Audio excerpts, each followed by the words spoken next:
Street Fighter Alpha.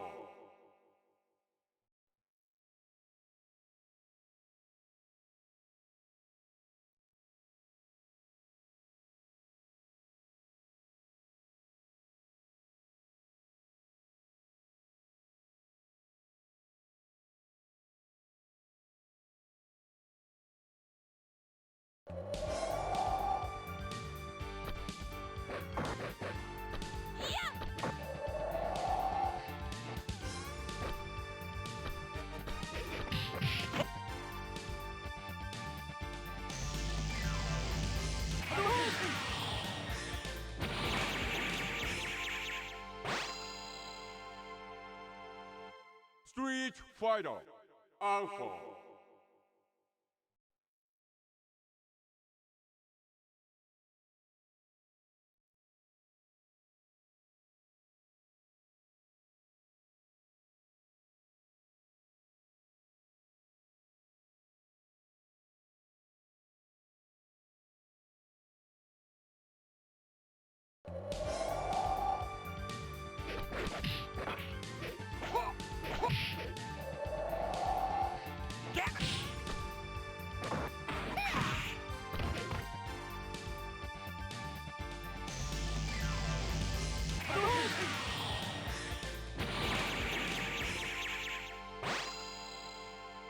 Street Fighter Alpha.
Hello everybody, welcome to the stream.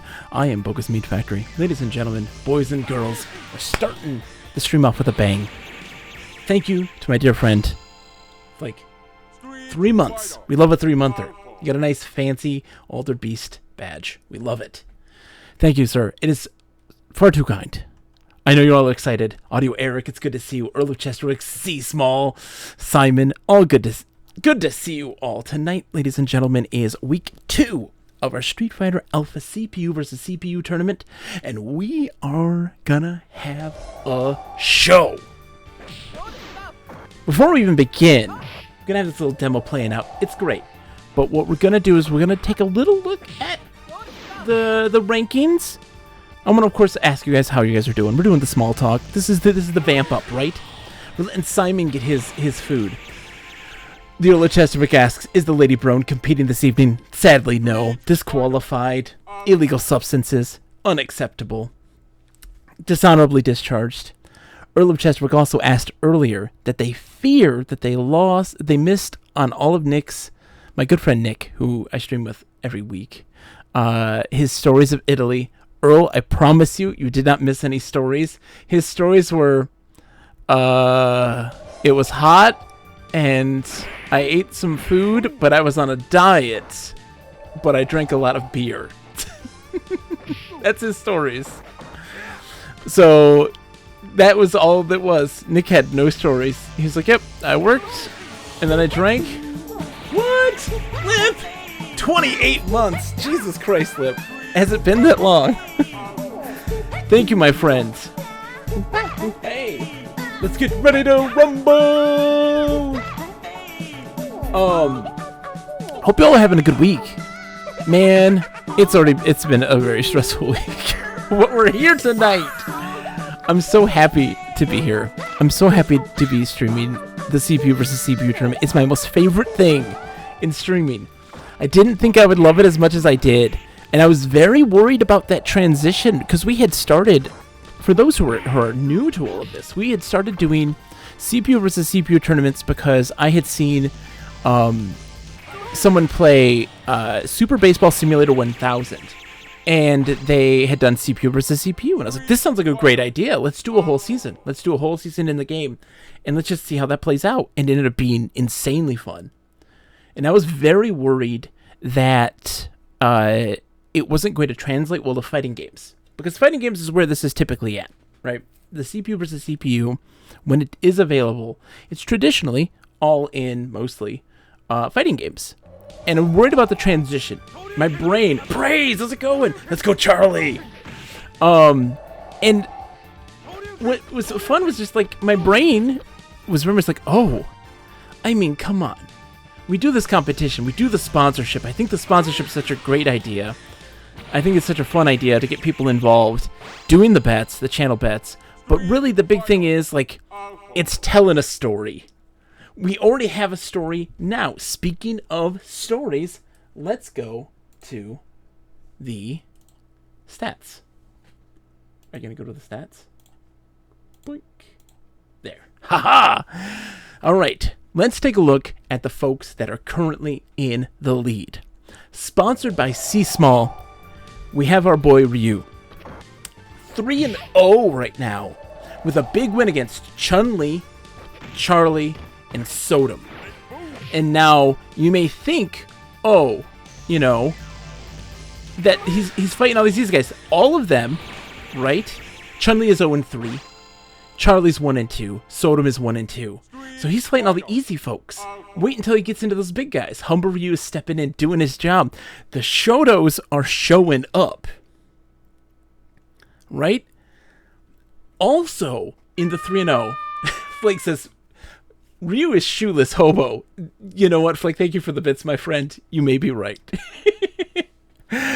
Ken, 3-0, sponsored by my good friend Wilco Webb, and has big wins against Chun-Li, who again is 0-3, right? Rose, who is 1-2, and the only big win here, Sagat, who is 2-1. Now, I'm not gonna lie, my pick, this is no joke, my pick for who I thought would win this tournament was Sagat. Street Fighter. I thought Sagat was going to be the one that's going to win. He may have a chance to prove himself still. He hasn't gone up against Ryu and gotten his revenge from Street Fighter 1, getting that scar. We'll see how that turns out later. In second place right now, we have Big Mikey Ocho sponsoring Guy, who's 2-1. He had a big win again against Adon, a big competitor. Rose, slow start, and a loss to Sagat, who I think is the man to beat. But we'll see how that goes, because we've been surprised so far. Then, also at 2-1, our good friend Mnemonic, they are sponsoring Adon. 2 wins, 1 loss. A win against Birdie, who is 0-3. Elkin's here! I love you too, Elkin! Sodom, big win against Sodom, but again, also not doing so great in the wins and losses. And then a loss to Guy, who's doing fantastic as well. So is it Adon's time to prove himself? Will he start to separate himself from the pack? That is what we're going to find out tonight. This is the second of 3 weeks. So this is one of those situations where we now start to get a better understanding of how these fighters play. We start to get a better understanding of their styles and their behavior. And now we'll start to see the cream rise to the top. We'll see giants fall, or they will continue to rise and elevate themselves into greatness. And then it starts to become this race between 1 or 2 fighters, right? We'll see how this turns out. Oh my gosh, Dwarven Dad! Thank you, my friend. Subscribe with Prime. We love a Prime sub. 23 months. I love me a 23-monther. That is almost 2 years. That's almost 2 years, Dee. Worth of subscriptions. Thank you, my friend. I'm sad you didn't get in on this one. I might do another one fairly soon. Another CPU tournament. Ah! I learned. It's only been 2 years. I know, right? Our other 2-in-1 fighter is Sagat, sponsored by our good friend Simon Asht here. Fantastic person. They supported Sagat in our Street Fighter 2 tournament, where he failed miserably. Sagat was the second worst fighter in the tournament. But is it his time for redemption? I think it's the redemption arc. I believe in him. Simon says, by the time this is over, TMNT tournament fighters will be out. This is true, Simon. And good morning. 2-in-1. He had a win against Charlie, which is not an easy fight. Lost to Ken, our current undefeated co-champion. And a win against Guy, who is 2-in-1 and has had some major big wins. So like Sagat, he's doing good right now. The folks who are pulling up in the rear, these guys who are they're on the chopping block tonight. This is their time to shine. But in reality, one of the beauties of this is that they don't have to be winners. They just have to be, like we call, disruptive forces. In the last tournament, Ken had no chance of winning. But what he did do was help take down the Titans and make it a very interesting competition. He was the most disruptive force. I'm hoping praise that Charlie makes a comeback and wins 2 fights tonight. He's got 3 that he's going to do. I don't know who he's going up against, though. But there's the thing. All these folks who are 1 and 2 and such haven't gone up against the big boys. Or the big boys. The little guys. The opposite. The Sodoms. The Birdies. The Chun-Lis. Right? And this might be an opportunity for them to really push themselves up and elevate. So we look at Praise the Sun's Charlie. Right now. 1 and 2. A loss to Ryu and Sagat. Huge, big winners, right? Big guys. And a big win against Chun-Li. So that's a helpful one for him and keeping him in the race. He's lagging in behind, but I think he's got a chance. Sodom. It's Sodom. I'm not saying Sodom. Also 1 and 2, Hellgraph Dragons, Sodom, who's lost against Ryu, undefeated. Adon, a 2-in-1 big hitter. And a win against Birdie. Now, just so you know, Sodom was in the only round 3 in the tournament. There have been no round 3s except for this. It's spelled like butt stuff downtown. It's not Dwarven Dad. It's Sodom. Come on. It's not Sodom. Next, at 1 and 2, our good friend Flakes, Rose. A big upset here in my mind. I thought that Rose was a genuine candidate, a real stellar winner. Currently 1 and 2. A big loss against our undefeated boy Ken. Big loss against a really powerful competitor Guy, and a big win against Birdie. And speaking of Birdie, sponsored by Sakura. Sakura can't catch a break. We love Sakura to death. Dear friend and moderator Sakura has picked Birdie, who is 0-3. Now, please understand that in the last tournament, they also sponsored Chun-Li, who did not do well in the tournament. They lost to Sodom. They lost to Adon. They lost to Rose. Flake says, big upset is an interesting way to say Bogus fixed the whole thing. It's true. Simon says, I wonder what the devs were originally thinking with that name. It's no wonder the US released a Final Fight renamed him Katana. This is also true, Simon. Another 0-3. I was surprised at this, but after playing some of this on the last stream, doing some story mode, Chun-Li, 0-3.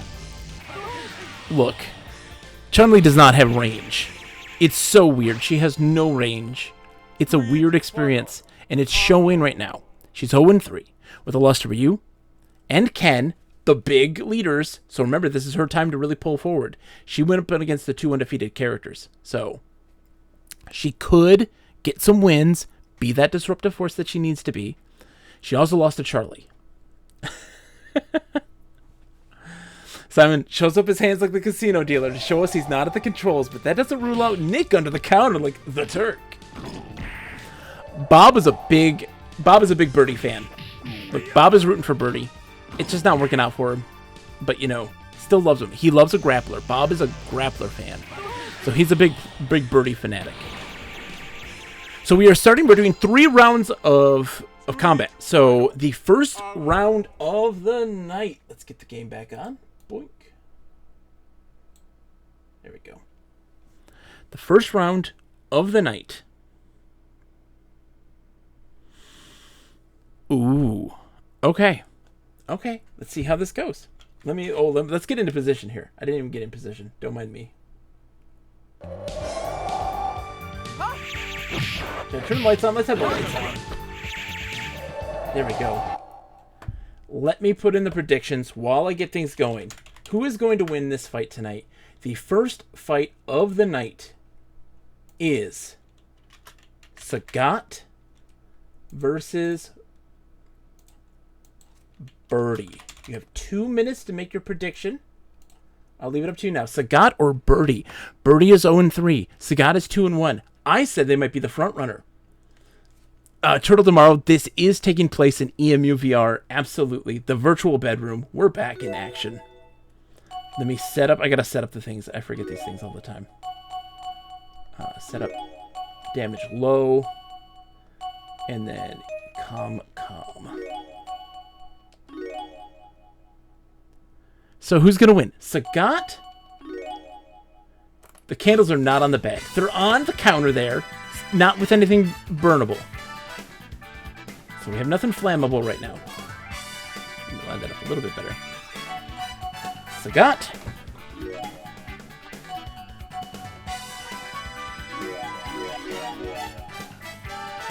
All right, and we are playing on player 1 stage, so it's Sagat. Oh no, it's week 2, so we play on player 2 stage. Birdie tonight. All right. I totally went too quick. Hold on, we're gonna pause it as soon as we can. So far, people are believing in Sagat. We're gonna find out in a second, aren't we? Round 1. Fight! Bam. We paused it. Let the betting commence. Turtle's rooting for Birdie. How's it going, by the way, Turtle? It's a pleasure to see you, and welcome back, by the way. I know you took a major hiatus in streaming. I'm glad to see you back. I have to give you a rate at some point. It's so good to see you. What have you been playing lately while we wait for the things to go in? Dwarven Dad says, we don't need a virtual bedroom to burn it down. We can't be virtual homeless. We can be virtually homeless. It's okay. I've got a backup virtual arcade. Simon says, Sagat has speed, reach, and power. Birdie is slow. Earl of Chesterwick says, if Bob is a fan of the bird, and it is the word. You were actually at EVO. Oh, you were? Oh my goodness. Who do you play as? In Street Fighter 5? Did you play Street Fighter 5? Who's your main? I love it. How'd you do? Pools are tough. You play Honda. Nice choice. Princess Sagat just took 1 step backwards. The round is his. He's going to lure Birdie in and out of range of him. The foot combined with Birdie's advance. He's going to deal more damage. We know Sagat likes to spam his fireballs, so we'll see how it goes. Let's get into this. Let's get into the match. Here we go. Went 3-2, better than I expected. Dude, that's awesome. But that's the thing also. Before we start, sorry. I have to address Turtle's commentary here. Here's the thing, right? You don't just... all the people who are going into the pools and competing in EVO, most of the people are not going there to win. They want a chance to, right? And like if it works, it's great. But you're going there for the spectacle of EVO. You're going there for the atmosphere, the hype, meeting folks, playing games, connecting, having fun. That's what EVO is. It doesn't matter whether you win or lose in the end, unless you are like the top tier players. 25% of players go 0-2 by definition. Exactly. And like, if that happened, most people are like, no big deal. Because you're still there to watch the games. And you're still there to get into the hype. I mean, you're screaming when Cell gets on screen. You're doing... everybody has the rituals. And everybody participates in those rituals. It is electric. It is exciting. Earl of Chesterwick has an ice cream sandwich. Let's get into the fight. Let's go. Backstep by Sagat. They're doing the tango, throwing out fireballs, but Birdie gets him stuck into the corner. He throws the Tiger Uppercut. Sagat's gonna oh, he just picks him up by the face! This isn't looking good for Birdie. The game's gonna crash on me. Oh! Birdie's getting in there with a couple combos. Doing some anti-airs with his big overhead slam. Getting close, but he's just not... he doesn't do any grabs. Barely a punish here. Sagat with the Tiger Uppercuts over and over again. No punish from Birdie. He's just standing there now. He's just standing there. He's taking it. Does a belly flop. Okay, look, he's starting to get some major momentum. He tried for a command grab. Eats a super. Dude, the headbutts. We like the headbutts. Has a chain that he never uses. It's true. But look at this comeback, though. Oh, come on. He had a chance. He had a chance. Wilco, how's it going? 90-degree weather. Never fun. Cat versus bird. I mean, look, Wilco, if you put it that way, we know the answer. What is this? No, Birdie. There are no round 3s. We know this already. There are no round 3s, not in Street Fighter Alpha. Sagato! Look at this. No, Birdie just stands there, doesn't punish. He's eating fireballs. Eating them. He's hungry, right? We know he's hungry. But he has a chain he never uses. He just does this move, and that's it. Oh, he kicked. This is like the first time we've ever seen him kick. I'm shocked. He's starting to actually block fireballs. Is this... No. Easy peasy lemon squeezy. A super finisher for Sagat. That was under... we all knew what was happening there. Come on now. Sagat takes the big win. Oh my gosh. I mean, the voters turned out, right? 4-4 on Sagat and Birdie, both of them evenly split, but more people put money on Sagat. The right move. Praise says, I wish the arcade with Birdie was this bad when I played the arcade. So Praise, no joke. I mean, I was playing story mode in this on Monday, and Birdie was like doing command grabs, doing the things he should be doing. And not tonight. No, he's got himself another L. Sagat gets him a nice easy win that puts him at 3-1 and Birdie at 0-4. I'm sorry, Sakura. You know I love you. I am sorry. All right. What's next? Let's talk about the next fight. All right. Here we go. We're getting the lemons out of the way. This one is Chun-Li versus Guy. No, versus Guy? Yeah, Chun-Li versus Guy. You have 2 minutes. Here's the thing. Chun-Li has got some major anti-air. She may not have what it takes in terms of the range department, but she has a lot of anti-air. And our boy Guy, he is a big jumper. So who's it gonna be? Oh, Earl, hold on. We need to refund you. I'm sorry, Earl. I need to turn those off. A fact about Nick was that he had a very uneventful trip to Italy, and it made me sad. I felt real bad. I will refund that one to you, Earl. 1 second.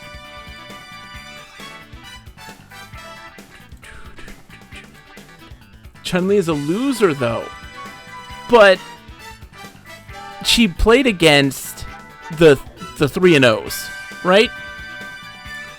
She played against the 3-0s. So, really, the question is, will that hold up? Flake is just poking the goat. Simon says, I feel bad about the money I won on the Sagat versus Birdie fight, so I'm putting those winnings back onto this fight. Whoa, you're double downing. Who are you double downing on then? Simon's putting it on Guy, though. Oh, Simon, you're going to ride that into Victory Town, I think. Turtle believes in Chun-Li, though, and I'm proud of this. I will have to say, I am happy so there's some love going to Chun-Li right now. Chun-Li has got 56% of the bits put on right now. Only 2 people believe in Guy. Folks really do believe it. They believe in Chun. They believe in the underdog. She's 0-3. He's 2-1. Anything can happen. And you know what's going to happen? We're going to have our... Oh, it evened up. Big time. That's a big... Some people put some more money down. Okay. It's time to fight. Let's see how this goes. Guy's kind of an emotionally stunted edgelord, but he's got speed and that wins. Yeah, but Simon, he's training now Kimberly, who's freaking fantastic. Kimberly hype. Only a person who doesn't return their shopping carts would be bet on the thighs, says Flake. We'll find out. He's jumping. He's already going in with the combo. She's got some good defense here to start. She's hopping back herself into the corner, throwing some fireballs. They're jumping around. It's an aerial ballet right now. Oh, Guy getting some major combos, but again, she's got some great solid defense. This is starting off real slow. He's got her stuck in the corner. He goes right into the super. That thing has no range, so like she got real lucky there. Because that's not something you can do. He's really aggressive, and so that maybe plays into her advantage of not having that range, right? He's getting a couple big sweeps in. That's his mid sweep. That's his heavy sweep. Heavy kick. Whittling her down right now. She's getting close to stun. Tells him to back off, gives him a little poke. She's just poking. This is what she does. She pokes. She loves to poke. She's got to get a little more aggressive, though. Get some throws in there to tell him to go away. She gets him in the corner, turns it around. Poke, poke, poke. Big hit for Chun. Oh, dude, she's throwing the lightning kicks, but to no avail. He blocks it. She takes round 1. There are no round 3s, ladies and gentlemen. You have to understand this. There are no round 3s. Does this mean that Chun-Li is going to get the win? How do you get this win? Let's go, Chun. Come on, do this for your boy. Do this for your boy. That was blow for so long. I told you, he loves to be in the air, and she has been fighting this. She has great anti-air, low range. He's really aggressive and likes to get in your face, so her supers are really benefiting his aggressive playstyle. This AI is wild for Guy. And look, Chun-Li might be getting that Disruptive Force award here. If she takes down Guy right now, this is huge. Huge. She has a huge life lead. Time is ticking. Oh. He doesn't punish the whiff super.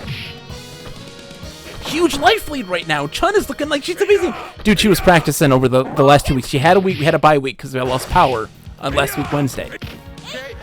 Chun-Li takes down Guy. What? Oh, let's go, Chun. That's a big upset. You know what? Look, I 100% jinxed the fight, right? I was like, let's get the lemons out of the way. And what did Chun-Li do? Score a big W for our friend Elkin. That's a big one. That puts Big Mikey Ocho's Guy 2-2. Chun-Li 1-3 right now. Redemption win. That was amazing. That was a good fight. I believed in Chun. So did most of the viewers. I love it. GG on that one. That might be the game of the night right there. That was fantastic play. She handled that like a pro, like a champ. And again, it was that aggressive play by Guy that was his ultimate downfall. Because in the end, right, she doesn't have that major range. She doesn't have a lot of range with her moves, but he walked into her supers. He walked into her anti-airs. He did a lot of his flipping and dipping that she answered. And just all the little pokes totally took him down. You love to see the underdog come through. That was beautiful. I'm so happy. So happy that happened. All right. Praise? Are you here, Praise? Let's root. Let's root for your boy. This is another underdog story. It's our number 3 fighter versus our number 4 fighter, which means 1-2 Charlie versus 3-0 Ken. 1-2 Charlie versus 3-0 Ken. Now listen, Ken does almost exactly what Ken did in the Street Fighter 2 tournament. That's spam Dragon Punch. Here's the difference, though. His Dragon Punch is far more OP now than it was in that other one. It's unstoppable, and it has been a masterful stroke on his part, right? So it's Charlie. Let me get this loaded up here.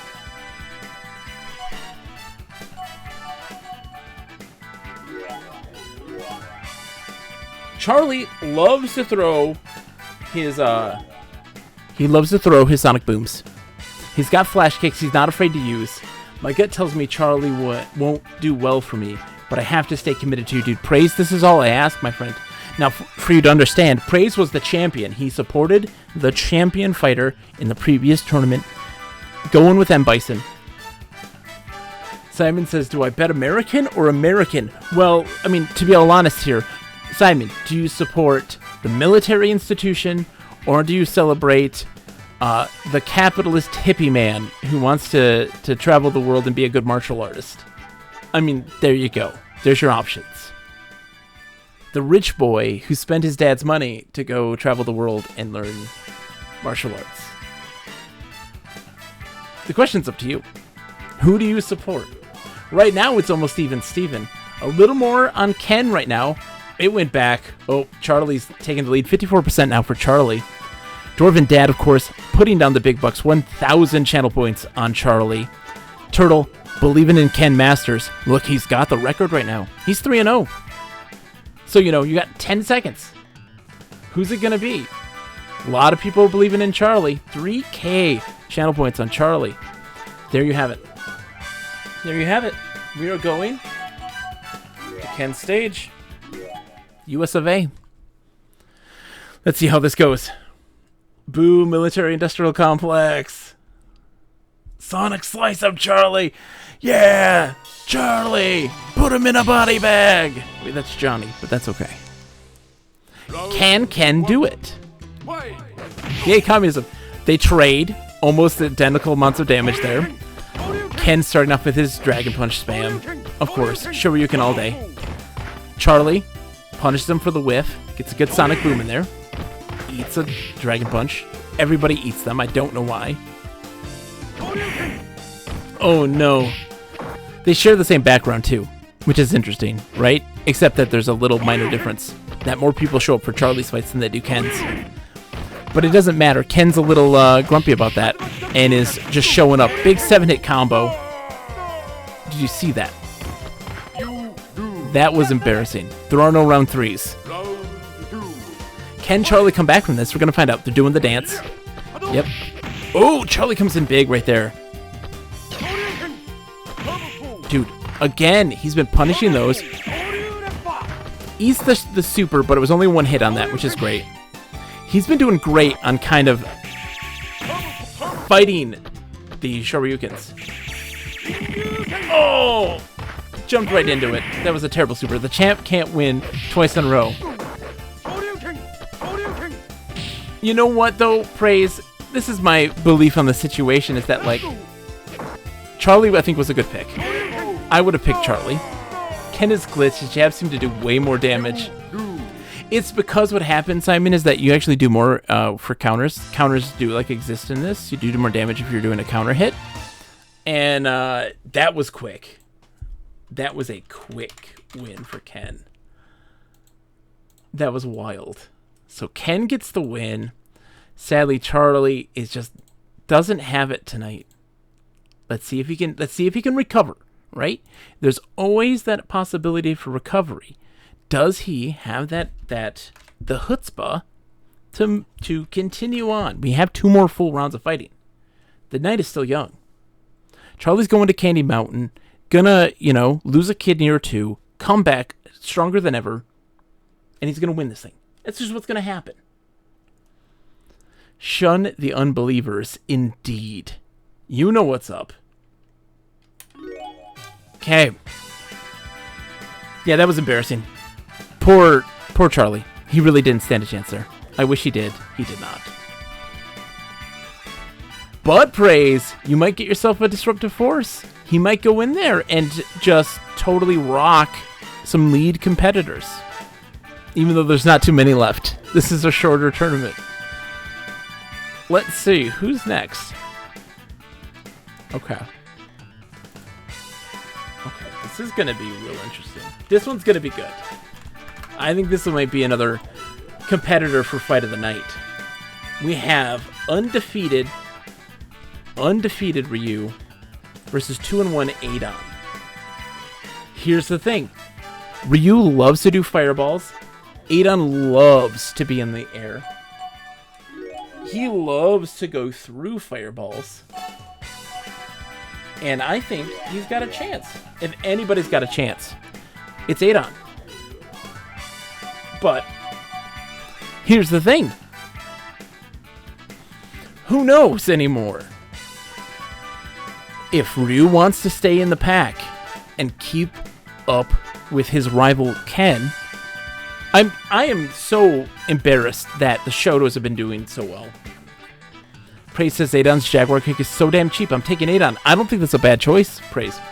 Look, if Adon can't beat Ryu, who can? It's going to be a Shoto versus Shoto throwdown. Because here's the thing. Ryu hasn't fought Ken yet. Adon is faster than Ryu. For sure, Simon. Here's the thing. Ryu and Ken have to fight each other at some point. Right? One of them has to get a loss at some point. Right? So who's it going to be? It's an ultimate question. One that is going to sit here and torment us. Oh, lots of people believe in tonight. Audio Eric put 5,000 Buckazoids on Adon. Oh my goodness, Mojito Alexito put 2.2. I see you, Mojito. That is a fantastic bet. Right now it's 60% for Adon, 40% on Ryu. People believe in those underdogs, Cinderella stories. Adon looks like a goober dwarven dad, but he's one of the, if not the most annoying character in Street Fighter. Far more than Dan. I love me some Dan. One of the most annoying characters in all of Street Fighter, but he's good. Adon is my kind of tie. Yes, Simon. That's good. Let's go. Let's go. We're heading to Thailand, ladies and gentlemen. He looks like he asked for the barber for Guile's haircut, but it all went horribly wrong. No matter how you slice it, fighting Adon is always a pain, no matter what. He's just so deceptive. All right, let's get into this. Round one. Okay, jumping in. Jackals, Jaguars. He says Jackal. I'm sorry.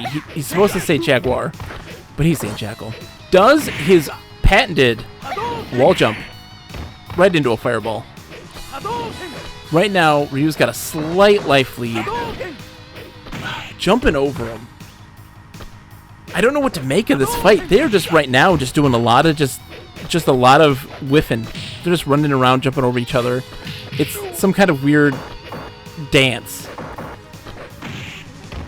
Earl asks, does Bob have a special move? Bob the Blobfish Earl has himself a Raging Demon. So absolutely he does. Adon had Ryu had the big life lead. Adon doing a couple specials, landing some big hits, kind of evening the fight up. Dodging, it's really been his ability to dodge the Hadoken, right? That's going to be the key to his success here. Ryu doesn't do what Ken does. He doesn't spam the dragon punches. Oh, come on, Adon, you can do this. There are no round threes, Adon. Oh, he goes over the fireball. Oh my god, it's anybody's game right now. He's coming in real aggressive. Lots of pokes. Adon takes the first round. This was a fight. There are no round threes, folks. Is Ryu going to prove us wrong? Or is he going to get a big L on his record right now? Let's go, Adon. Jesus, what a comeback by Adon.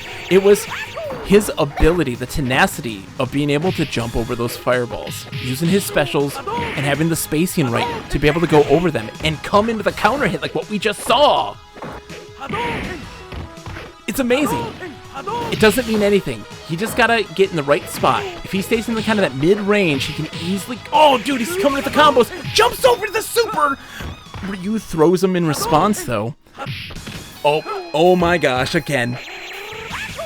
Oh, he stopped the super. He went over him. Oh my god, there are no round 3s except for right now.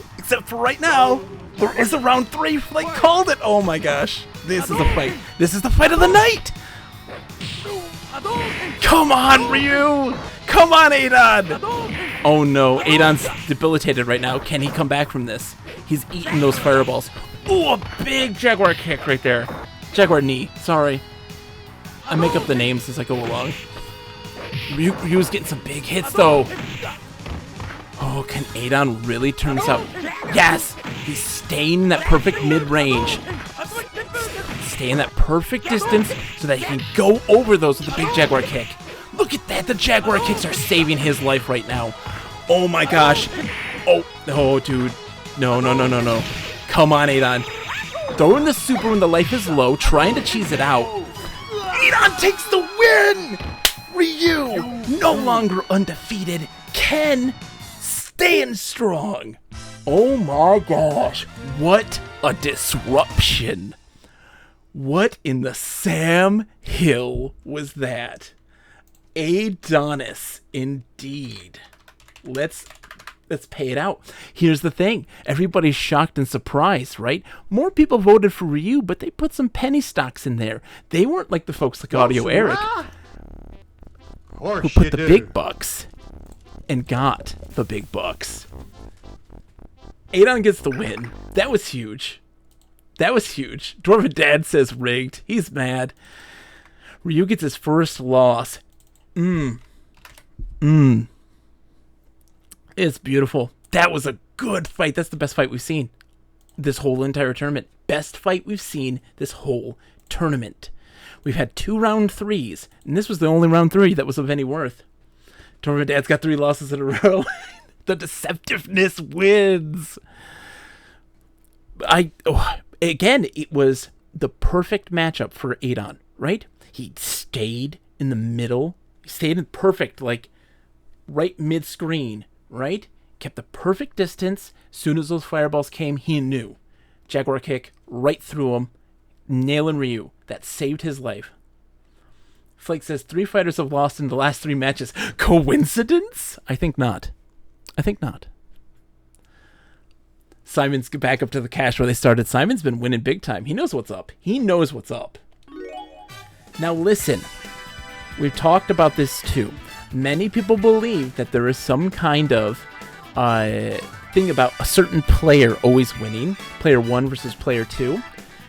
Week 1, not the case at all. Even Steven the entire time. If player 2 was up 2 more than player 1 would win 2 times to even it out. It always stays in this balance. Consider this when making your bets. Adon got the win, evened it up. All right, who's next? Last fight of round 4. This is big. 2 1 and 2 fighters are competing right now. The last 2 of this round. We have... Okay. Hold on. Who will win? Rose going up against Sodom. Sodom doesn't have a lot of jumps. Right? You've got 2 minutes to make this fight. Sodom doesn't have a lot of jumps. He rushes people down. He's got command grabs. He gets up in your face. He's very aggressive.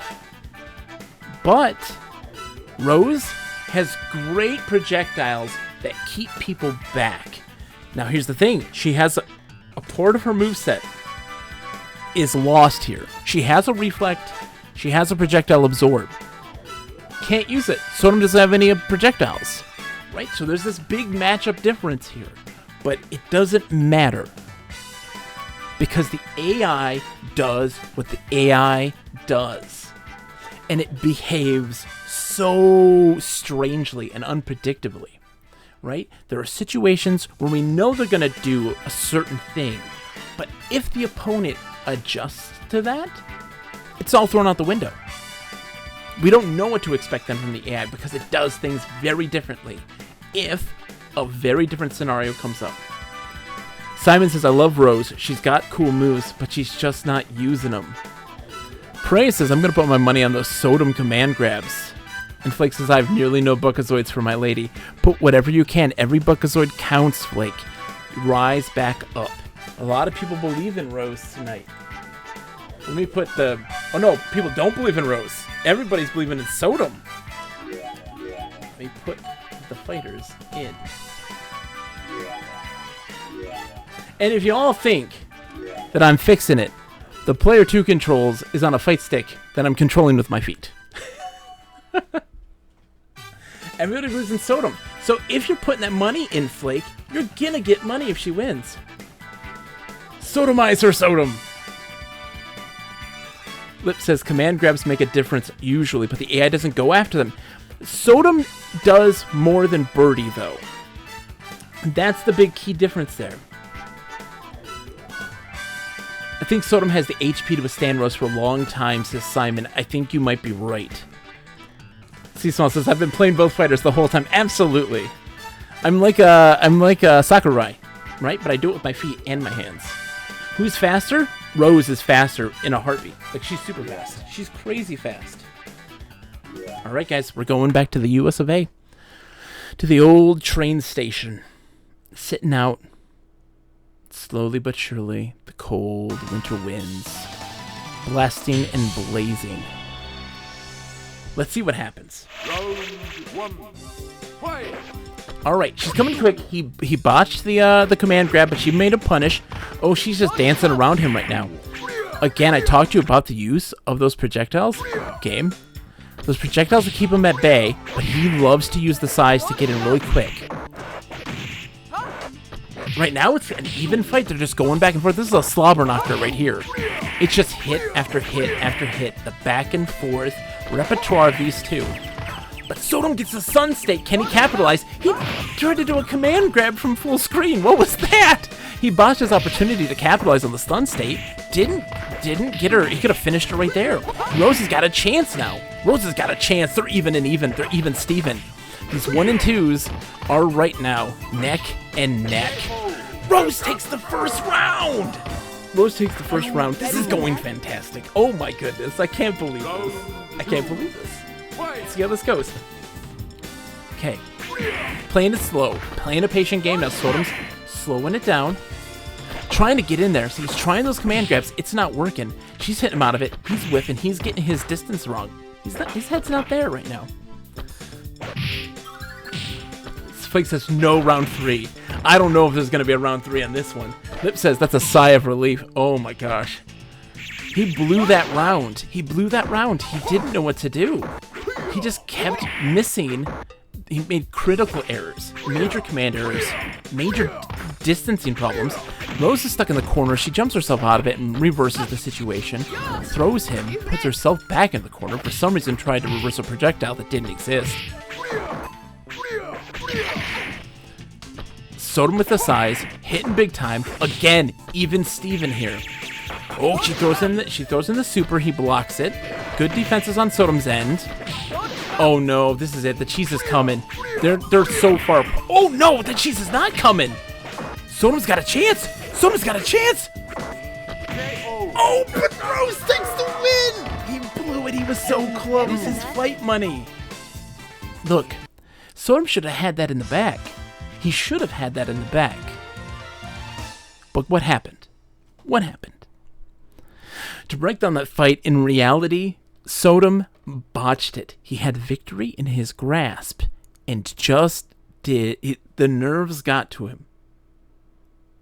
The AI stepped up to the plate, got shaky fingers, totally was like, I got her stunned. I'm going to do a command grab, finish her off.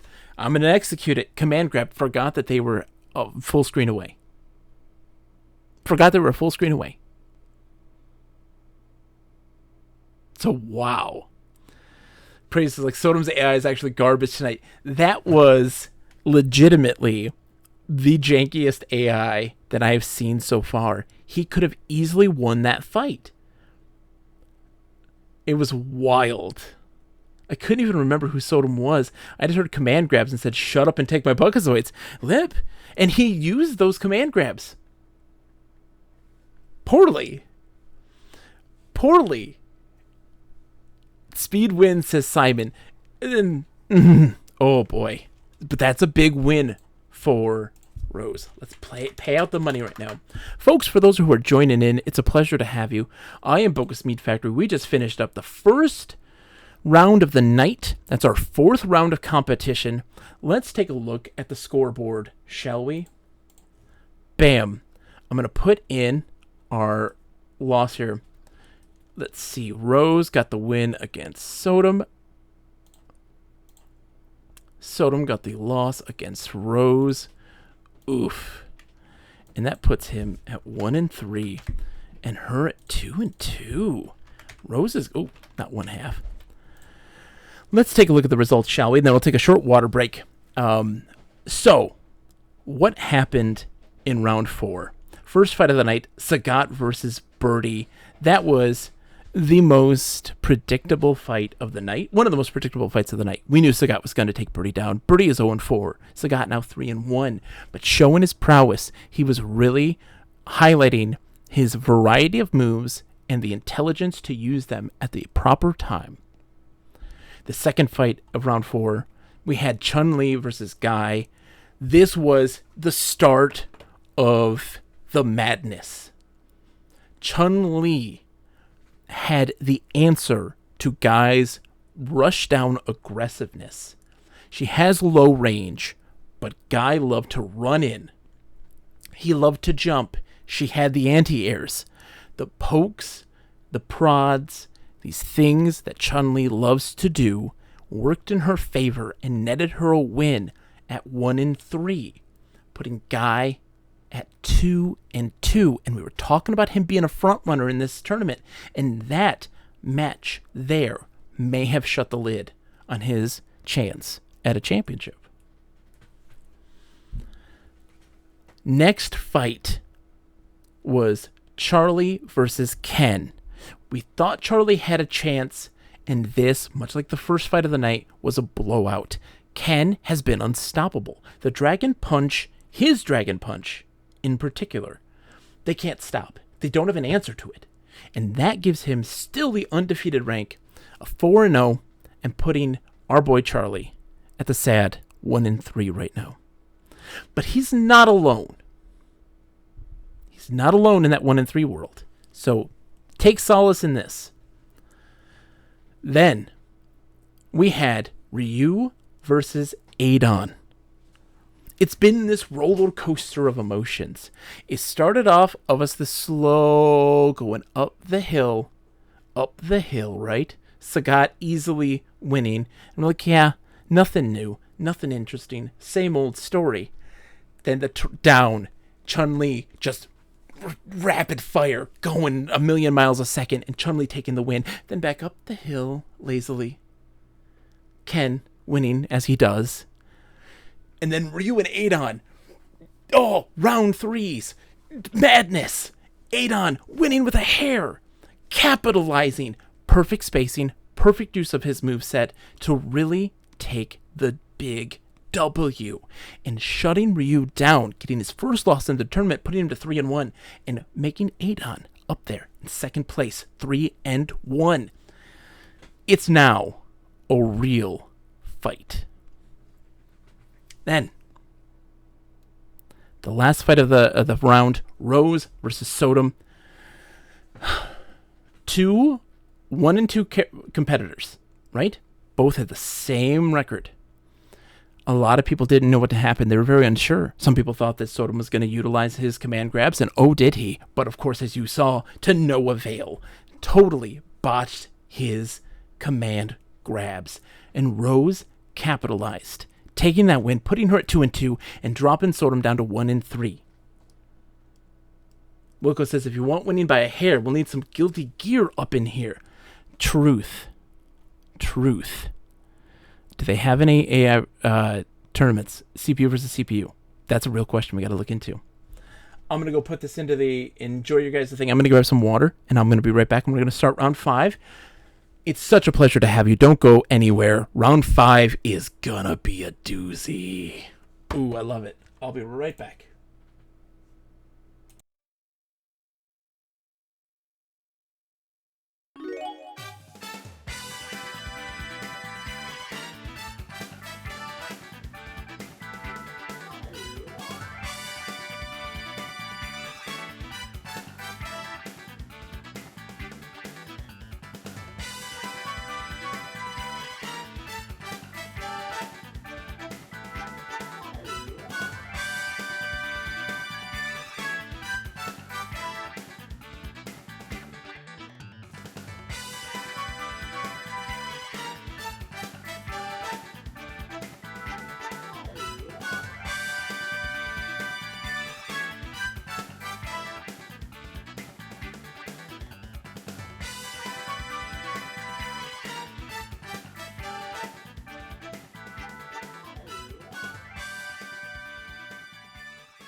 All right, folks, we are back. Oof. Let's see what are we all saying.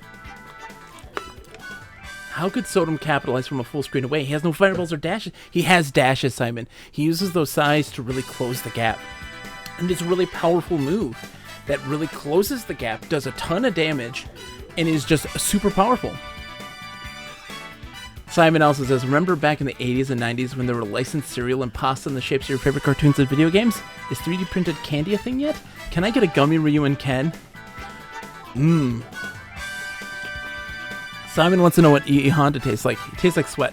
Raze, good evening. It's good to see you. It's been a long time. How are you tonight? Folks, for those of you just joining or new to the channel, it's a pleasure to have you, by the way. I am Bogus Meat Factory. We once in a while do ourselves some CPU versus CPU fights in a lot of variety of things. We did a full season of Super Baseball Simulator 1000, which was a blast. Ultra Street Fighter 2 on the on the Switch. Absolute delight. Moving on to Street Fighter Alpha on the Sega Saturn. We play this, though, in a special little place called the Virtual Bedroom. You're like, oh, hey, that's a really nice little layout you have. In reality, no.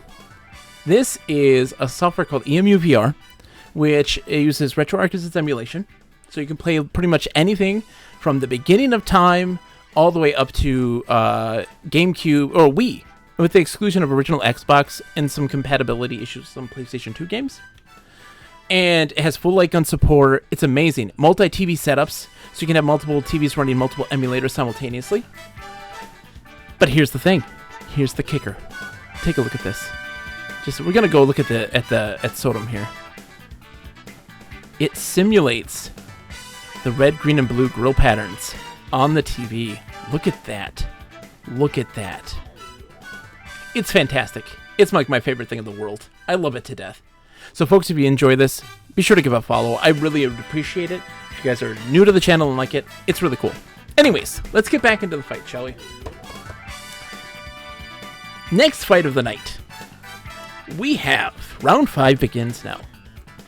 We have Guy versus Charlie.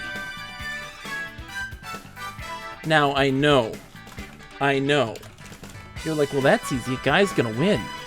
Here's the thing. Guy is 2-2. Oh, dude, thank you so much for the follow, Goner. Goner for good. Thank you so much. Welcome. It's a pleasure to have you. How are you doing, my friend? You can lurk away too, by the way. It's always a pleasure. But coming in and talking is always welcome. We love it. So who's gonna win here, Guy or Charlie? Here's the thing. Guy had that debilitating loss. Charlie has some really great moves that can really strike down those people who do rush downs. He's also got a really great anti-air that he was using effectively against Ken, but it wasn't enough. It wasn't enough. So, we have to ask ourselves, who's going to win tonight? This one is kind of a big up in the air. This is another really, it could be anybody's game. Is Guy a flash in the pan? Is he on the downturn in the tournament? Is Charlie going to rise to the top? Or is he going to still stay in that middling ground near the bottom of the barrel? So we'll see. Wilco, I did find a game, though, a game series that is supported, by the way, CPU versus CPU. Another Street Fighter series that not a lot of people know about. Street Fighter EX does CPU versus CPU. And it does dynamic camera angles. Something to think about. Street Fighter EX is pretty good. Also, the Soul Calibur series, there will be a Soul Calibur tournament at some point. Soul Calibur 6, for sure. Charlie is higher than Guy, so Guy's Hurricane Kicks might actually connect this time. This is also true, Simon. Charlie's hair hitbox will be his doom. So, yeah. No, I was really sitting there struggling. If anybody has any CPU versus CPU fighting games that they know of, throw them out. Join the Discord, throw them out, and we have a Discord channel for this. Is CPU Fight Club. Throw it out there. Doesn't have to be fighting games. Any game that has CPU versus CPU. Fight calls Ivy. Oh, praise. Absolutely, my friend. Absolutely. Okay, the bets are in. Let's get going. We gotta go to Charlie's stage. Charlie and Guy. Who's going to win this? I don't know. Simon says, one must fall. Absolutely, one must fall's on there, Simon. Don't you worry. One must fall's on there, my friend. Let's see how this goes. Round one. Fight. Guy versus Charlie. Guy flipping and dipping. The back and forth again. Charlie playing it safe. He likes to stay on the ground. He doesn't love to jump a bunch, which is really to the benefit of Charlie in this fight. Because he capitalizes, he punishes when people whiff or he blocks. He's got a pretty decent defense. So if Guy throws down his little kicks that he loves to do, his little hurricane kicks, Charlie's going to probably capitalize on that.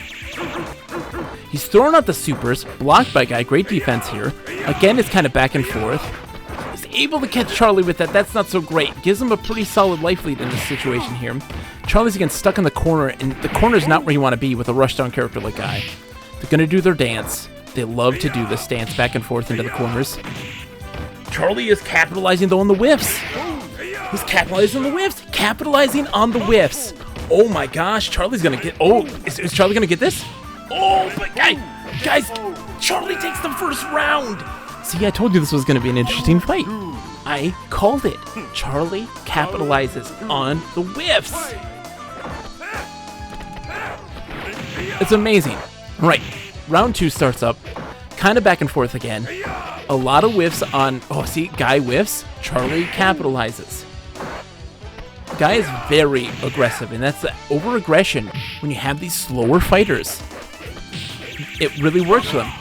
Ooh, he hits him with the super flash kick. You love it. You love to see it. Again, a major punish there. Major for the AI, at least, we'll say. Charlie's got it going on right now. He's taking Guy to Candy Mountain. Again, life is even Steven here. But Charlie just knows he always gets a hit in if he blocks that special. Always gets it.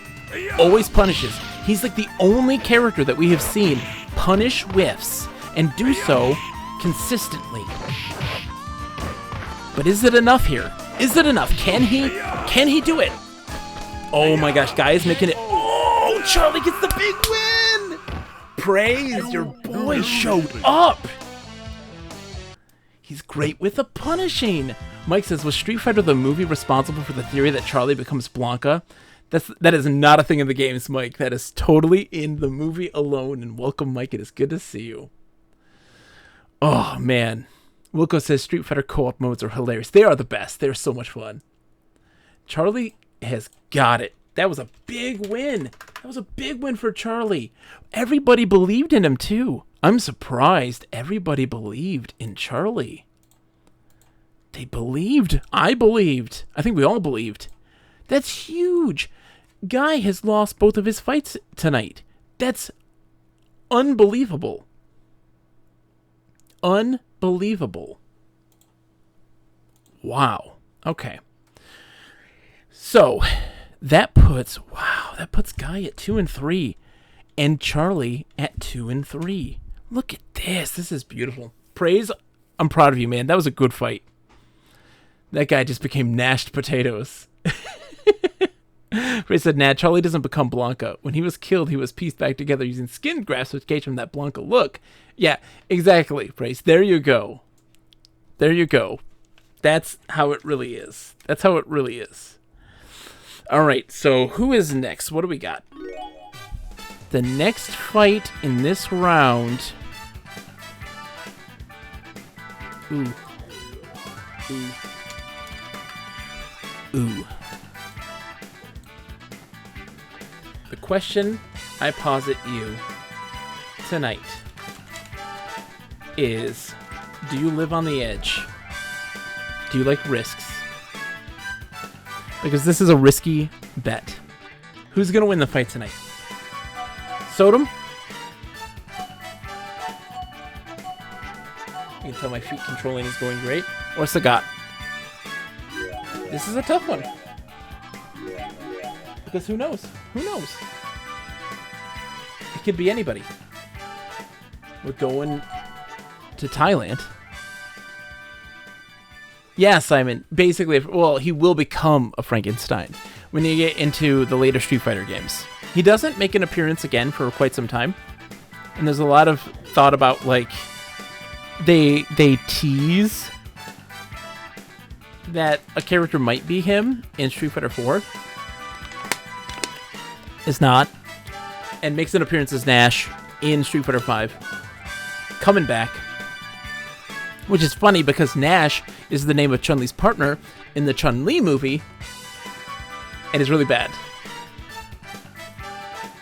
Really bad. So here's the thing.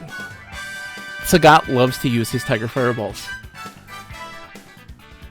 Sodom doesn't have much of an answer for that. Especially considering he has the smallest jump out of all the fighters. And Sagat is the tallest fighter. It's heavy in Sagat's favor, but you have to ask yourself, do you feel lucky tonight? Do you believe in magic? There's a possibility that Sodom might win this. We've seen him get lucky. We've seen him get unlucky. It's anybody's game. I can't tell you. I can't convince you that Sodom is a sure bet. I can't guarantee it. The world may never know. The world may never know. But we are going to know in just a few seconds. Because the fight is about to begin right about now. We're going to Thailand, baby. Do you believe in magic in a samurai's heart? Sodom only gets lucky against those slower than him, i.e. Birdie. You might be right, Simon. You might be right. Here we go. The cat's in the cradle and the silver spoon. Little boy blue and the man in the moon. Command grabs! He used it right this time.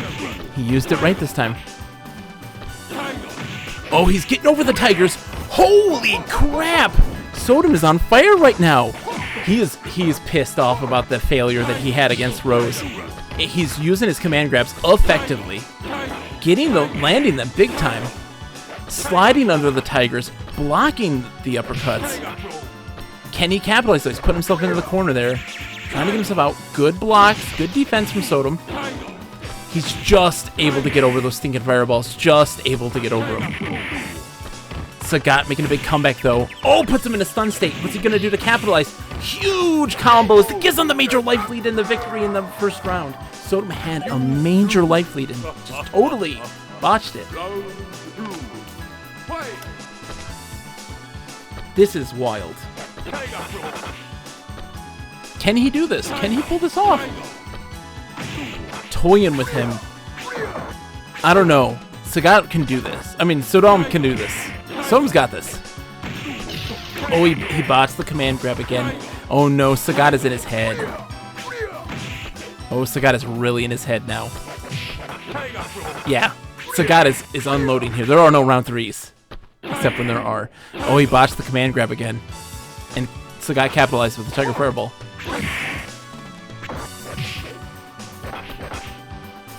Dude, he's got the eye of the tiger, Sagat does right now. The only eye he's got is of the tiger. Oh, he lands the super, though. That's a big life hit. Oh my gosh, we're getting round three. No, Sagat closes it. Wow, Sodom had a chance. Again, he's got the potential. He has the potential, but he can't get it. He can't close the deal. He landed that super, which was huge. Huge, but it wasn't enough. It wasn't enough. We all thought it. We all knew it.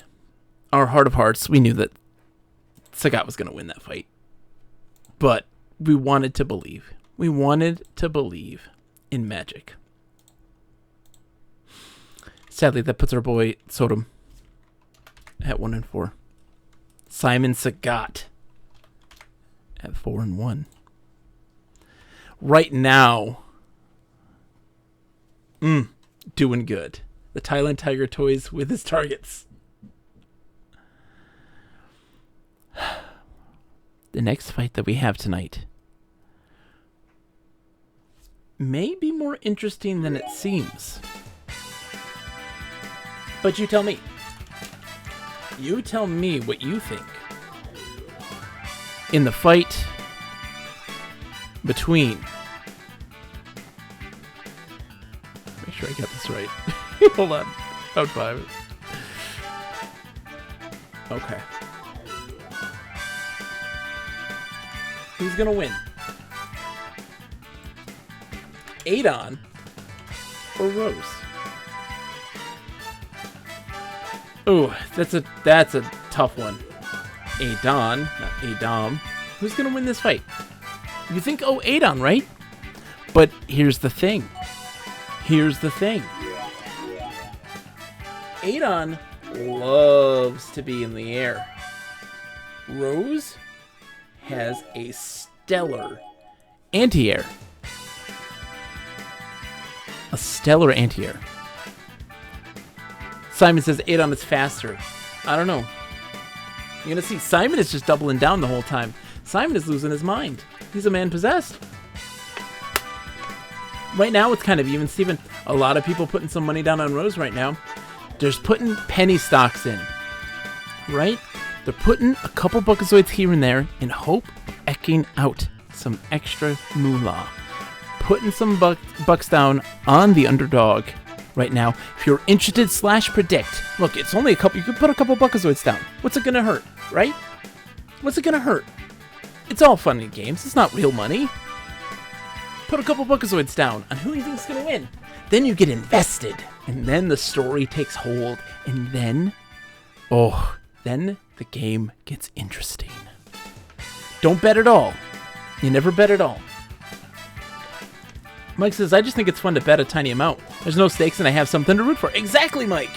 You know exactly what's up. Mike, I hope you had a good vacation. It's good to see you, my friend.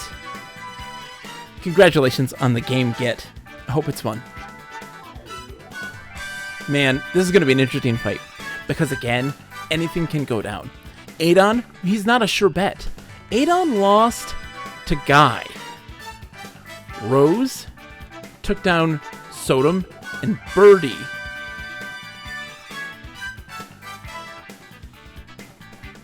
See, Small says, wait, because there's not real money? Flake says, I always bet it all. I'm poor. Well, we're going to find out if you're going to win some money tonight. Because it's Adon versus Rose in Italy. Going to the home of one of the greatest cinematic martial arts fights ever. Chuck Norris versus Bruce Lee. Let's see how this starts. Let's take a look. Aggressive start for Adon. Putting her in the corner. Throwing down the Jaguar kicks. Rose doing some pokes. Ooh. Eating it right there. Big trade there, Soul Spark, but still losing. She's got that big loss right now. Oh, he jumps over and takes the throw. Got him in the corner. Can she capitalize? Trying to lock him down with the Soul Sparks. It's not working so great. There we go. Trying to create that distance. Because with her projectile, it really kind of puts you far back if you block. And she's got some major combos right now. Oh my gosh, she has a chance. She has a chance right now. It's tight. She can't make a mistake right now. Because again, chip damage? Chip damage is a thing. If she blocked it, it was game over anyways. He got the super finish, but in then he could have gotten a cheese finish, and we don't want cheese finishes. Cheese finishes are a mark of disgrace. It's almost as bad as having a loss. Alright, Rose is keeping her distance, throwing Soul Sparks back and forth, but, oh, Adon's getting that perfect space. Mid-screen, perfect distance, be able to Jaguar kick his way over projectiles and just punish. But right now, Rose has got a tiny life lead. He tried a full screen super, which was not a smart move on his part. A waste of meter. Rose capitalized. Oh, but he finally landed that one. She does a super of her own. Supers left and right now. She only got a couple hits out of that. It wasn't a lot of damage. There right now just, oh, he wants to really just finish this off in grand fashion with some major supers. Does the Jaguar knee. That was easy. That was easy for him. Hyper cheese. I love it. The cheese. That was a sure bet. I felt like Adon had that one-handedly. That was a pretty easy win for people. Sadly, Rose is dropping back down. Adon gets the big win there. Continuing to rise. I didn't think Adon was going to do so well, in all honesty. But he's put himself up to 4-1 right now. And Rose down to 2-3. Now, are you ready for the match of the night? This one is huge. Who haven't we seen in this tournament? In this round, in round 5 of the tournament, who have we not seen? The Shoto clones themselves. This is Ken versus Ryu. You have 2 minutes. Ken versus Ryu. Is Ken going to stay on top? Fire Bros. Blondie. That's the thing. Look, Ken has been on fire, both literally and figuratively. Ryu got a big loss, a debilitating loss in that last round against Adon. But can Ryu be a disruptive force and put ourselves in a 4-way tie? If he does this, he gets a 4-way tie. Sakura says, and I'm here. How many losing matches has Birdie given me? 4, Sakura. To answer that question, well, no, 5. What did it? Wait, hold on. What did Birdie lose to? Birdie. Who did Birdie fight? Birdie lost to Chun-Li. I didn't mark that one. Right? Did she win that? Hold on. Who did Birdie fight? I may have totally botched that. Yeah. Boink. I did not count that. Chun-Li won. Yep. How are you doing, Sakura, by the way? It's good to see you. Alright. We're getting close. A lot of people believing in Ken. Wow. VDig, by the way, welcome. It's a pleasure to have you. Putting some money down on Ryu. Believing, and I believe with them. I believe with them. This is Ryu's time to shine. He's got the home court advantage, right? He's got the home court advantage. I think it's time for Ryu to make a comeback. And put ourselves into a 4-way tie right now, which would make it incredibly interesting. Incredibly interesting. We're going to find out. Here we are in the streets of Japan. Round 1. Fight! Opening up right now, cleaning some blood on the streets with the Son clerk. Ryu getting a big old hit in the face. Oh, but he's got the combos right now.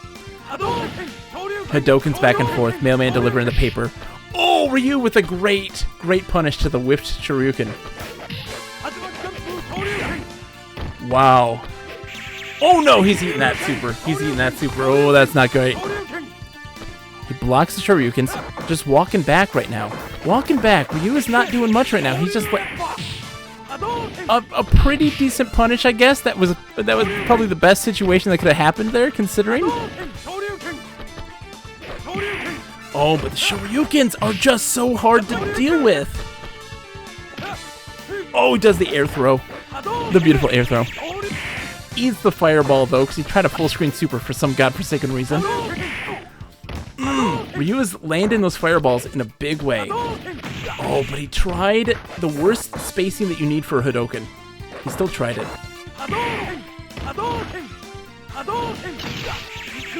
Shinku Hadouken does some chip damage, though. That's some decent chip damage. That might be the deciding factor, but no! Ken takes it but narrowly!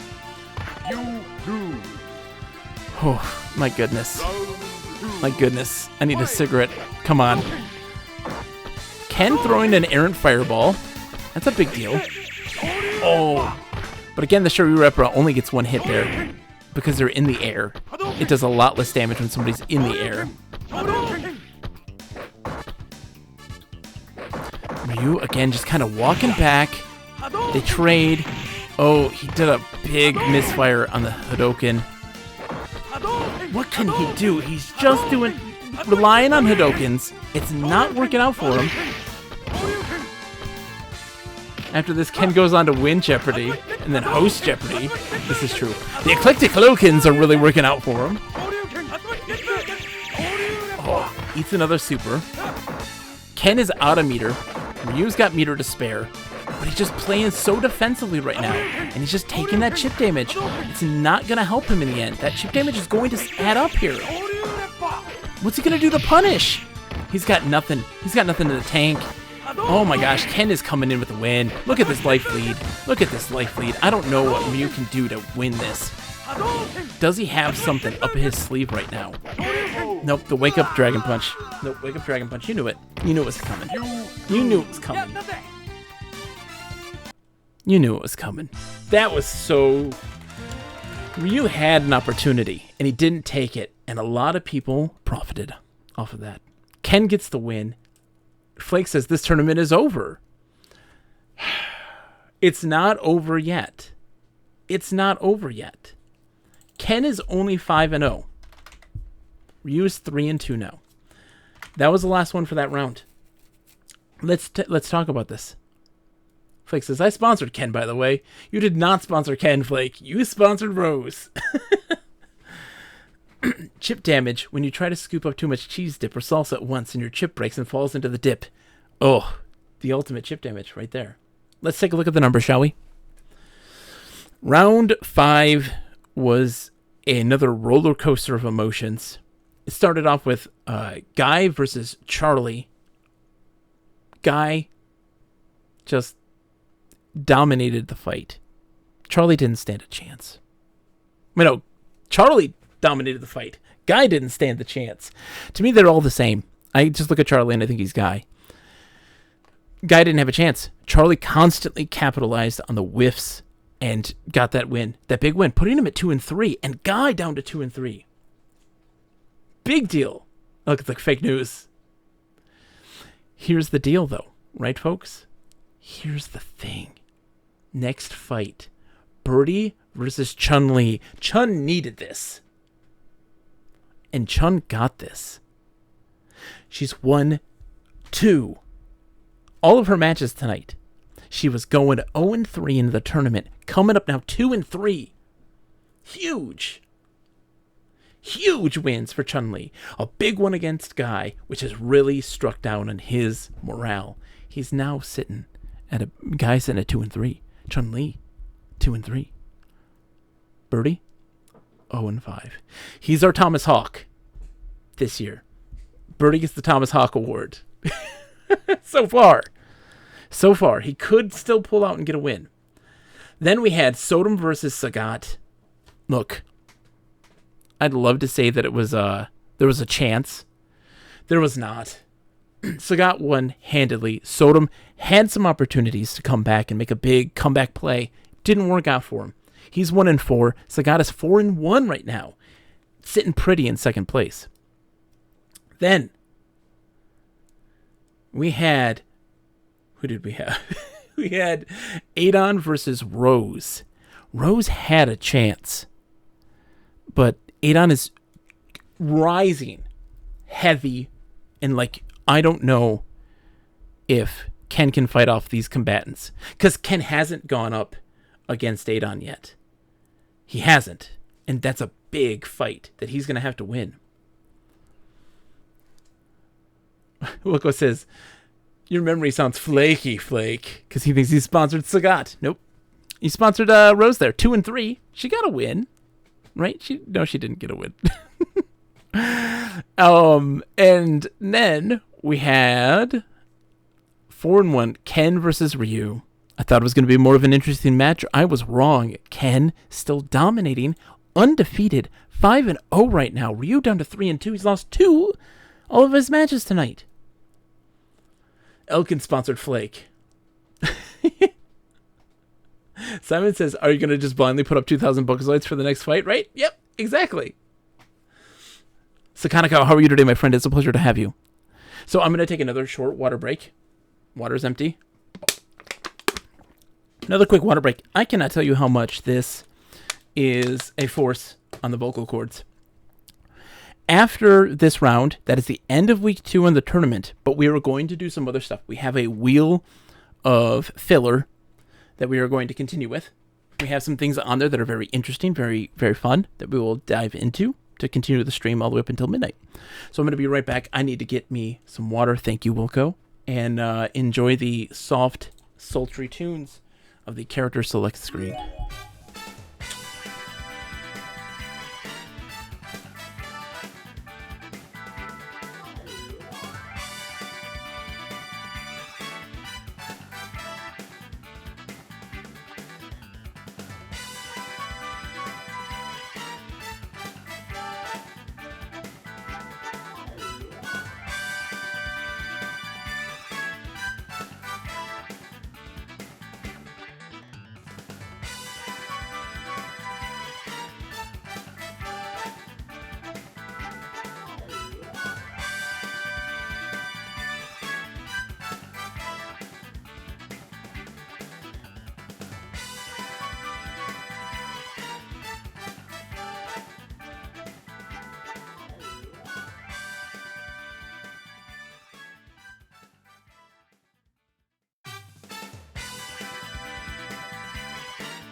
Want some rye?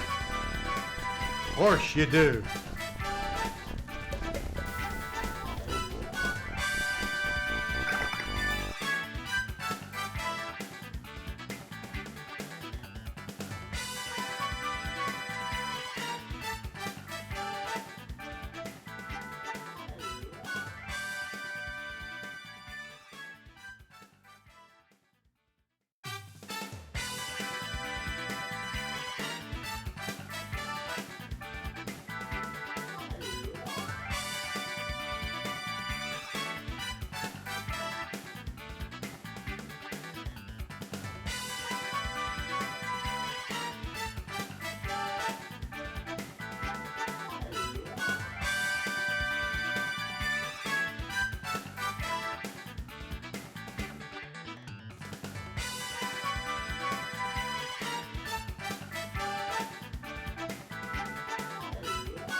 All right, folks, here we go. Whew, the last round of fights for the night. It's a pleasure. Everybody grab a snack. Official break brought to you by Wilco Web. Thank you for the redemption for water. I got some nice stretches in. Talk to the wife. My darling wife.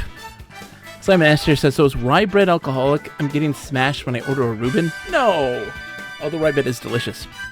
Dude, a marble rye is like one of the greatest gifts on this planet. Oh, thank you also for the Want Some Rye, Wilco. All right, folks. We are starting the last round of the night, round 6. Next week on Wednesday is the end of the tournament. Quick, act dehydrated. Earl, thank you. Thank you, my friend. Yeah, next week Wednesday again that'll be the finale for this. Is Ken gonna win this thing? There's the thing. There is a margin of error for him. Are you Eric's acting dehydrated in the chat? We'd love to see it. All right, so round 6 starts off. Can we get a redemption arc? Can we get a redemption arc? Because we have Ryu versus Rose. Okay, let's put our Buckazoids down. Who's gonna win this fight? Ryu or Rose? Here's the thing. Ryu, heavy in the projectiles. You haven't seen it tonight because she hasn't really fought any projectile fighters. Rose, heavy in the reflections and absorptions. Earl, thank you so much for the subscription, my friend. Oh, Flake gifted it. Thank you, Flake, for the gift sub to Earl. Get water, Eric. Stop being dehydrated. You're too kind, Flake, my friend. That is way too kind. You've gifted 2 subs. Ah! But now you gotta figure out who's gonna win this. Rose, a 2-win win streak. Ryu, 2-win losing streak. Are they gonna even this up and go 3-3? It's crazy. It's crazy. She excels against those Shotos, those ranged fighters. She hasn't gone up against Sagat, which is gonna be interesting. She hasn't gone up against Ryu until now. Flake says, many beers consumed. I sponsored Ryu and Rose. So you don't know who to bet for. I just haven't seen Rose demonstrate the speed or the power needed to fight Ryu. But she's got the finesse, Simon. The finesse. Somebody put down money on Ryu. Holy smokes. Somebody put some money down on Ryu. He's now up 2.1k on Ryu. Not even a K yet on Rose. She's almost there. Oh, somebody put some big money down. Audio Eric put some big money down on Rose. Here we go. Making the betting very interesting. You got 40 seconds. You got less than a minute. 2.1k on Ryu. 3k on Rose. She's on the up and up right now. She's got that 2-win win streak. She again. Down and out. Down and out. But she can do this. I say a 2-win win streak, but she's not on a 2-win win streak. She lost 8 on. Praise says a good zoning AI should be good at avoiding those deflections. Just depends on if the AI is on it or not. But you're going for Ryu on this one. Simon says, what if she reflects a fireball? Ryu eats fireballs for breakfast. You're bringing up some great points. Well, we're going to find out. I mean, that's the thing, right? Oops. Hold on. We got to go Rose's stage. Okay. We're going to find out now. Rose may have finesse, but Ryu will just spam. But she might have the opportunity to spam as well. We're going to find out. Look, one of us is going to eat crow here. It ain't going to be me. Ryu versus Rose. That's who I'm putting my money down on. Kitty Cat's on the prowl. Right, Rose already gets the first hit. Oh, he jumps over the Soul Spark, though. She's getting real aggressive, which is not normally her playstyle. She tried to reflect it, but it was too late. Oh no, oh, there we go. Rose getting some hits in. She's staying in that mid-range. That's not her best. She's really best when it's full screen or right in the mix. Good throw on her part. They're kind of doing the dance. They're back and forth. Ryu's got that little bit of a life lead. She tries to slide under the fireball. They trade, but he wins that trade easily. She gets her combos in, but he blocks them all. Great defense. She techs the throw. Takes a little bit of damage, but not nearly as much. Eats a big, heavy fireball. She's one to reflect. She's not using her reflex right now. A thing that she typically would do. But here we go. This is her time to shine. They both have lots of meter. Oh, she blocks the Eclectic Cloakin', but no, not enough. It's not enough. Not enough. She almost cheesed it. Simon wants to be wrong right now. Rose is a big girl. She can do this. Are we going to get a round 3? She's not doing her reflex, though. There we go. Reflects the fireball back at Ryu. He eats it. For breakfast. The back and forth. Oh, no. He's getting with those heavies. The big heavies. Those heavy kickstarters do so much damage. She does a major reflection in the Soul Spark, her super, which he blocks without any problem, but gets her out of some trouble there. Essentially what they're wanting to do is trying to mitigate as much damage they can take as possible. Right? Whoa, she sends it into the air. I've never seen that happen. She's stuck in the corner. Ryu is pissed. She reverses it. He's now in the corner. Her aggression is really, really not paying off in this situation. And Ryu is capitalizing on it. He eats the Soul Spark, but she gets in that, tries to go with a heavy really far away. He blocks it and punishes. Nah, no upset tonight, folks. No upset tonight. Ryu gets that win against Rose. Climbing back, he needed that, right? That puts Ryu at 4-2. He needed that. That was a good morale booster for him. Sadly, Rose takes that loss, putting her at 2-4. You hate to see it, right? You hate to see it. Oh. How many 2-1s have there been? Quite a lot. So we started off with a lot of 2-1s, and it's now an incredibly vibrant landscape with a lot of people with 4 wins and 1 loss. So it's either right now there is a top and there is a bottom, and there's humor. To humor, Wilco. There's very few in between. To humor. Smash. There's no one in the middle right now. There's nobody, sitting at 3-3. Thank you. Thank you. Thank you, Waddy Eric, for the cheers as well. Thank you. So let's see. Did I record this properly? Yes. Ryu got the win. Rose got the loss. 2-4, 4-2. Who is next? Ooh, this is a good one. This is a good fight. Master versus Pupil.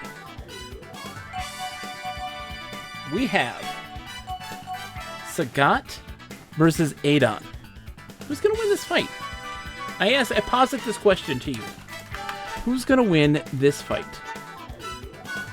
Sagat, who is 4-1, or Adon, who is 4-1? Here's the thing. So conflicted, says Simon. Sagat loves to throw fireballs. Adon loves to go over fireballs. Will he be able to with that height difference from Sagat? That's the real question. The question I actually don't have an answer to. I don't have an answer to it. I don't know if he can go over it. Prey says, I think I'm going to take the fireballs. Simon says, well, Flake's going to put 2,000 up on Sagat, right? Lip put 2.5k on Adon. So, listen. I mean, you got some money to make, some folks who believe in Sagat. You got some money that you can make tonight. / prediction. You've got some time. Who's it gonna be? Both are 4-1. Adon got wins against Ryu, a major projectile thrower, Birdie, Sodom, and Rose. Sagat has wins against Charlie, Guy, Birdie, and Sodom. Again, look, Adon's big win is against Ryu, right? Birdie, Sodom, and Rose. Not as tricky. Sagat has a big win against Charlie, which is not that easy. Guy, which was not that easy. But then you got Birdie and Sodom. It's a tough one. It's a tough one. It's a tough call. I don't know who to pick either. But you've got, the clock is ticking. You've got 30 seconds. 30 seconds. / prediction. Get your predictions in. You know you want to believe. Believe. And they're both Muay Thai fighters. It might be faster, but I don't know. You don't have time, Simon. Go with your gut. Go with your fighter. Simon. Dude, Audio Eric put 3k down on Sagat. Clock's ticking. You gotta put it in. Lock it in. Here we go. Bets are in. It's time. Let's see how this goes. This is a big one. Adon's definitely faster for sure, but if Sagat zones well, he could catch Adon in the air for a good bit.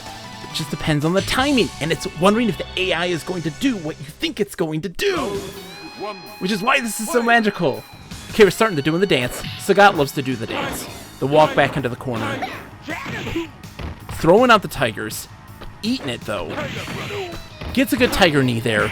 Adon tries to do a response to it, gets clipped by the Tiger Fireball. Jaguar kicks again from Adon, getting some errant hits there, but eats the uppercut. They're back and forth right now. No clear victor here in this situation. We really can't tell. Oh, he eats the Fireball Super. Oh my goodness.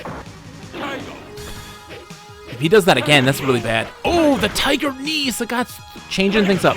He's not relying on the Fireball pressure, which he typically will do. Instead, they're trading knees like nobody's business. Adon's trying to do some stuff. It's not working. It's not working. He doesn't necessarily have an answer. Oh, Sagat with the super! Oh my gosh. Oh, that was beautiful. It's not Muay Thai without a bunch of knees. Exactly. That was a big deal. Can Adon answer this? Can he reacclimate himself? He's poking around right now, doing the dances. Great Jaguar kick over the Fireball.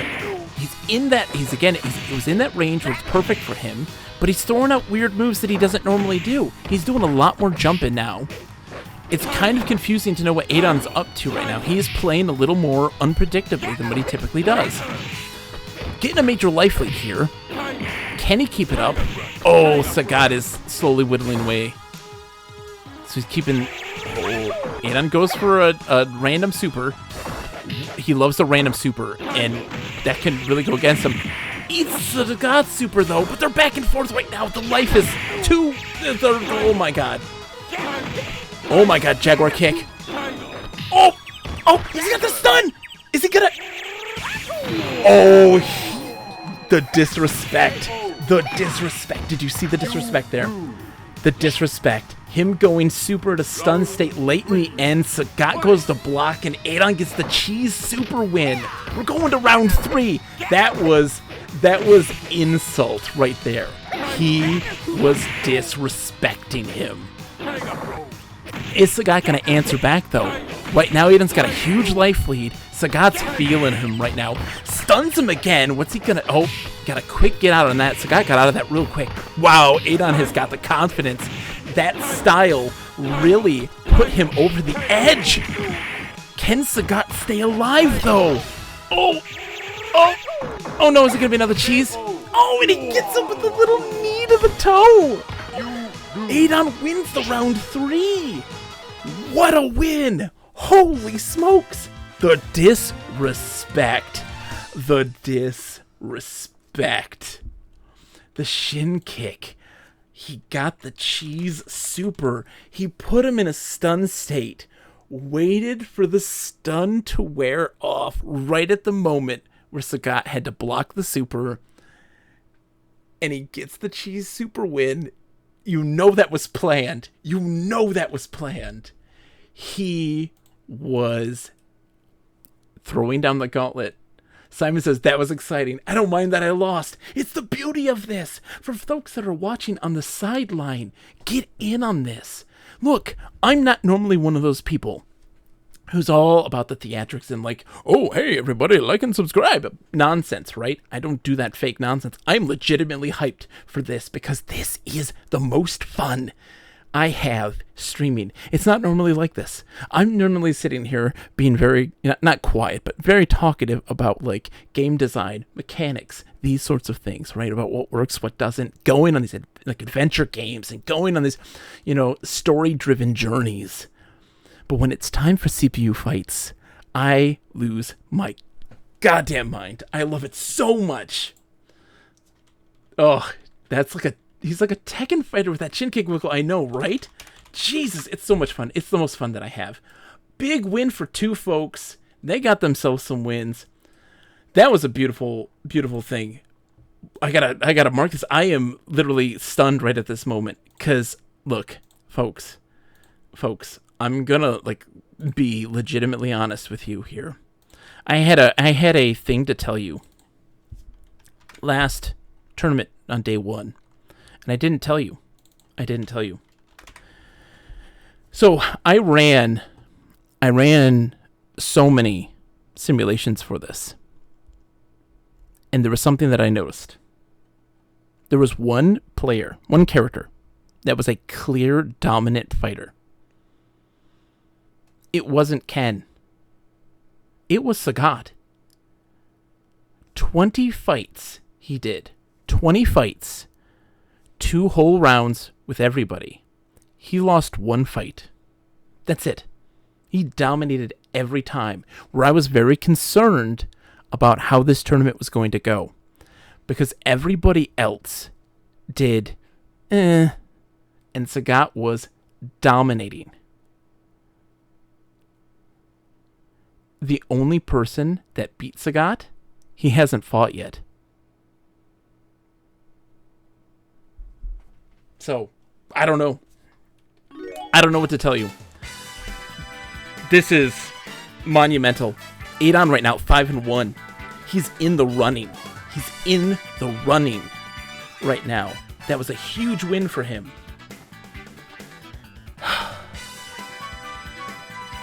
Next fight. Chun-Li versus Sodom. This is going to be interesting, right? Chun-Li 2-3, Sodom 1-4. This is one of those ones that could go either way, right? Sodom is really aggressive, but he likes to get in people's grill. And Chun-Li, with that lack of range but major power in that super close-up range, could really take him down a notch. So the question I ask you, who's going to win this? I don't know. I don't have an answer. This is one of those few fights where it's like, it could be anybody. I'm going to sneeze. Excuse me.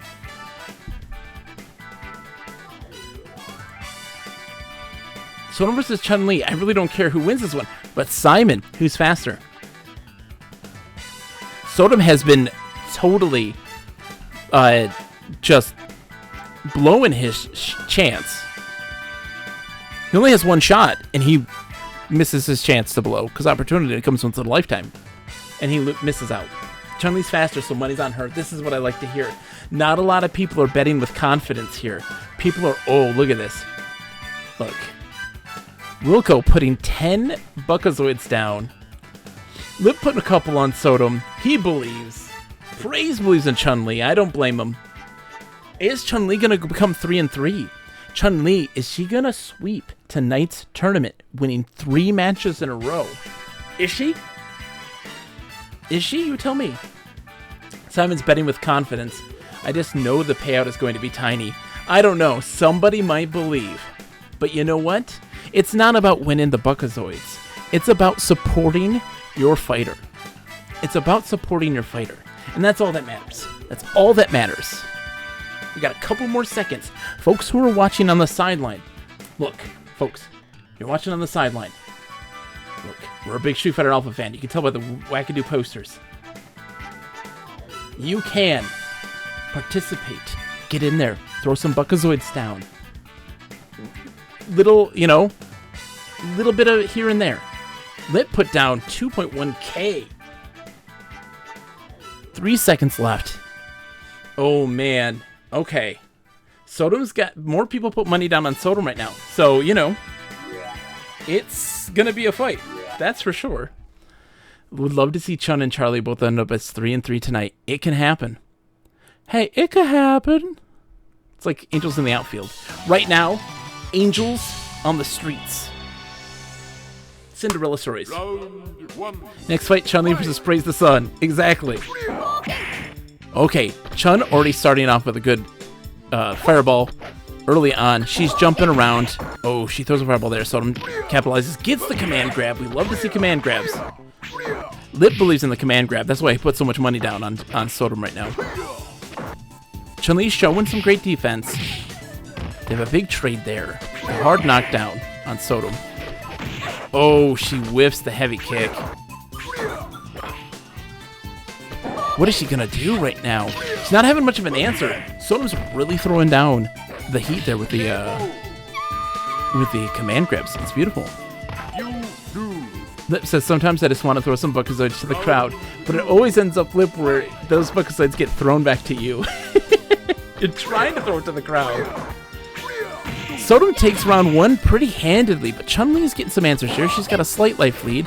She's trying to keeping her distance from Sodom, but he gets stuck in the corner, throws in the command grab on her, using his size to great effect, and her answer to all of this is jump in place. She's not having much of an answer here. He's getting up in her grill, and she's not responding.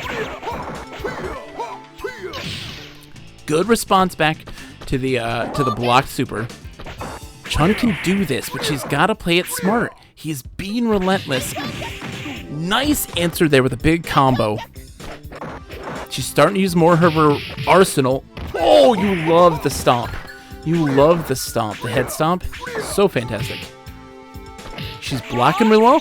Goes the super, hits him with it. She's got a chance. Oh, he's jumping into it. Oh my gosh, Chun's going to take this round. Chun takes the round. We're going to round 3, boys. Praise.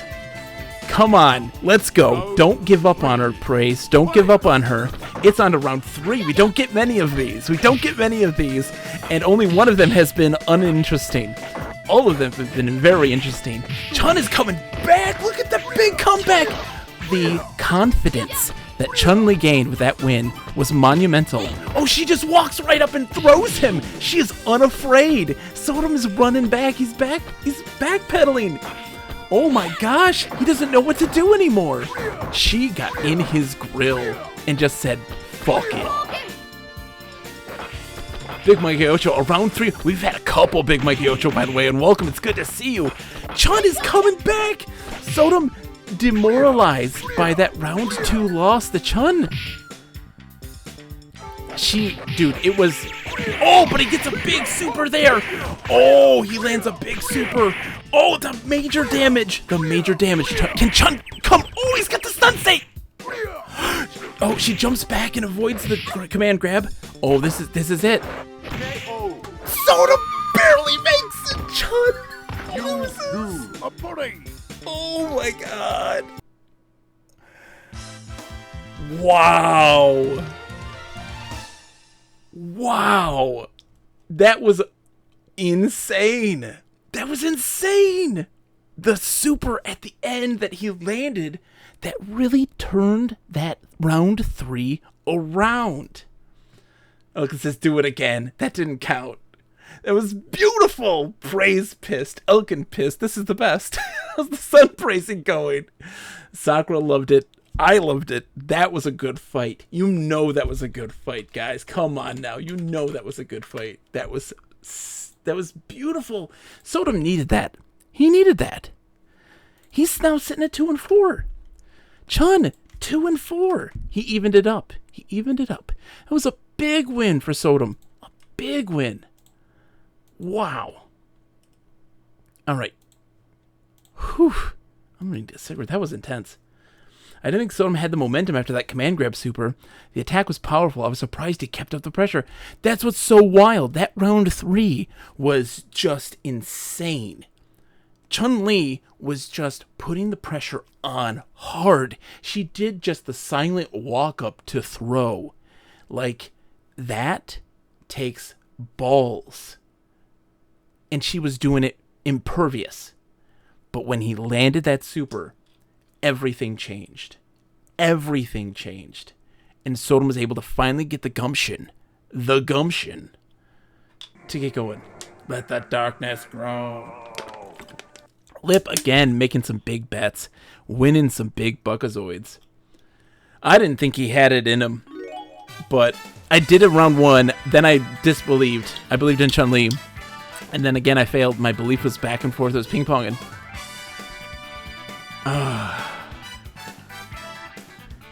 Who's next? That was intense. Okay, here we go. Praise. Here we go. Watching from work right now. This is gonna be a fight. We have coming up Charlie versus Birdie. Birdie's 0-5, folks. Birdie's 0-5. Do you believe in magic? Are we rooting for the underdog? Is Charlie going to get himself some big wins and put himself at 3-3? Or is he going to be one of the losses to Birdie? The only loss to Birdie. Charlie should absolutely win this, and if he loses, I riot. Soccer says Birdie's the worst. Lip, Birdie, sad face. He doesn't use his command grabs.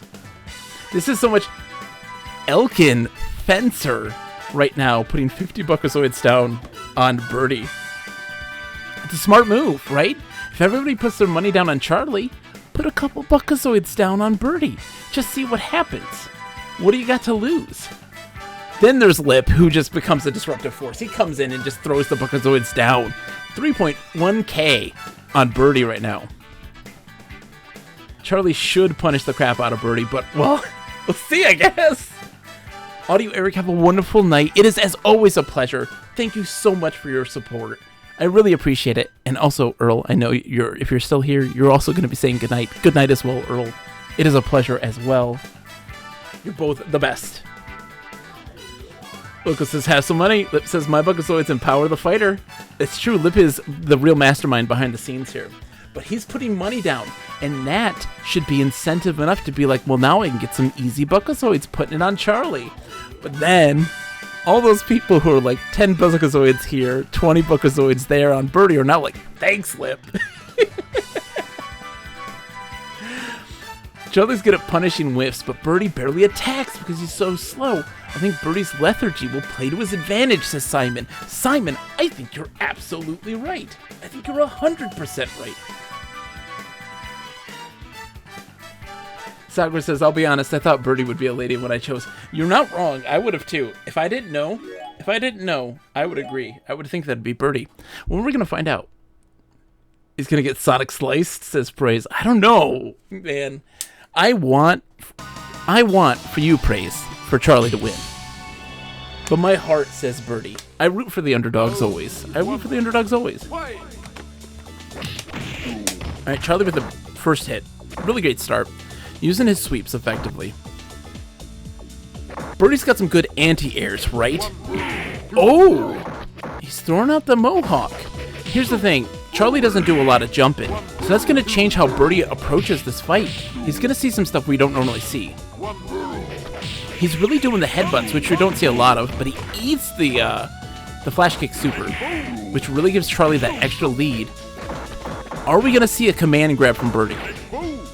The guy who's known for command grabs. He blocks the super. This is good. Does a light punish on this. Nothing too big. Tries to jump over the Sonic Boom. Realizes he can't jump. Eats the projectile. Oh, he eats the super too. This ain't looking so good for Birdie right now. He's standing there. He loves to stand there. That's when he's debilitated.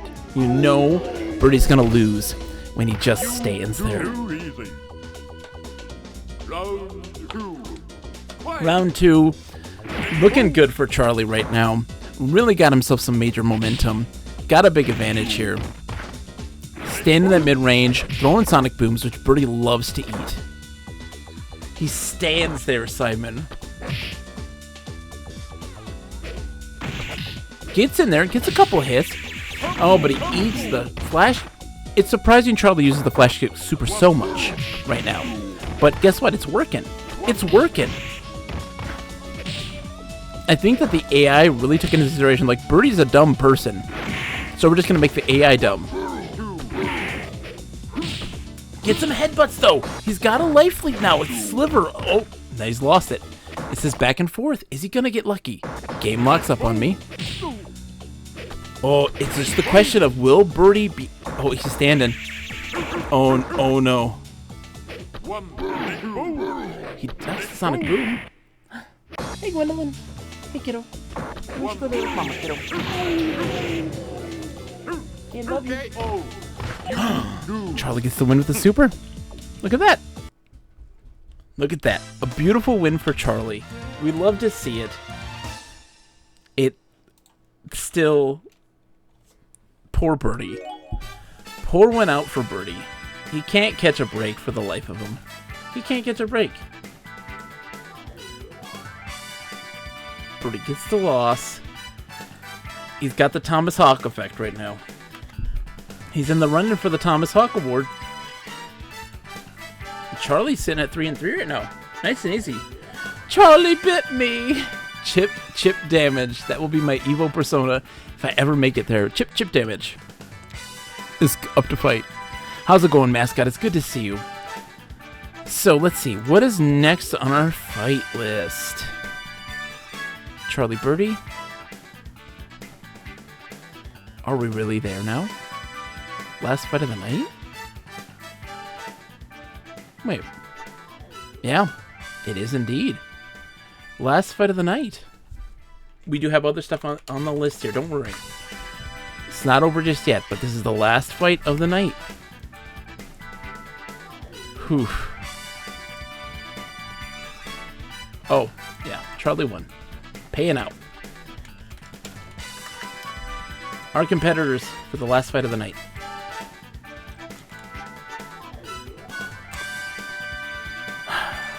I don't know if it's going to happen, but we're going to see. Who's going to win this fight? Is somebody going to take Ken down? Ken versus Guy. Ken versus Guy. This is a tough call. Prey says Charlie's here to stay for the time being. He's not going to die this time. Gunstar is raiding. Raiders. Look, slash prediction. You're coming in for the first time. Throw a follow. Put some Buckazoids down on the fight tonight. Who's winning? Last fight of the night. Ken Masters, undefeated 5-0 right now, versus Guy, who's on a big losing streak. 2-3. He was really, really good at the start. And tonight, he has faltered and fallen. Let's see a good, clean fight. Folks, put your Buckazoids down. Ken Masters 5-0. Win yourself some easy Buckazoids. Ken Masters, is he going to win? Or is he going to lose to Guy? The real question. Simon says Guy's high-hitting hurricane kick is perfect for taking an uppercut to the junk, and we know how Ken loves to uppercut, especially in the junk. Thank you for the follow, Oh! Ooh. Catacon Rose. Catacon Rose, thank you so much for the follow. I'm doing my announcer voice. This is not normally how I talk on stream, but tonight is CPU versus CPU tournament fight night. This is our second week of the tournament.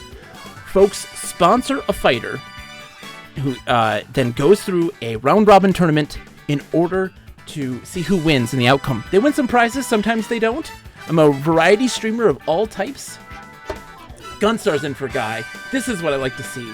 Catacon Rose says, I gotta put my money on the underdog. Yes! This is what I like to see. Underdog support is the way it goes. We have one more week of this. Next week, Wednesday night, 8 p.m. Eastern. Look, if you love degenerate gambling of fake money and want to see the weird world of CPU versus CPU fights, which I assure you is magical and fantastic, please come on in. Enjoy this. It is so good. Degenerate gambling. Catacon Rose, it is the best. It is the best. And so for the folks who are never been to the channel, I'm Bogus Meat Factory. I do a variety streamer, new, old, you name it. I play it. I play a lot of everything, of all genres. MMORPGs, text-based adventure games, fighting games, old school platformers. I have a massive love for the Sega Saturn, my all-time favorite system. PC games, PC RPGs, PC adventure games, like just everything under the sun, right? The only thing that you probably will never see me play is a real-time strategy game. Maybe. That's probably the only one where I'm like, it's not my type of game. But every other game is absolutely. But we're playing old school stuff. We played in a virtual bedroom. You may have thought, hey, Bogus, that was a really interesting, I loved your layout there. It looked kind of cool. It looked like a real TV. It's even better. It's a virtual TV. This is EMU VR. It's a software that I use that is like a front end for RetroArch. You get to decorate your virtual bedroom. We got all these wonderful Street Fighter Alpha artwork in the mix for our tournament this whole month. And it can do multi-emulator setups on multiple different TVs running simultaneously. Full light gun support, including when you're shooting, to shoot off screen to reload. Here's the big thing. Here's the big thing. Let me show you. It realistically simulates the red, green, and blue grill patterns on the TV. It's beautiful. Simon highlights a message and says, I hereby formally challenge you to read the surprisingly short book, The Art of War by Sun Tzu, and apply its lessons to real-time strategy games. One day, Simon, I might do this. For you, I might do this. But now, look, I have spent my time hyping this stupid channel. We're instead going to hype up this match. Look, it's Ken versus Guy. Last fight of the night. Let's get this going. Who's it going to be? We're going to Japan, hanging out, roadside, convenience store. It's beautiful. It's just the height of the day. It totally changed my approach to those games and made me a better player. Is Ken going to get his first loss? Let's find out. Already starting up aggressively, Ken throwing out the Shoryuken, but it didn't really do much damage. Guy throwing his little uppercut, getting a couple of light combos in there. We like it. Evading the Dragon Punch, except getting that one in the face. Ken loves to do the Dragon Punch. What you love to see in these CPU versus CPU fights is that there's a very distinctive AI behavior for each character. They love to do certain things. Ken loves to spam Dragon Punches. Guy loves to spam his little uppercut hurricane kick things. It's wild to see, but Guy's major rushdown. Oh, eats the super. Not too much of a life lead for Ken, though. Anything can happen here. He doesn't do a lot of fireballs, which is surprising. And he really should in this situation. Oh, but Guy rushes right into the super. And cheese. Is that a cheese for him? That's a cheese special win. He gets the cheese. That's despicable. When you get a cheese, that means you win by chip damage. Guy eats a strong fireball. Fireball uppercut. Guy gets some throws, gets him stuck in the corner. Oh, some major hits. Gets him stuck in the corner, which is nice. Major combos right now. Is it going to be enough, though? Ooh, they trade. We like the trade. Oh, but he jumps right into the Shinko Shoryuken. Oh, Ken always eats that third one on Wake Up. Ken eats that thing on Wake Up, the third one, the strong one. Ken doing his whole hurricane kick. He says, you can do it, I can do it too. The back and forth right now. Are we going to get a round 3? He's walking back. He's scared. Guys doesn't have the gumption right now. Oh, the super didn't do enough damage. Is he going to punish? Is he going to punish? What is Guy doing? Guy takes the second round. We're going to round 3. A round 3, baby. A wonderful Stilton, says Flake. We're in round 3 now. This back and forth has been delightful. We are in there right now. What a way to end the tournament for tonight. Okay, right now, Ken's getting some major tip damage, but that life lead quickly whittled away. Gets him really heavy, though, with that, with the Shoryuken super. That was not great for Guy. But can he come back? He's got supers, too. He doesn't use them as much as Ken. Ken loves to use his supers all the time, and he uses them effectively. He ran right into it. Oh, no. Oh, no, not like this. Guy, not like this. Oh, Switch and APOC just died. They just got unplugged. Jeff Smith says, nice to meet you all. It's a pleasure, Jeff Smith. Welcome to the stream. It's so good to see you. Hi. Look at that ending. Man, APOC and Switch are dead. They just got unplugged. And the win, sadly, goes to Ken. He keeps his reign of terror intact. And I want to let you guys know, I ran simulations. Ken didn't do this great in the simulations. I promise you, he did not do this good in the simulations. Guy was 2-1 at the start of tonight. 2-1. A 3-game losing streak for Guy. He can't catch a break. Let's take a look at the stats, shall we? Let's take a look. So tonight, we now have a clear running champion, but I can assure you that it isn't a sure bet. Ken right now is sitting at 6-0, wiping the floor with all of the combatants pretty handedly. Guy being the only one that ever actually put up a fight. Lipilico says Ken would be utterly broken if his Super Shoryukens didn't constantly knock people out of getting more than a hit or two. Truth. Then, in second place right now, surprisingly, Adon was 2-1 at the start of the week. And he now finishes out tonight 5-1. Had a great 3-game winning streak tonight. Really huge performances from him. His ability to be a disruptive force against those Shotos, anybody with a projectile, is really having a difficult time. Jeff Schmidt says, where I am at night. Well, you're here in my wonderful stream at Bogus Meat Factory. It's a pleasure to have you, my friends. So Adon gets a 3-win streak there, putting him at 5-1, nipping at the buttocks, the supple, red-geed buttocks of one Ken Masters right now. But he's not alone. In the race still,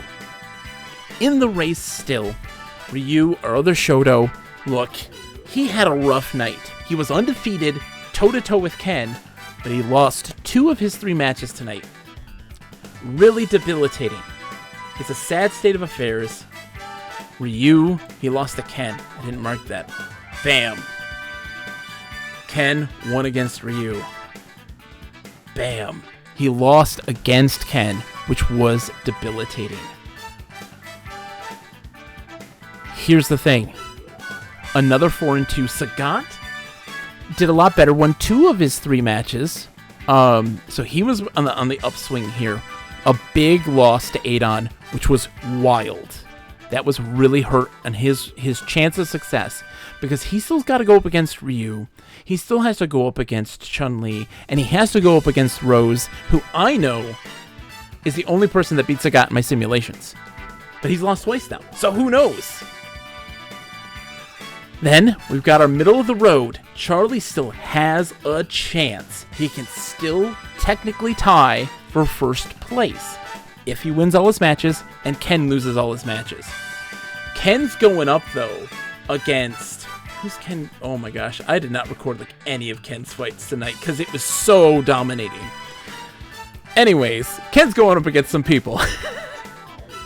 So who knows? Our 2 and 4s bringing up the rear. They don't have a chance of taking the win, but they do have a chance of that Disruptive Force Award.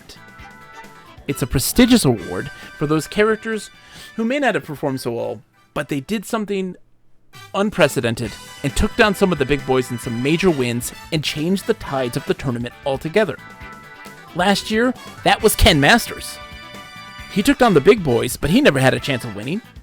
Who's going to be that disruptive force, if anyone, in this tournament? Birdie has a chance. He could go up against Ken and just dominate.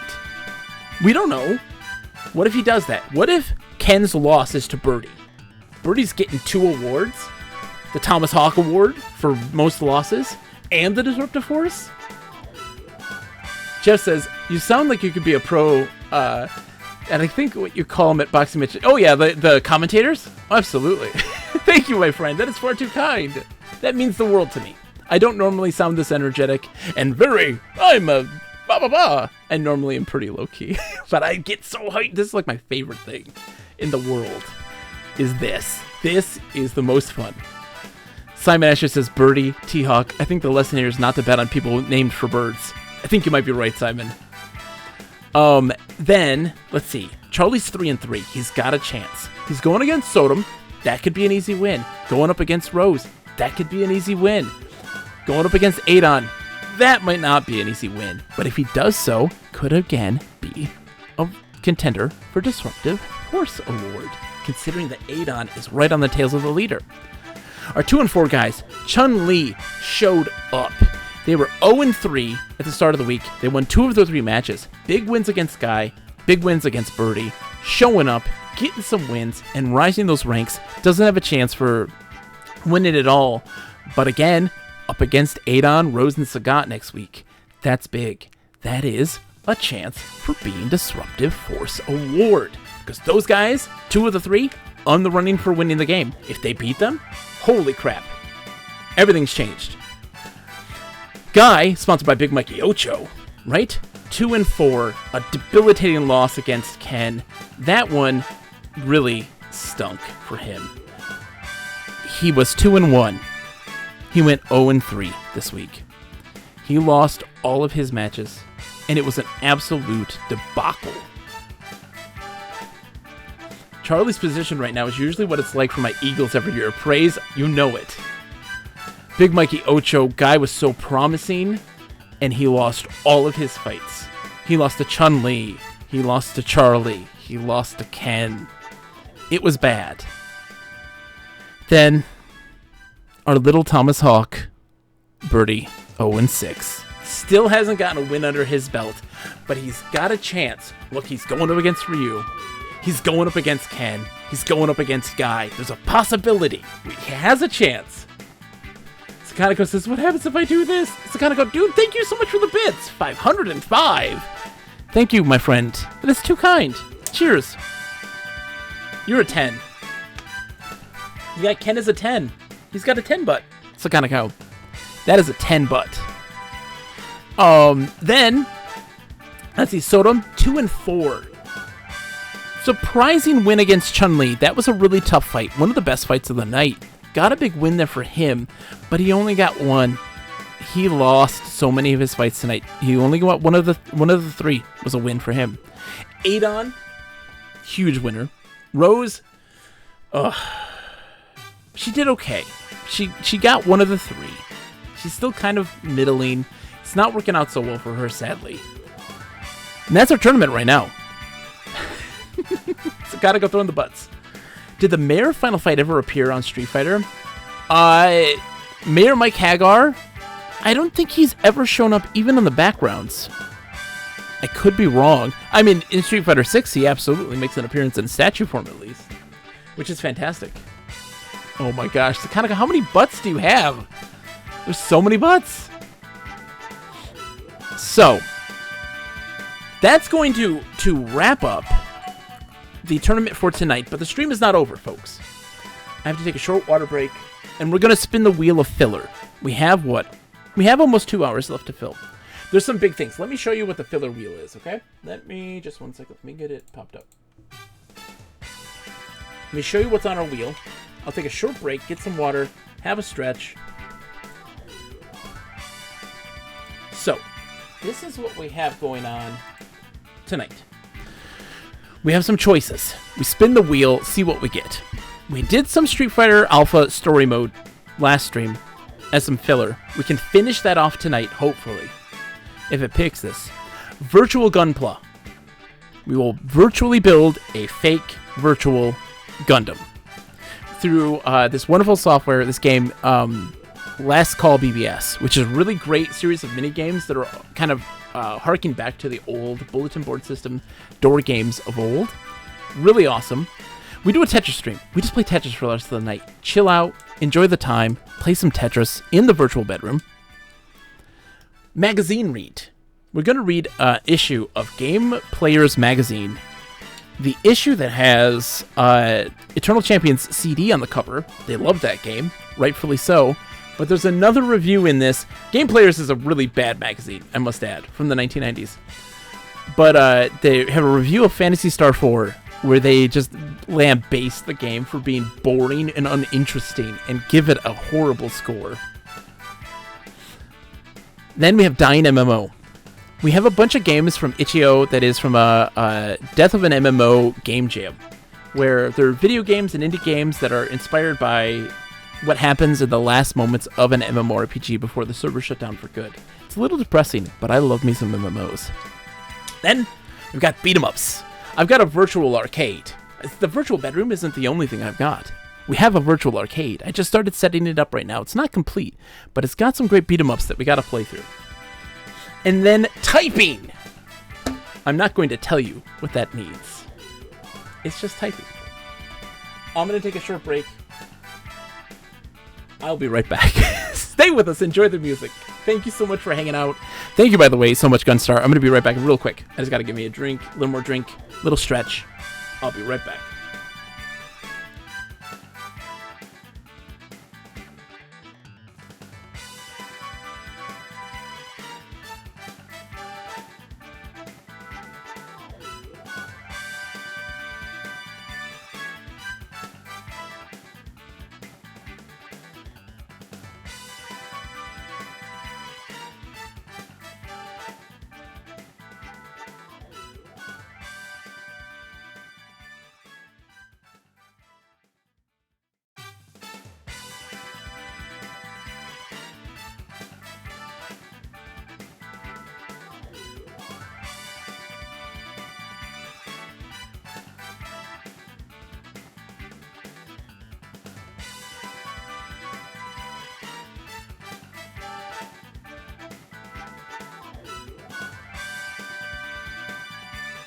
Okay, we're back. Hi. See, I told you it wouldn't take that long.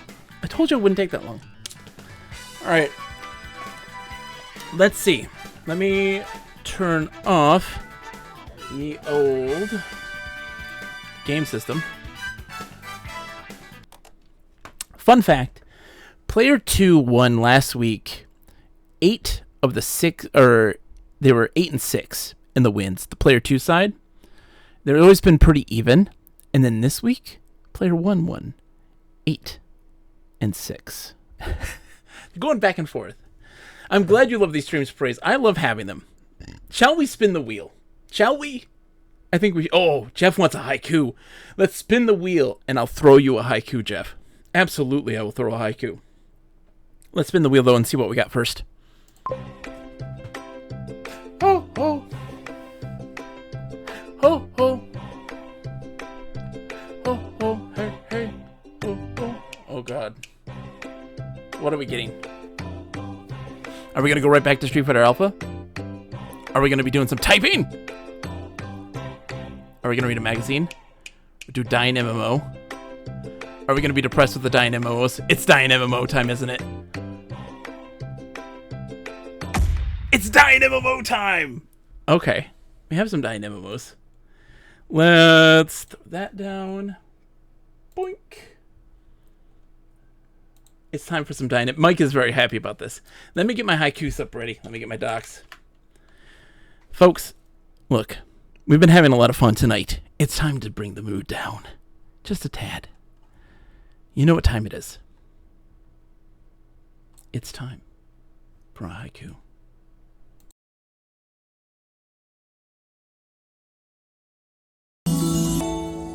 It's time for a haiku.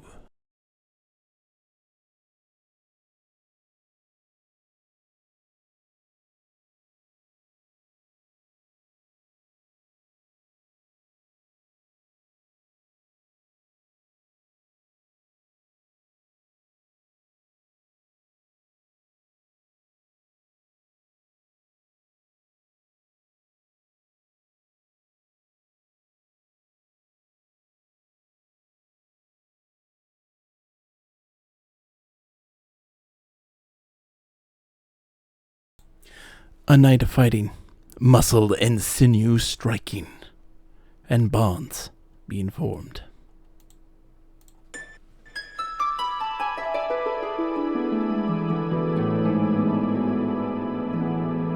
This has been a haiku.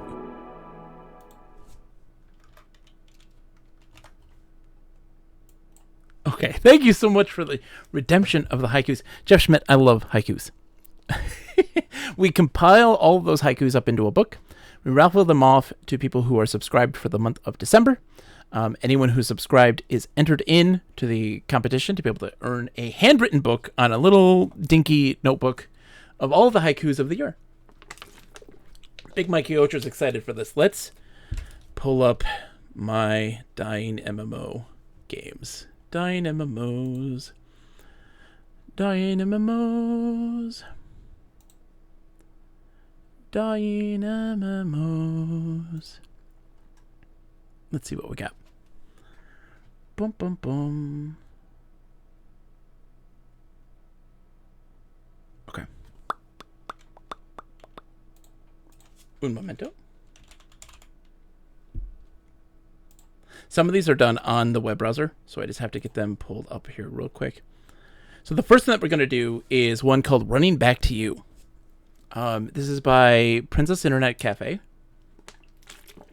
This is a really interesting game.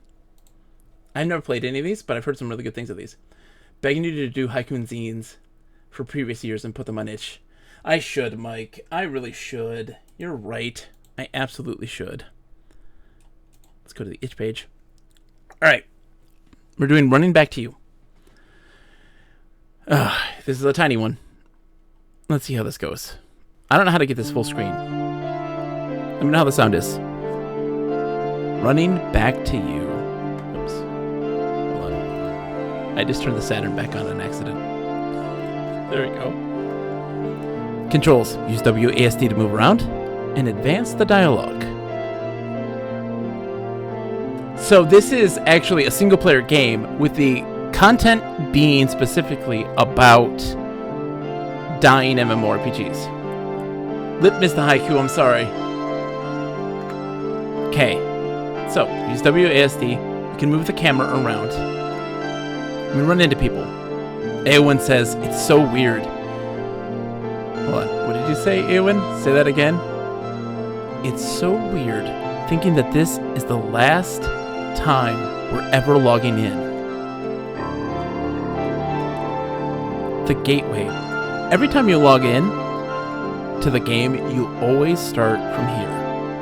It used to be bigger, but since the shutdown announcement a few months ago, it's kept getting smaller and smaller. It's now only allows 4 people to log in at the same time without having to queue.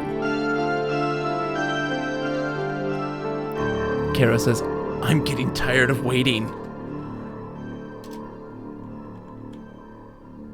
Amy says, I'm sure they won't take much longer.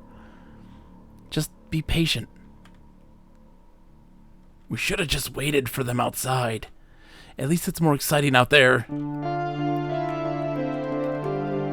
Today, at midnight, dear WOA users, a little over 12 and a half years ago, World of Adventure launched into early enrollment. Since then, the amazing support from all our wonderful players allowed our tiny team to stay online and keep improving the game year after year. It has been a privilege to see this. Oh, I need to change my description. 1 second. I forgot about this. Oh, hold on. You're seeing behind the scenes. Shush. 9 MMOs.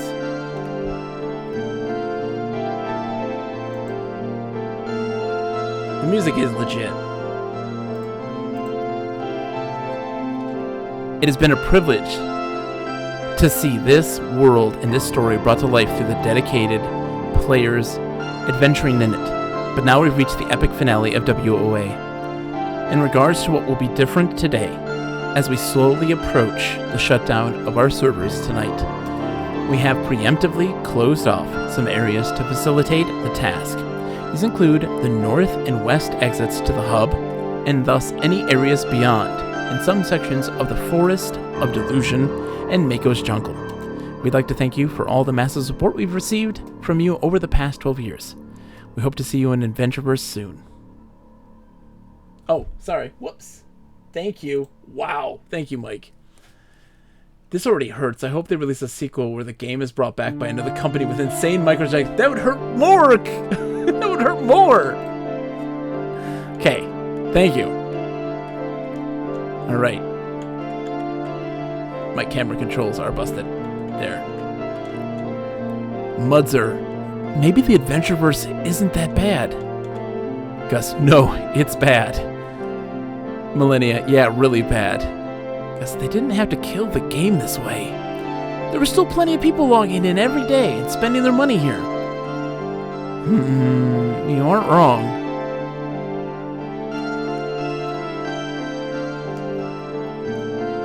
I wish you all the best. Fat Bass. Fun times were had for show. Zachary, it's truly been a pleasure. Nikki, I'll never forget the memories we made. Oh, it hurts. It hurts. I have never, Mike. Never. I've always come in after the wreckage. The Central Garden, the original place to meet up with people. This place used to be bigger, too. For the first event, the devs would set up a stage with NPC performances, a leaderboard, and a nice display of fireworks for the closing ceremony. I miss those times.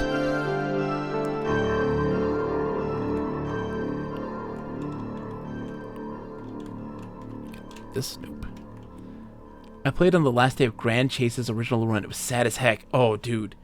I mean, Catacomb Rose, I'm a huge fan of MMOs in general, and one of the major things we do on Mondays, every Monday, MMORPG Monday, right? MMO Monday, multiplayer online game, because there is a distinction between an MMO and a multiplayer online game. We play both of those things on Mondays. Play a lot of vanilla EverQuest through Project 1999, and we did a run on City of Heroes, as well as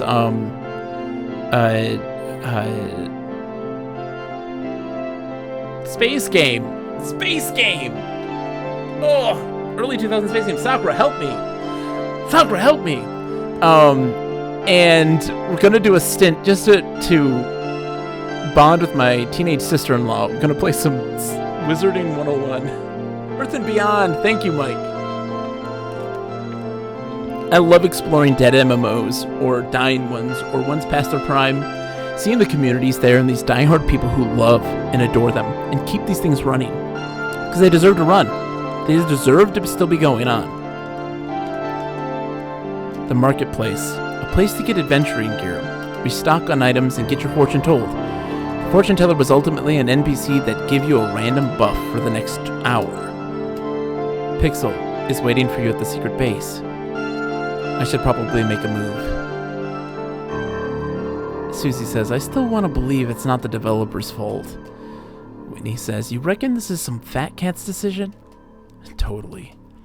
If they can scam people out of their money, they totally will. The rich have no remorse. Oh, you said it well. Area closed.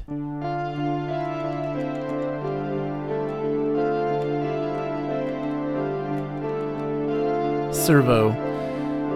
Well, there goes our chance to have a final battle to the death in Hollow Hills. Eliana, they didn't even give me the chance to flirt with the quest-giving lady one last time. Like Eliana, man. That woman turned me into a lesbian. I'm with Eliana here. Flirt with the NPCs. Do it. Percival says, may she rest in peace. Eliana says, F. Servos, F. Percival, F. Paying respects. The launch pad, the antechamber of adventure. A secondary meeting place for last-minute preparations.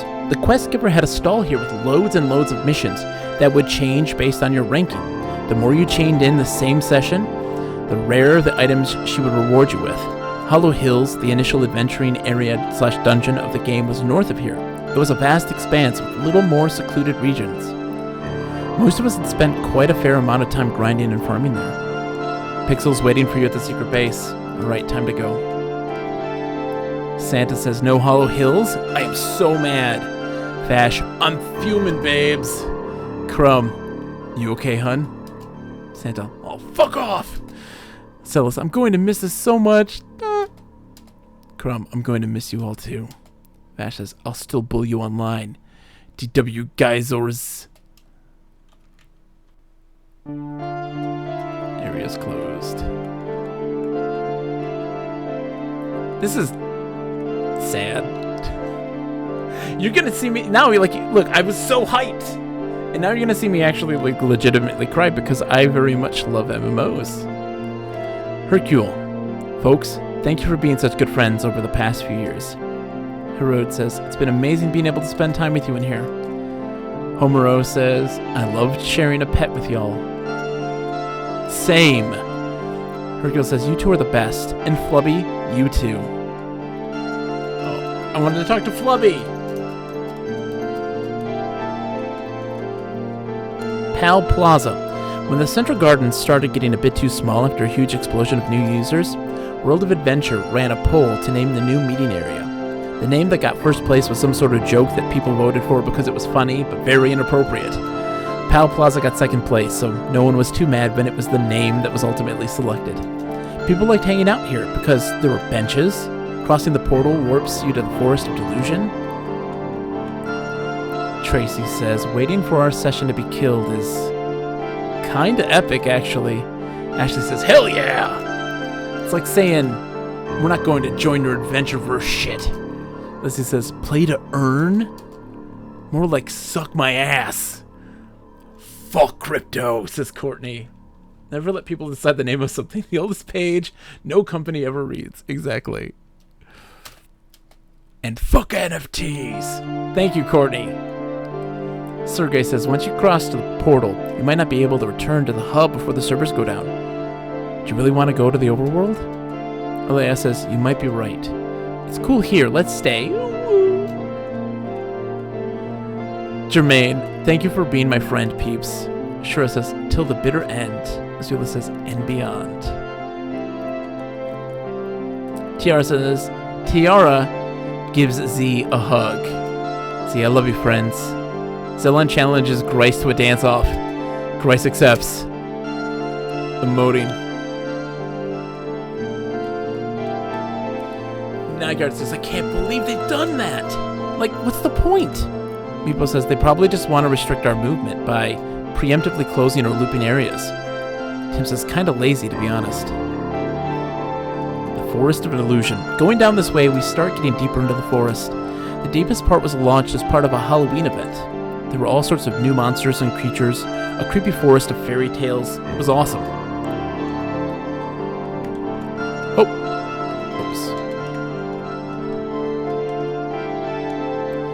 Oops. Forest Illusion. This area of the overworld was launched on the same day Pal Plaza was inaugurated. Grandhurst Caves is north of here. Pixel's waiting for you at the secret base. I know, my friend. I'm on my way. Oh. Oh, jeez. Iris, are you sure this is the right way to the gnome? Yes, I'm certain, but maybe she doesn't want us to visit right now. She's playing tricks on us. I think we're just lost. We might be lost with you guys. Jeez. Let's go in the cave. Grandhurst Caverns, a network of connecting caves, linking to other different areas, each more dangerous than the previous one. The place to be was the Underdark, a place in the depths of the caverns where giant spiders and other weird monstrosities existed. To get there, you'd go north from here. Of course, it's closed.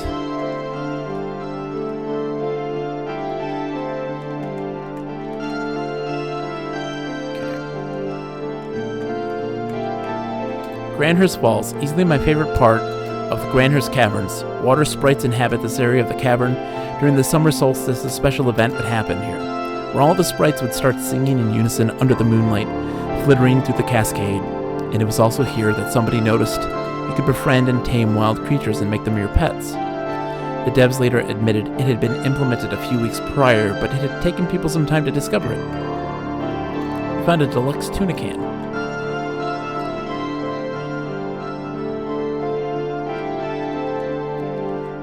Celium says, I tried to feed tuna to the water sprites, but I don't think they like it. Water sprite. Whirl! I found a deluxe tuna can.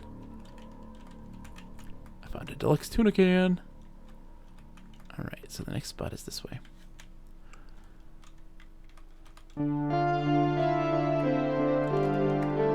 The Temple of Respite. My safe place, or so it was. I vividly remember that afternoon. That was the beginning of the end. I was hanging out here with Pixel and some friends from my guild. Someone came around telling us WOA was to be discontinued in favor of the new one, Adventurers, a revolutionary play-to-earn MMORPG, an NFT game. I remember the reactions: shock, anger, sadness. How and why had the devs decided to go that route? WOA was a game about exploring the wilderness and becoming one with nature. Why did they think it was okay to shut down this little oasis and try to push such a horrible game down our throats? Who'd want to play such a game? What's the point of retreating into a world of fantasy that we know is contributing to the destruction of the real world? Pixel is waiting for you at the secret base. When I found out, I looked at Pixel and cried. I knew that day would eventually come, but so soon, and for this reason, I wasn't ready. Little by little, our numbers started dwindling. People moved on, started playing other games, or left MMORPGs altogether. Now it's just Pixel and me left.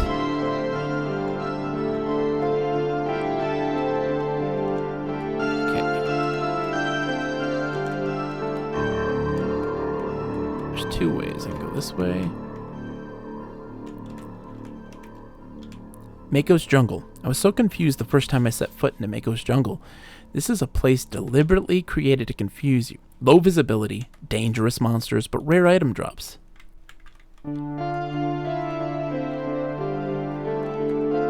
Wild slime. Whoosh! Mako's Jungle. This is it. Final destination. Our secret base. It was great figuring out we could get a plot of land here. Who would think someone had built the HQ of their guild on top of a tree? I mean, probably many had thought of it, but no one but us had figured out how to achieve it. It took us some time and lots of collective efforts to get it all set up and running. The idea to use the hanging vines as a ladder to the entrance was actually mine. Much better than nailing some planks to the trunk or something.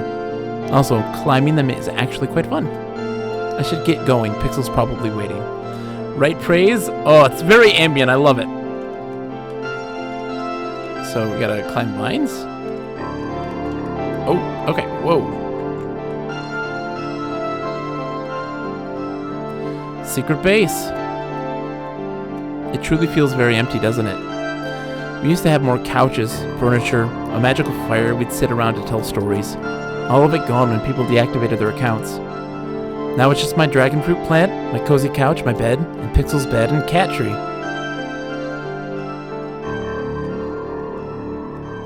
Pixel's bed. Pixel likes napping here when the sun rays are hitting it directly. Otherwise, you can always find Pixel hanging out on the branches ahead.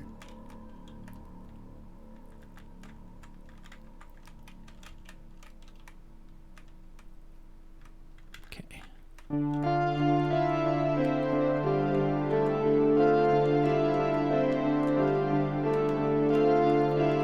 There he is. Pixel. Meow. Hey, little friend. I was so scared I wouldn't make it in time. Meow? Meow. Pixel licks your hand. I'm going to miss you so much. I still remember when I found you during that raid in Hollow Hills. You looked very scared, pressing against the walls of that very dark cave. I barely spotted you. No idea how you ever got there, but the moment I locked eyes with you, I knew. I had to take you out of there before any monster spotted you and attacked you. Pixel lies down ready for belly rubs. You rub Pixel's belly. You've been a fantastic companion. I know you're just a bunch of code and probably not the most sophisticated AI, but it's been really fun. Thank you. Pixel staring at you with a puzzled look. Oh, I forgot. I brought you a little something. You place a deluxe tuna can in front of Pixel. Pixel. Meow! Pixel eats the deluxe tuna can. Your friendship level with Pixel is already maxed out. Don't worry, I brought many more. You place a deluxe tuna can in front of Pixel. Pixel eats the deluxe tuna can. Your friendship level with Pixel is already maxed out. This feels right, doesn't it? You place a deluxe tuna can in front of Pixel. Dude, don't do this to me. And that's it. That's it. That's it. Oh my god. Connection to WOA lost. Running back to you. Yep, there's the controls. Jesus. Jesus. That was, oh my gosh, I loved it. That was very good. Let's do one more.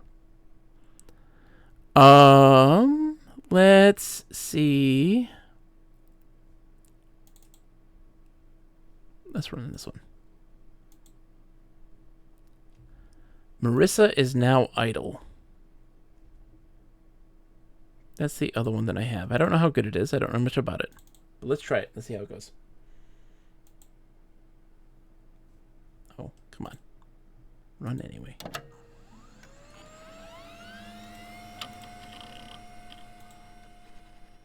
Bam. Okay. Oh, no fishes. Credits. Warcore. Remember, off the family computer by 7 p.m., please. Mom wants help in the kitchen. I can change the wallpaper. Meet the artist. Oh, jeez. I love me virtual desktops. Mike wants a haiku. The feels. Pure pain.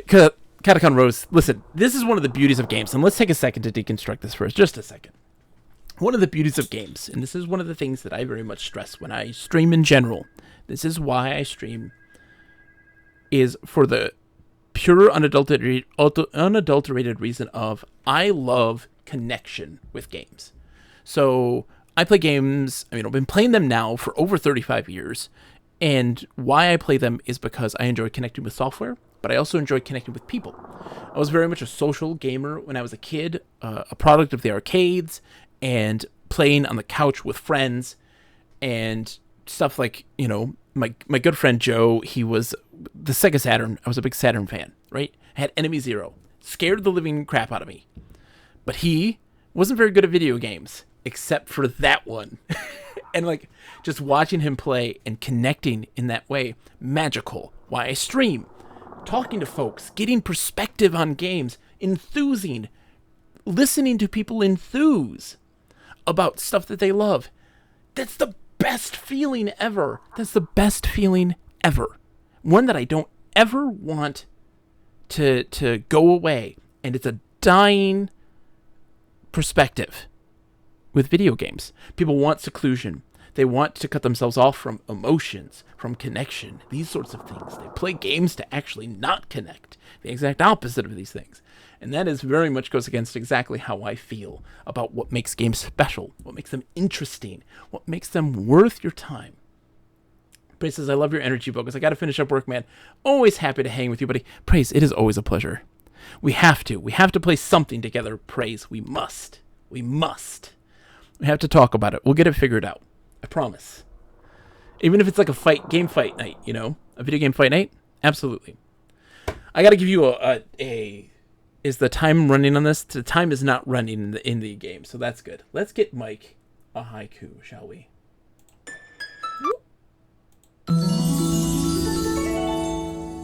It's time for a haiku.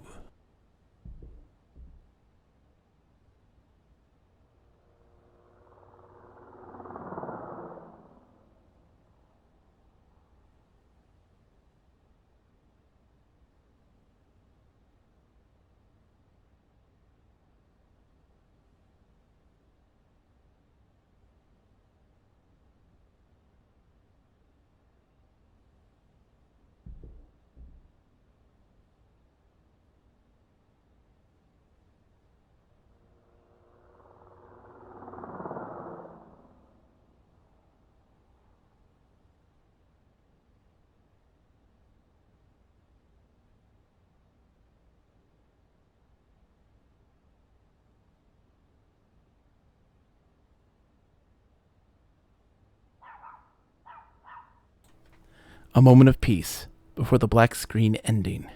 Connection is lost.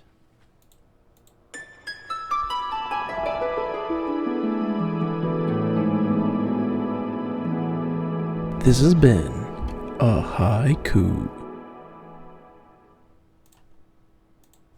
Mike, thank you so much for the haiku. Let me just go down in MMOs. Boink. See, Small, that wasn't the finals. This was week 2, my friend, because last week I had to cancel, sadly, because I lost power.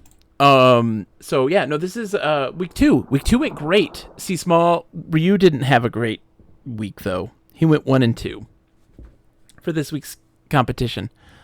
But Ken did fantastic. There's one more week. Next week, Wednesday, will be the finale of it. That will be the end. So meet the artist. Annalise Peony Baker, 17, female, likes Warcore. Swimming, Stephen King. My MMO friends, dislikes liars and maths class. Facts about me, my Warcore character is called Peony and has hit the level cap. I used to be at the top of my class in swimming. Used to be.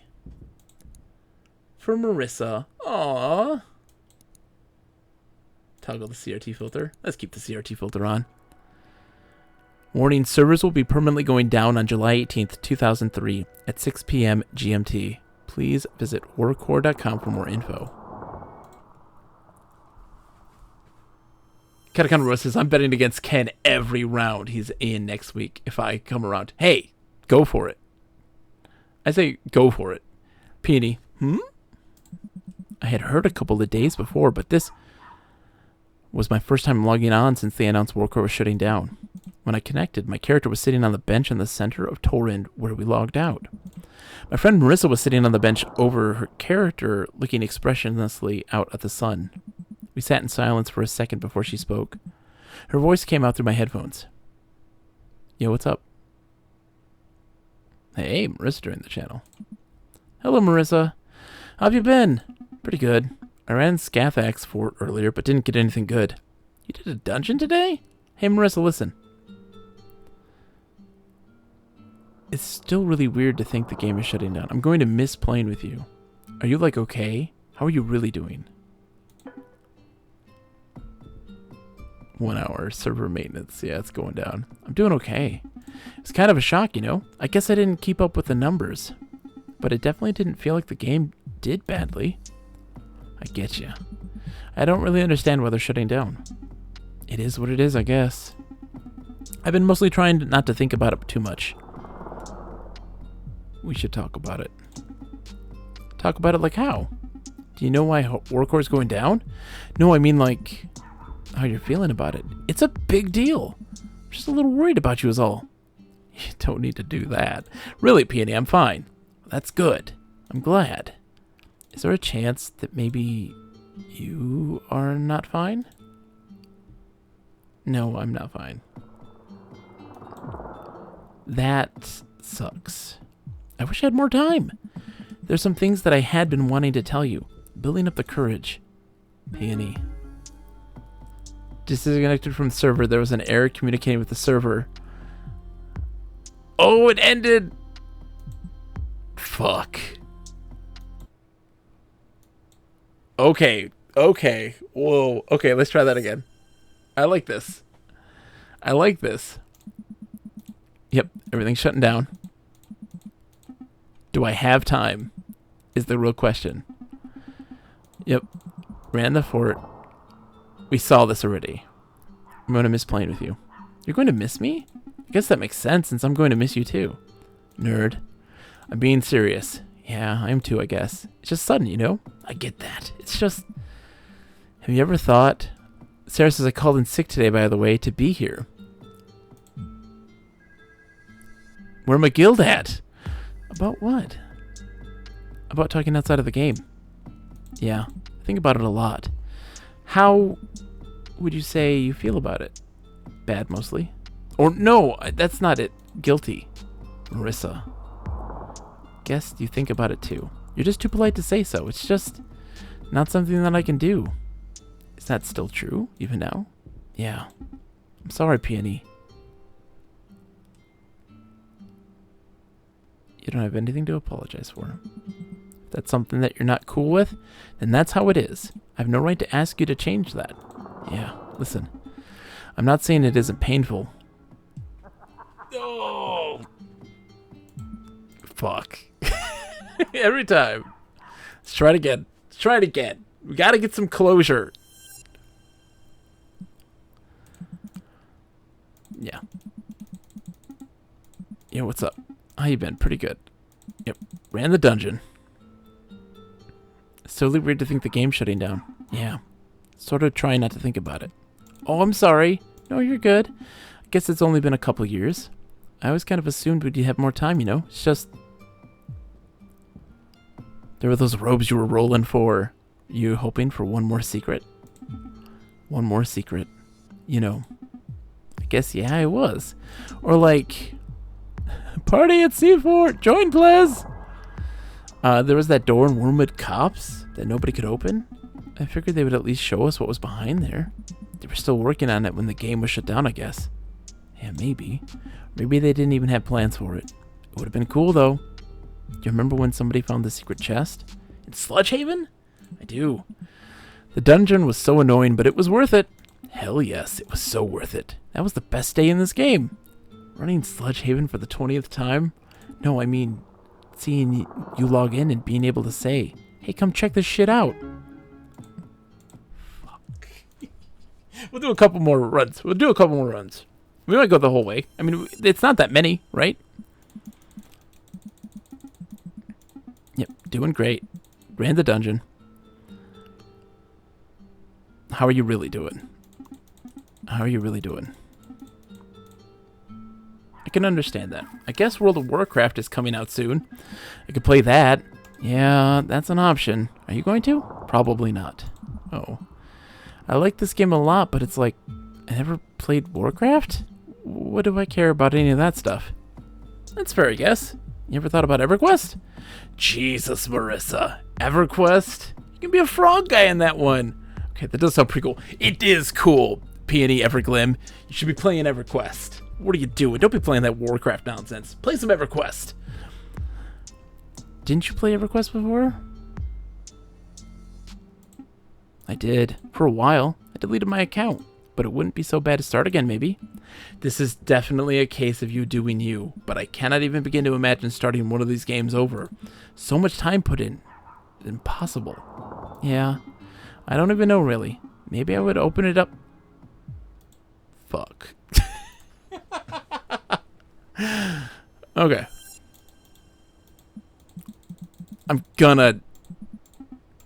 We gotta do it. We gotta... How are you really doing? Yep. There's a lot of options. I like this one. This is good. I can understand that. Warcraft, probably not. Yep.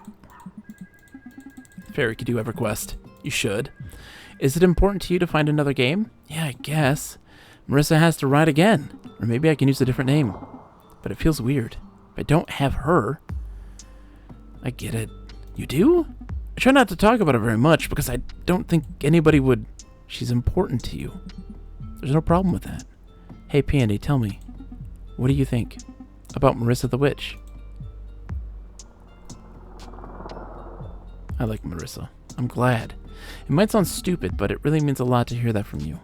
Well, it's true. You've helped me a lot over the time we've known each other, and I'm glad we met. Truly. Yeah. I'm glad we met too. And this is very cheesy, but maybe one day we'll meet again. What do you mean? Just keep an eye out. And mark my name. Don't be afraid to say hi.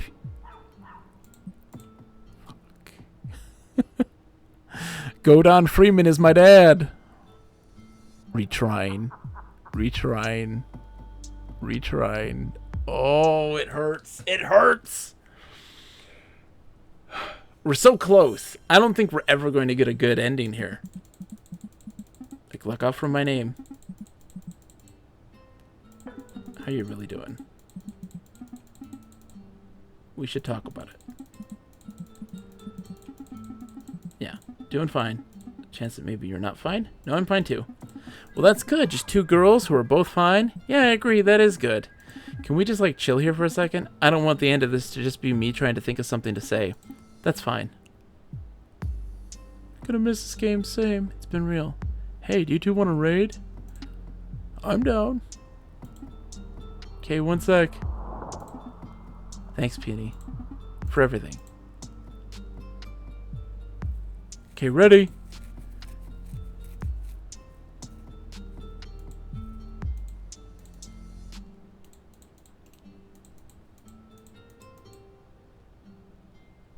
And the time is passing.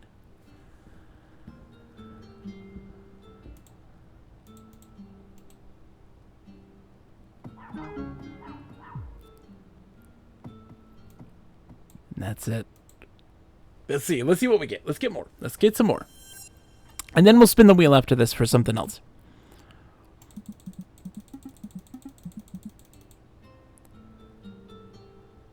I'm gonna miss playing with you. I'm gonna miss you too, nerd. Yep. It's just, have you ever thought about what? About us. Us? You mean like me and you? You and me. I mean, have I thought about us? Sure.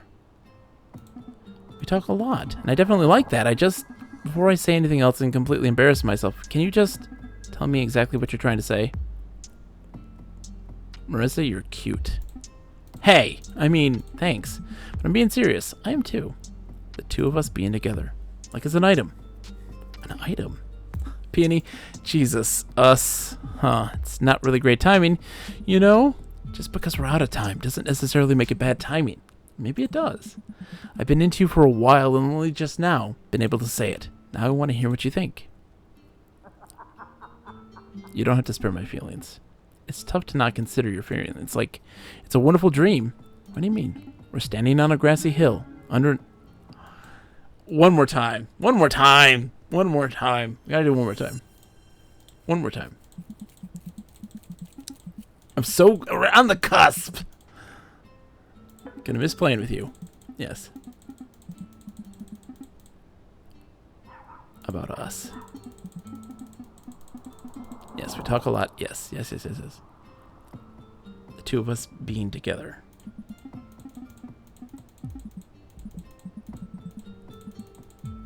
Is there any way it can work? If we're being real, Peony, I think the answer is no. Oh, don't get me wrong. Your feelings are true and mutual. It's just up against it, you know? It was meant to be goodbye. I'll see you again someday, maybe. I wasn't expecting you to say that. Sorry, I don't have a good answer for you. Peony? Are you okay? I heard a noise.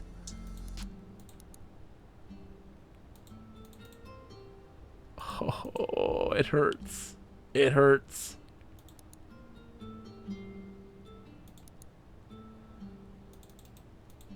The silence.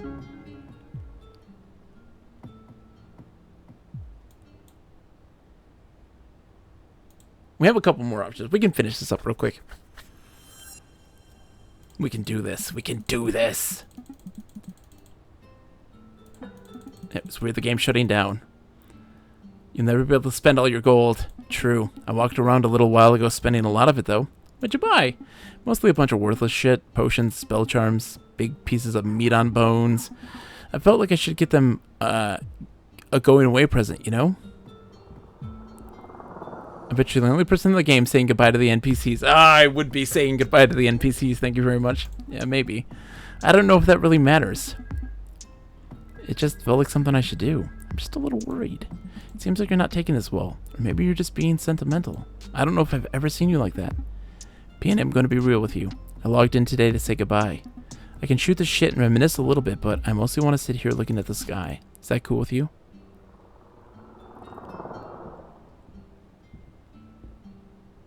That's okay with me. Cool. Yeah. I love the song that plays here now. It's better than the old one. Oh, I can't do it. I can't continue. Oh no, it makes my heart hurts. I've got to turn it off. My heart. I try so hard. That is really good. That's really good. That gets me in the feels. Let's spin the wheel. Let's see what we can do. Let's see it's something else going. I did some 2 dying MMOs. We're keeping that on there. I have a whole bunch left. But that was good. That was good and really sad. Let's fire it up. What do we got?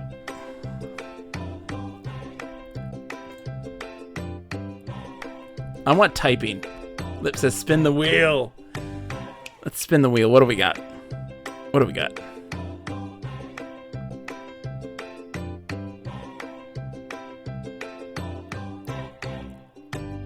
More Street Fighter Alpha? Is it going to do more Street Fighter Alpha? We're doing more Street Fighter Alpha, aren't we? Yep. We're going right back. Okay. Let's do some story mode. We got an hour to burn. We can get through a couple of those. That shouldn't be a problem. Back to Street Fighter Alpha. This has been a roller coaster of emotions. Let's put this on. Wow, I cannot capitalize the F in fighter.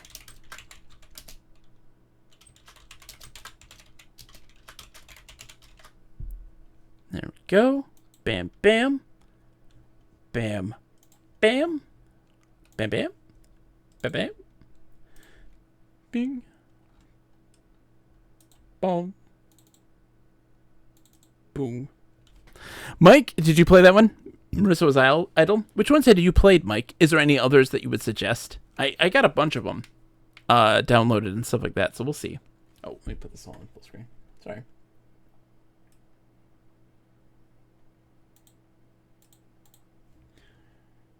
Boink, boink, boink.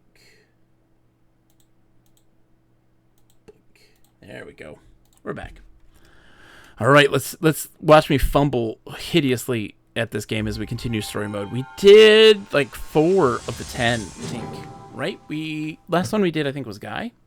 That took forever. What was wild about the Guy one was that we had like destroyed all of the fighters. But we got to Bison, and Bison just brutalized us. So when we do story mode, we do it in normal difficulty, standard difficulty, going through all the characters. There's something very endearing about playing fighting game story modes and like getting to the end with all the characters. As a kid, I played Street Fighter Alpha 2 like religiously, and it was so much fun. And I just like always got every character. Like I'd be like, okay, tonight I'm just gonna go and get all the story modes stuff done. It's weird that so many endings are bad endings. It's true. All right, who do we got? So we did. I don't know the movesets. Oh no, it's a birdie. We might be doing this all night. I don't know his moves. I can't do the circle motions. So we're gonna see. I don't know his moveset anymore. I haven't played the Alpha games in a long time, so I'm very rusty, as folks could tell when I tried to do this last time. Let's go again. Let's see what we can do. Round 1. Just getting a feel of the moves. Kick. Okay.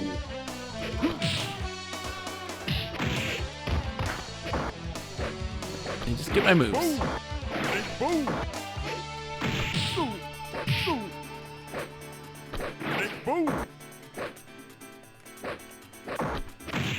Just trying to see what my moves are.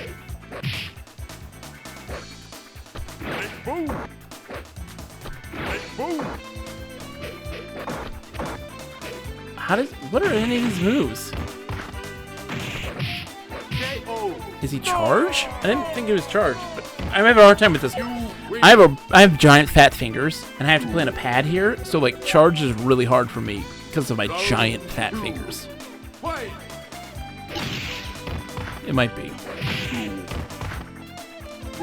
Yeah, it is.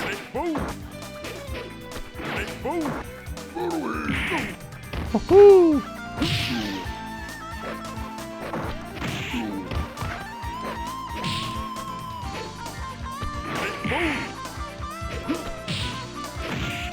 Okay. Yep. Charlie likes to just jump in. Oh my gosh, Charlie.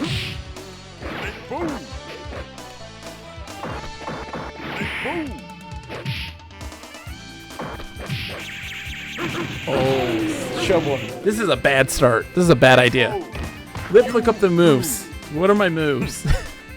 Round 3. Fight.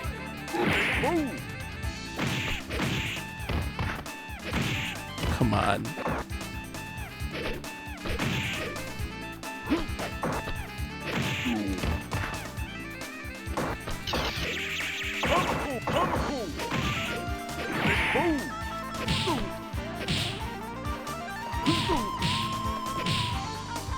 There we go.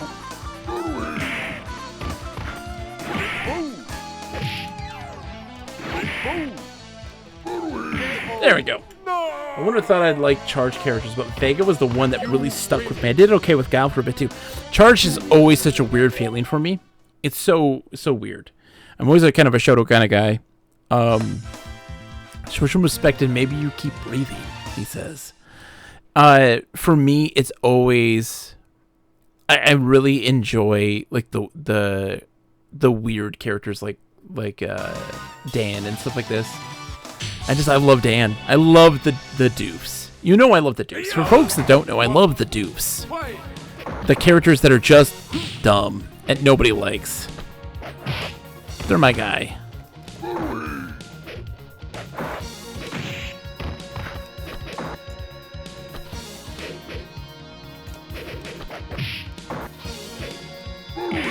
And the timing down with Vega. Charging while moving through the air. That's very nice. It's wild. This is the move the AI does in the CPU fight. It's just this one. That's it. Doesn't do any other attack. Just that one. Just heavy punch.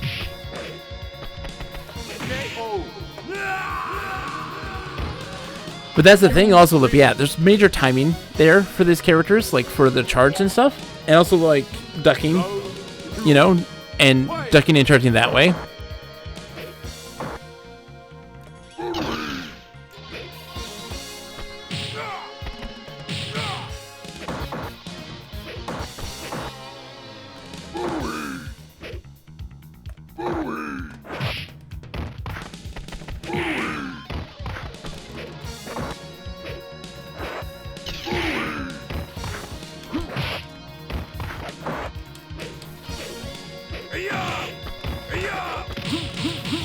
There we go. Headbutt, Birdie. You got this, buddy. I love that everybody has just impossible hair in Street Fighter. It's my favorite thing. It's the hair. Birdie's stupid mohawk.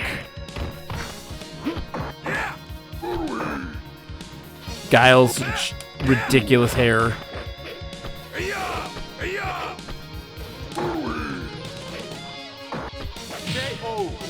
His ridiculous hair. I love everybody's banana stuff. Just look at that chain. Oh, Birdie, look at that chain. That is not sanitary, Birdie. That is not sanitary, my friend. Show some respect and maybe you keep breathing. Adon's hair is more ridiculous. Exactly, like everybody's hair is ridiculous. Chun-Li, only one that has non-ridiculous awesome hair. It's either a mop top, like that they don't give a hoot about their hair, or they care a lot. Let's see how we do. We can do this.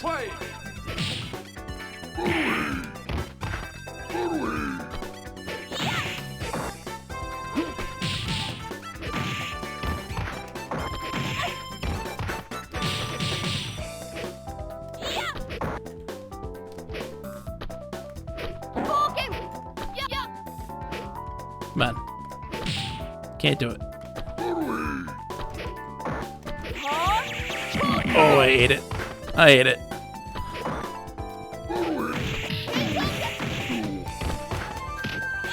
Oh, come on. I threw. Thank you very much. Chun-Li. Thank you. Dude, right now we got some jazz flute going on. The soundtrack to this, the art to this, the Alpha series is legit the best. It takes the Chun-Li theme, throws in some jazz flute. It's madness.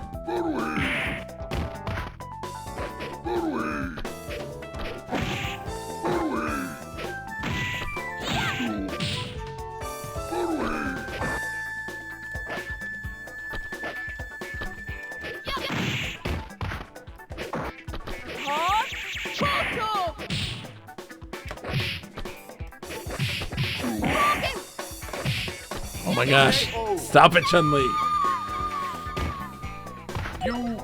Like, just, I'm number one. He's so cool. Birdie is a cool character.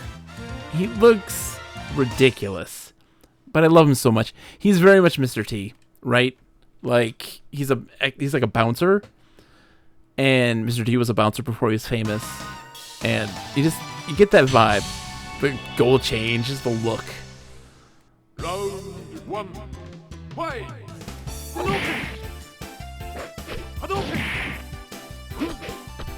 It gets messy, and then it goes right back to the hair with a hole in it. Like, how is that even possible?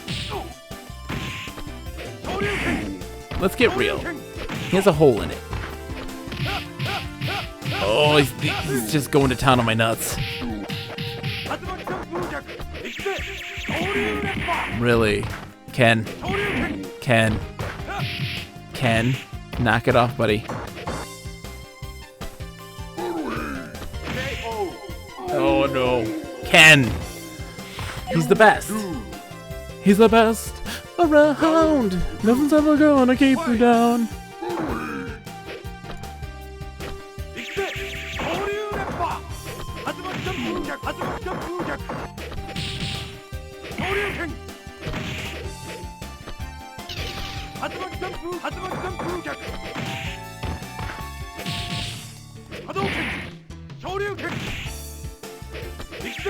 I'm eating that. I'm eating that. Come on.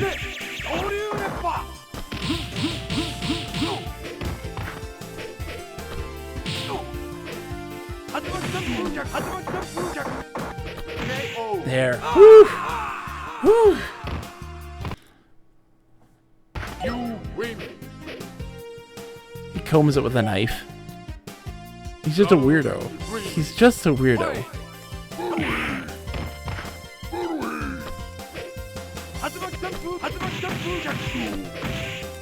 Come on. Oh, come on.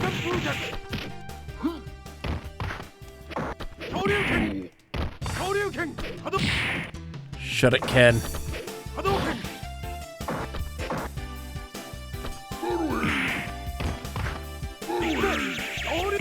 Oh, suck it, Ken. Nothing fancy. Nothing fancy. Nothing fancy. Just get the W. You win. Good job, Birdie. I'm proud of you. I don't know how do you do your super, but I'm proud of you nonetheless. Lip, how are you doing, my friend? It's good to have you. I miss you every day. Man, Lip. One of the best reasons why I stream is because I get to talk to you. Round When does the new job start? fight. Hadouken! Hadouken! What? You got a motorcycle today. What? Are you bringing back the leather jacket and going full Matrix?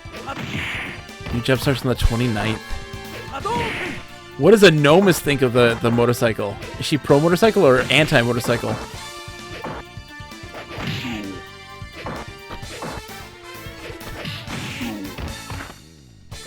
Hadouken! I love the small talk. Don't mind me. Hadouken!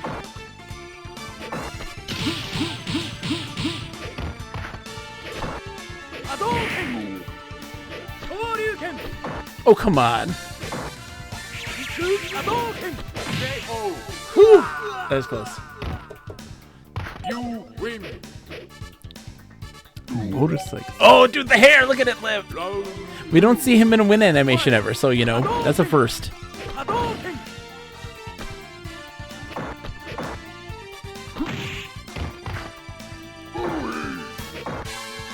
Hadouken! Hadouken! Hadouken! Stars on the 29th. I'm so stoked for you, Lip. Hadouken! Are you driving that bad boy into work?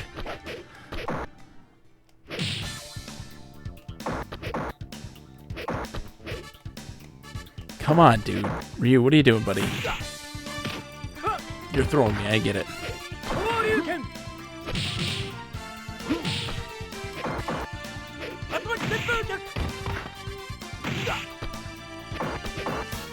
I gotta get used to driving it first. It's definitely different, right? Have you ever driven a motorcycle before? KO! I'm terrified. Motorcycles are the scariest thing in the world to me. One of many. My wife's very pro motorcycle, and she's like, "Yes, I want a motorcycle." I'm like, "You'll never have a motorcycle." What made you think you could beat me, huh? We're going quickly through this one. Birdie, I'm surprised I'm going so quickly with Birdie right now. Considering that he's the one who I'm like, obviously the worst at. Why they decided to give grapplers like full circle motions for their stuff is beyond me.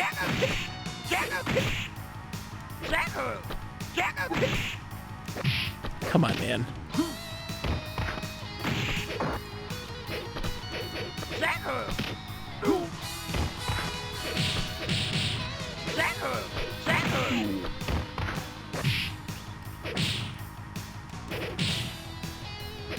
There we go. You win. So is it Nomus pro or anti-Lip? You didn't answer the question though, my friends. Is it Nomus pro or anti the motorcycle? Fight.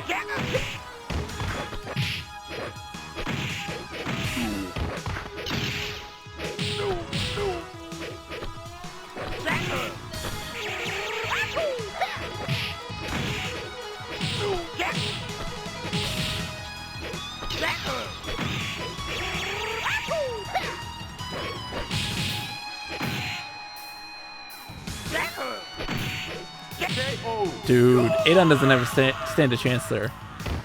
You win. The hair. And I know it's happy for me, but she's a bit nervous about me driving into Denver on it. Reasonably so, yeah. I mean, motorcycles are always scary, right? They're always scary. There's always a risk. Just wear your helmet, please. Please, Lip, wear your helmet. That's all I ask. Wear leather, wear helmet. I don't know how to quit you. Round I don't want you lost. fight.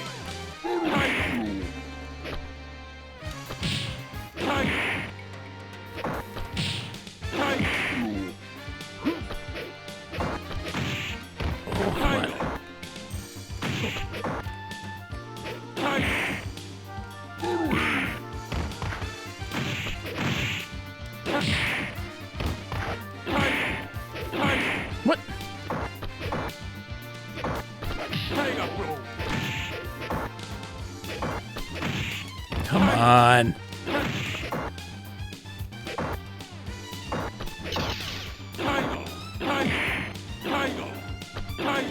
KO. There. Oh my gosh. Just barely making it. Just ecking. Win. Just a little bit there. Just making it easy.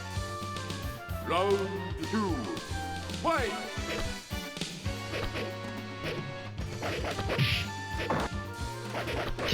What? Oh, I belly flopped right into that.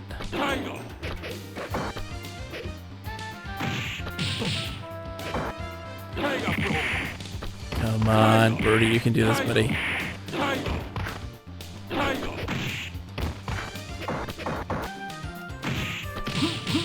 There we go.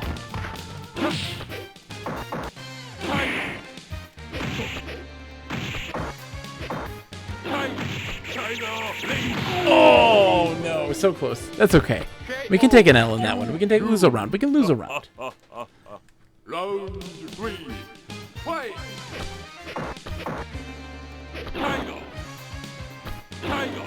Tiger Crush.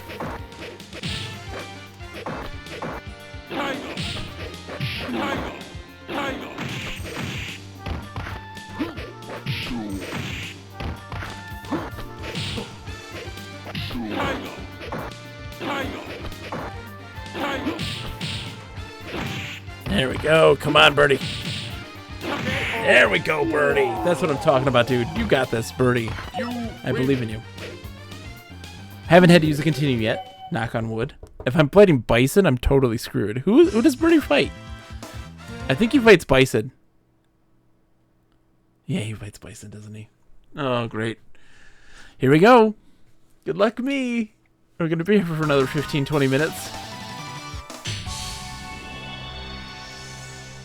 Okay. So you're the famous M. Bison. Little Mikey Bison. Think there's a place for me in Shadaloo? I've no need for weaklings.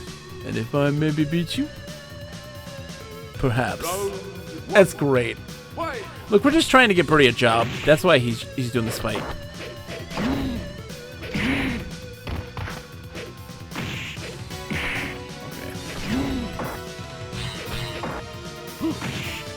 Come on. Oh, come on. Stop this nonsense. Little Matthew Bison. Matty.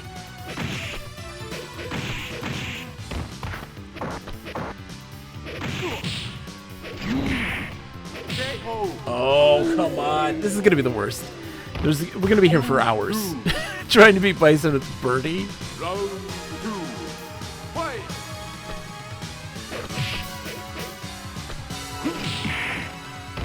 Belly flop.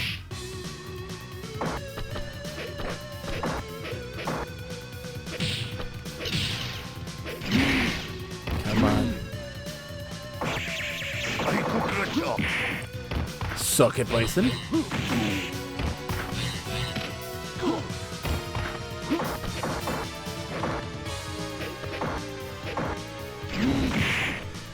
Oh.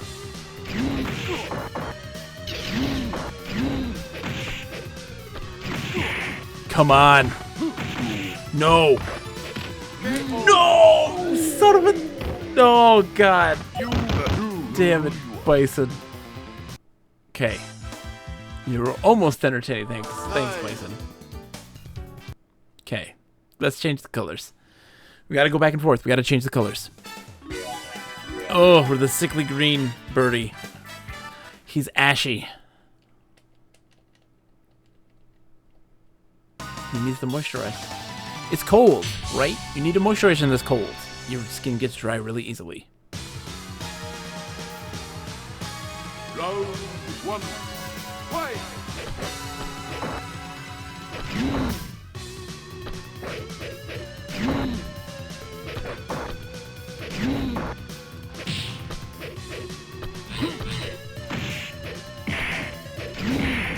Oh. Come on.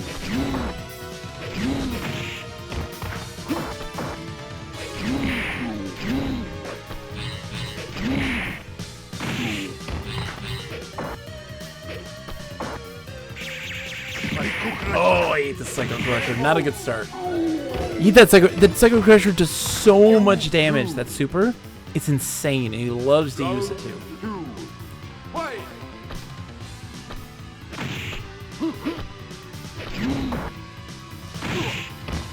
I'll take the 3. Ugh.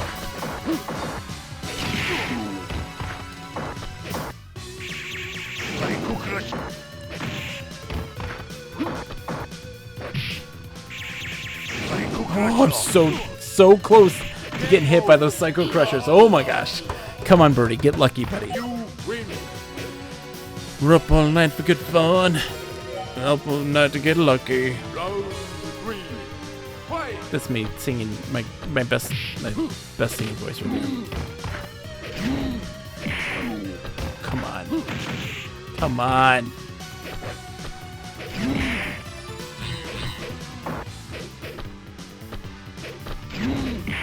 Nope. Oh, this is bad. Nope. KO! Wow. Okay. I just got demolished. It's no big deal. You No big deal. Okay. 9, Gotta go blonde. Blonde Birdie with the mutton chops, baby. We can do this. I gotta visualize and attack. Right? Lip, tell me I can do this. round 1, fight!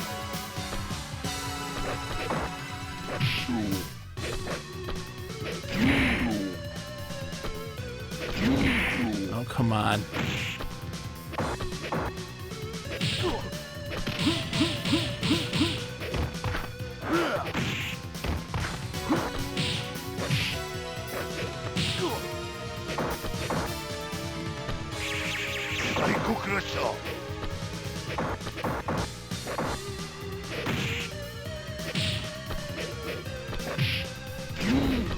Oh, come on. How did that not hit him? KO! There we go, Birdie. Let's go. You win! The difficulty ramps up in that second round. Just like with Ken. Like, if you beat him the first round, it's like, oh, it's really easy. And then it's like, oh, fuck you. Fight!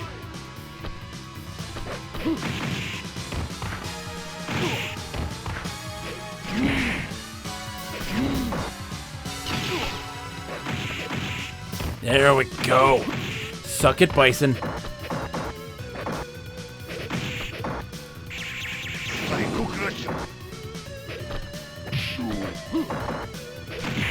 Come on.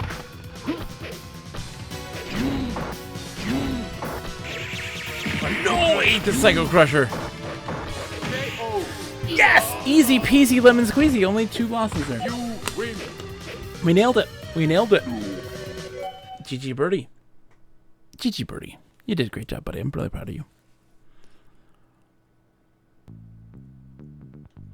Notorious thug turned killer. Birdie earned the place under Bison. I feel like thrashing Yanks. One day, mate, I'll have it all. Watch the Birdie. I'm the best there is, mate. That's my British voice. Do you well to remember that, oh? Shadaloo. Is Birdie thinking about taking over? Will he kill Bison to reach his goal? Wow.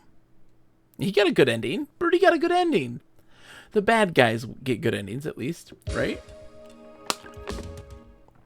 There's a positive there, I guess.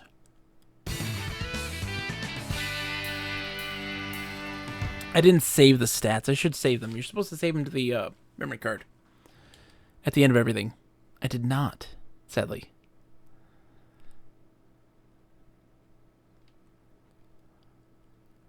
Let's see. Today's Wednesday. It's so wild. So, what, on Friday, I'm going to continue It Takes Two with my good friend Capsule J. I hope we beat that soon. I was all like, hey, we're going to play Dot Hack. We're going to play Dot Hack. We're going to play Dot Hack. And I forgot a really important thing.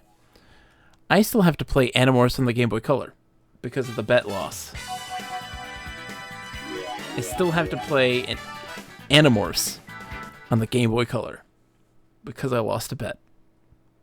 So that has to go before Dot Hack because I gotta just pay my dues. I hate it, but I gotta pay my dues. Round 1. Okay. Fight.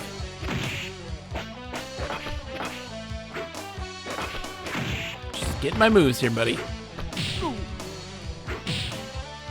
Boom. Okay, shush. Boom. I don't know what you are. You're not a charge character. Boom.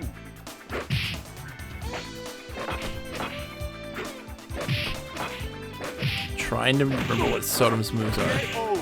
No. I don't know his moves at all. What the motions are for anything. Win. Dude, Sodom is so cool. I love him. Round 2. But I don't remember how to play as him.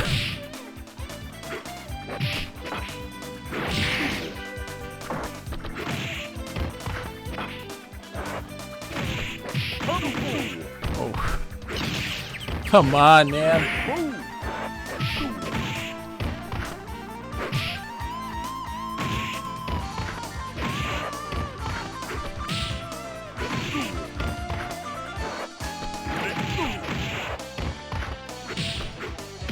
KO. Yes! Sodom. Look at that. Look at my health. What's my bonus for the health? Cause of a fountain. Vitality 0. I had no health. No health. Will not interfere with my plans. What's his plans? What does Sodom want? What is motivation?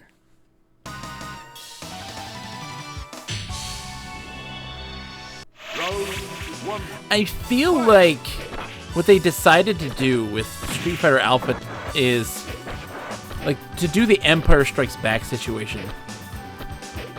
Everybody's in a bad situation. All the good guys are in really crappy spots, and like the chips are down. The bad guys are winning and gaining power. You know? It's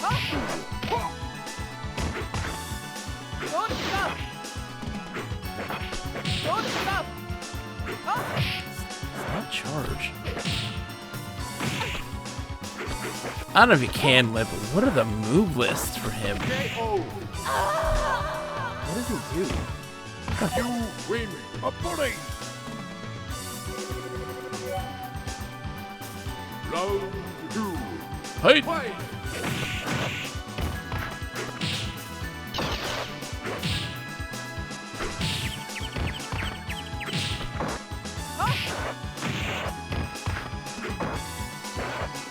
KO.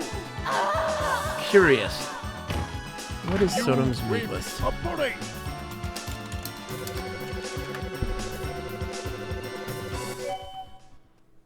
What is his moves? Okay. Level 1.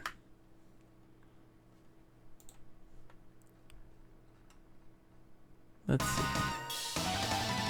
Street Fighter Alpha. Okay.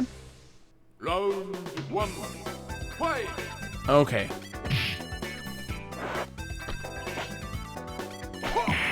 There it is.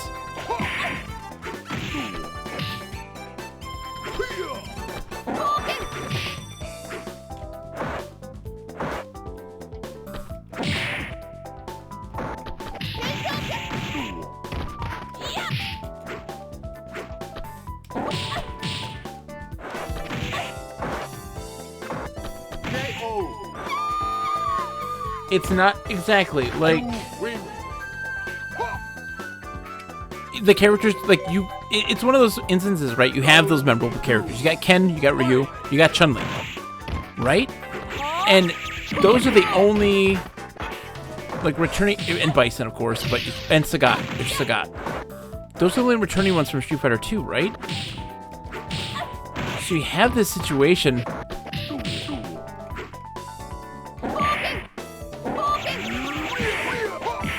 super.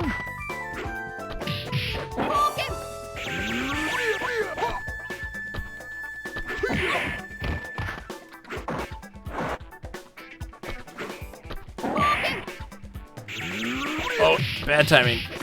That's gonna be a loss. And so you take a lot of characters from Street Fighter 1, which is wild, and a lot of people from Final Fight, of all places, right? To fill out your roster. And it's so wild that they do that, right? That they go to those lengths, but then they fill it with some of the most amazing art. It just visually... Game? Thanks, Gabe. Thanks, Gabe, for that. Thank you for that.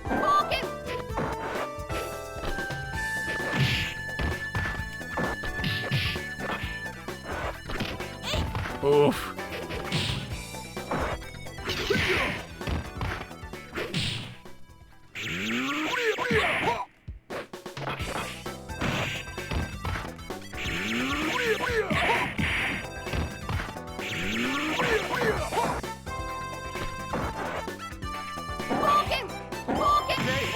Oh, I eked that one out.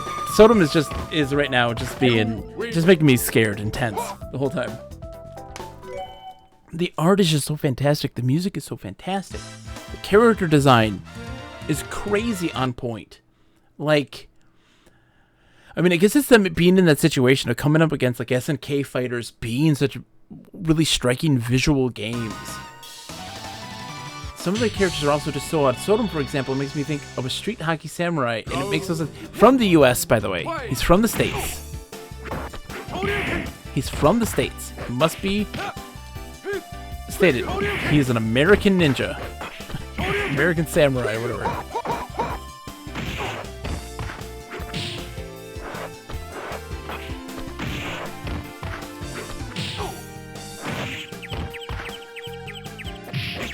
What? Oh my gosh, I'm an idiot. There we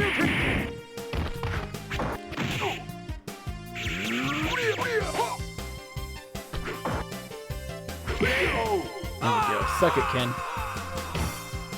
You win. Yeah, Sodom's weird. Birdie is weird. They have just these really wild and Adon weird. They just look weird. In a good way, though. They like you actually mash it out. That's why it's really weird. Is you actually mash out the stun.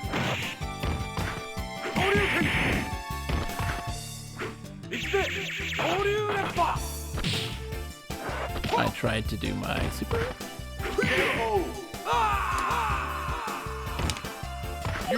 And so the AI sometimes just mashes really quick.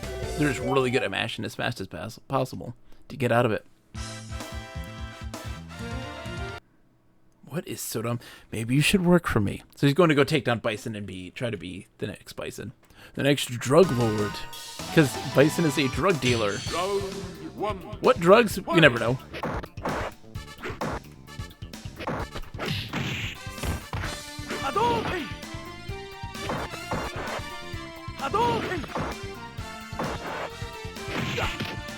Oh, come on.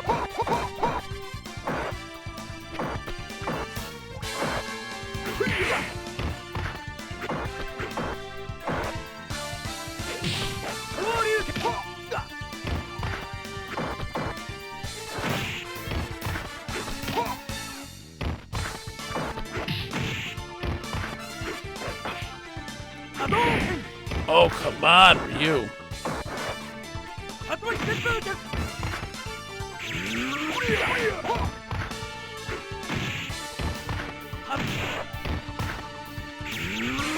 Yeah, eat it. Eat it. Big Mike Ocho says the drugs he deals aren't even controlled drugs, it's just back alley Tylenol. Exactly. I'm glad you're still with me, Big Mikey Ocho. Hope you're doing well. Man, Big Mikey Ocho, let's talk MMOs. I always forget that you're a giant MMO guy. What are some of your favorites? I totally forget this, and it's shame on me for not being memorable. Because, like, I was seeing it on Twitter, and you were talking MMOs like crazy, and I'm like, yes! I totally forgot Big Mikey Ocho, because I always, like, attributed... I don't know. I always thought you were fighting game. My brain just said fighting game because Big Mikey Ocho just sounds fighting game.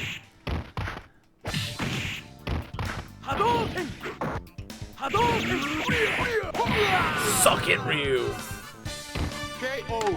You win. I want to talk MMOs. I just love MMOs. It's so dumb.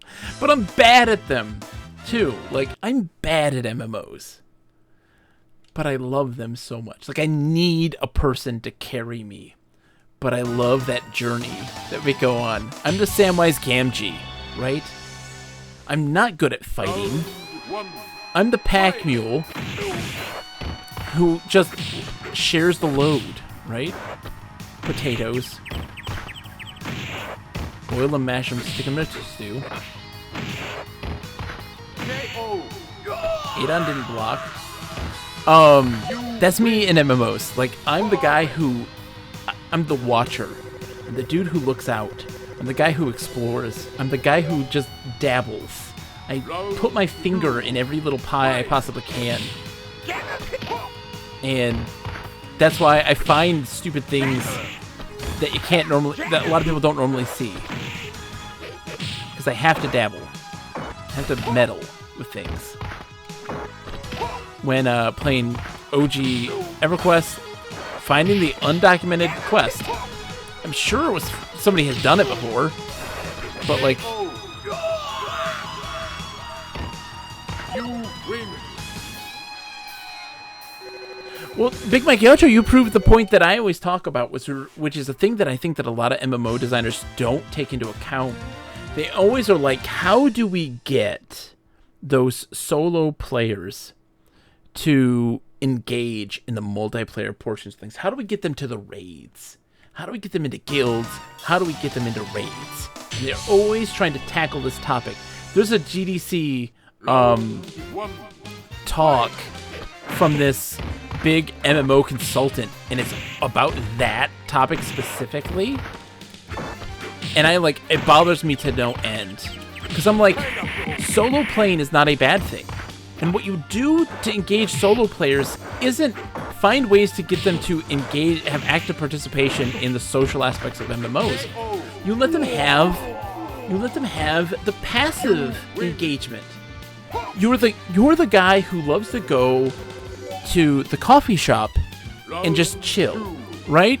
The guy who will go and like watch, will go in and like watch other people role play or be silly and be like, that was awesome. You don't want to do that stuff, but you're cool with just experiencing it. You're, like in Star Wars Galaxies, right? The entertainer class. The epitome of a person who's like, I want to socialize and be in the social obligation of an MMO. And then the people who use the entertainers and the dancers and the musicians, they're the people who are like, I just want to passively get the thing that I need from you. It's about the story, all the quest text, the world, the continuing progression. Yeah, and that's a thing that has value. Because not only are you a player like you in an MMO. Sorry, you ruined my life. Time to pay the price. Hold on. You again. I'll make you suffer. You'll never interfere with me again. Didn't I beat you enough the first time? Oh, dude. Or joining in, but only in chat. Exactly. But like, you players like you and the style that you have in MMOs is so vital. And game designers and MMO developers don't realize just how powerful that type of player is. Because you are contributing to the world and to the economy and to the social side of a game without being a super active obligation to the societal, cultural contribution to the MMO experience. But by just being there and engaging in the world, engaging with NPCs, engaging in the mechanics, you are making that world feel alive.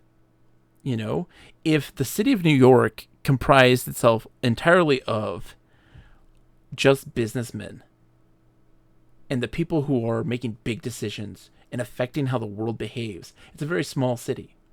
It's very tiny and not populated and feels empty and unalive. Jeff Schmidt says, I'm the guy who farms what no one else wants to. Jeff, yes. I mean, the reality, I love just being in places, in MMOs. I love exploring the spaces. I love talking to NPCs. And I love having valuable NPC interactions, which is why text parsers are the best.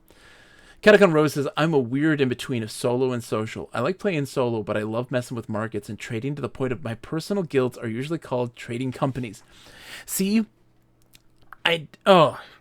what games do you guys play? What ones have you played before? What are your big MMOs? I was a big EverQuest person, and EverQuest 2 was really kind of the one that I started really like getting really into it. Final Fantasy 11, Jeff Schmidt. I have to play Final Fantasy 11. I've never played. I have to. OG Final Fantasy 11. Like, let's go vanilla.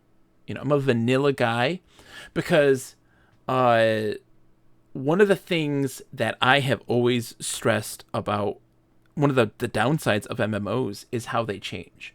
And over time, how they iterate on themselves and build upon the current foundation and are constantly like expanding that it becomes like a mess. It's very difficult to see the forest from the trees. There's just so much noise if you're playing an old MMO in its current released state. I love playing a game in its like vanilla state and then see how it progresses over time. Progression servers are really interesting, but they still don't do it right. You know, they still have this quality of life that really changes how you're supposed to experience the game originally. And so something like Project 1999 for EverQuest. I'm a huge my first MMO, always be my true love, is this game called Underlight. It was a weird game.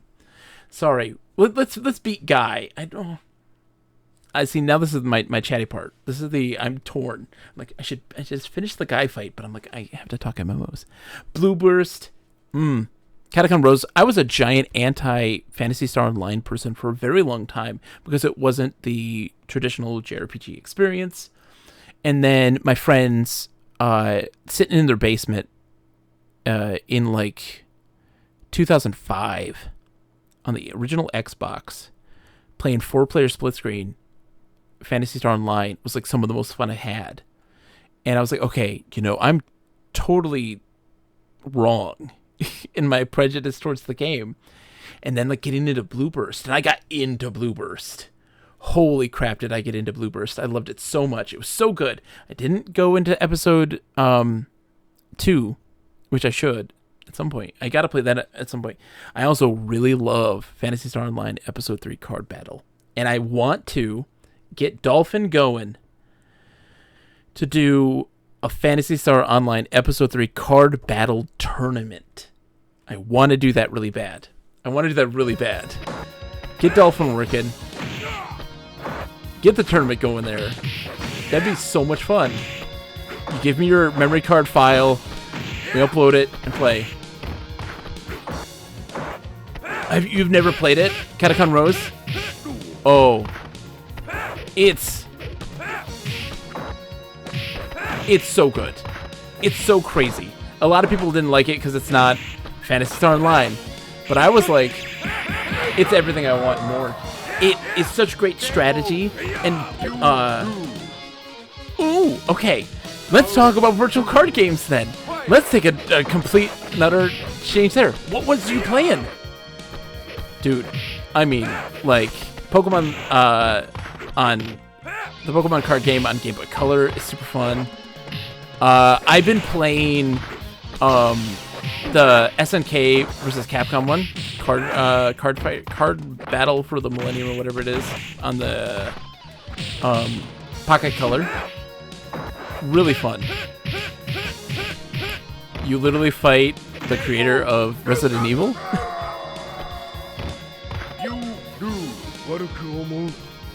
Big Mike Itcher says, so the MMOs I'm playing currently, Secret World Legends, Elder Scrolls Online, Lord of the Rings Online, Star Trek Online, Guild Wars 2, Guild Wars 1, Division 1 and 2, Shroud of the Avatar.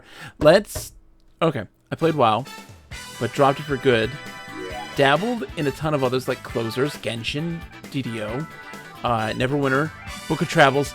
Big Mikey Okocho, Book of Travels is having some major updates. They're fixing the problems they had. Duel Masters on PS2 for the digital card games.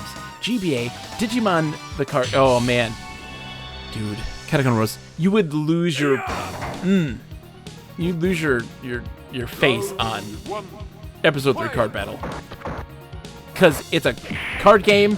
It's also a grid tactics game, and it's also Phantasy Star Online.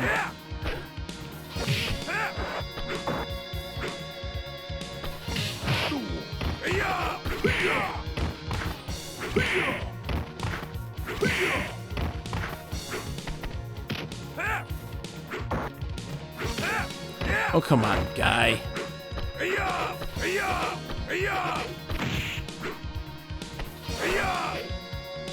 Stop, dude.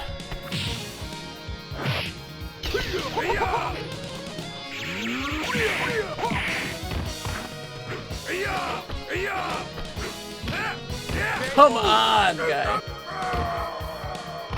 You do. I love it. I love it. I'm happy to help. Big Mikey Ocho, have you caught up on the Book of Travels talk? So they essentially were like, hey, we have some major like foundational programming issues that we have to deal with. Network stuff, network code, that's really a problem. So they bring in some expert and they dedicate like the last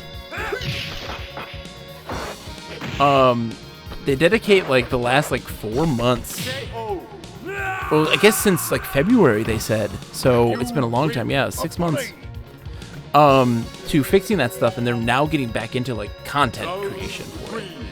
And setting up like they got a test server now. And they're talking about revamping and changing the combat system. And they've added a whole bunch more events and like item details and descriptions. It's been really interesting. Oh no, overheating PCs are never fun. So I hope they fixed it. You win. A pudding. Oh man, I hope so, Big Mike Hitcher. That is a shame. Book of Travels is so special. I need to play some more of that and join the test server. Rebuilding of Mad Gear. New determination. The Mad Gear gang begins. The reconstruction of the new HQ. Gentlemen, our new gang name. We will take over. How do you like? Can you read it?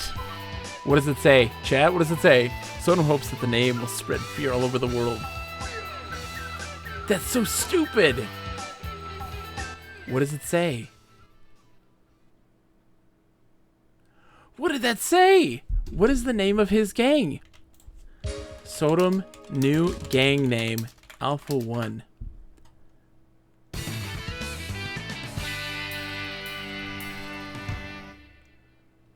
What does he name it? Ending.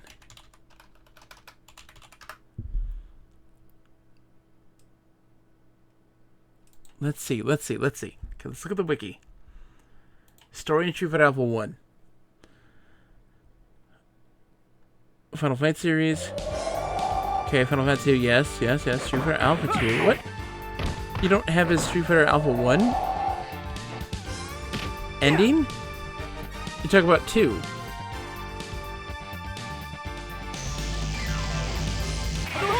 What is the name of his gang? Street Fighter Alpha. I could have got Google thing up to translate it. Oh my gosh. Hold on. Sodom Alpha 1 ending explained.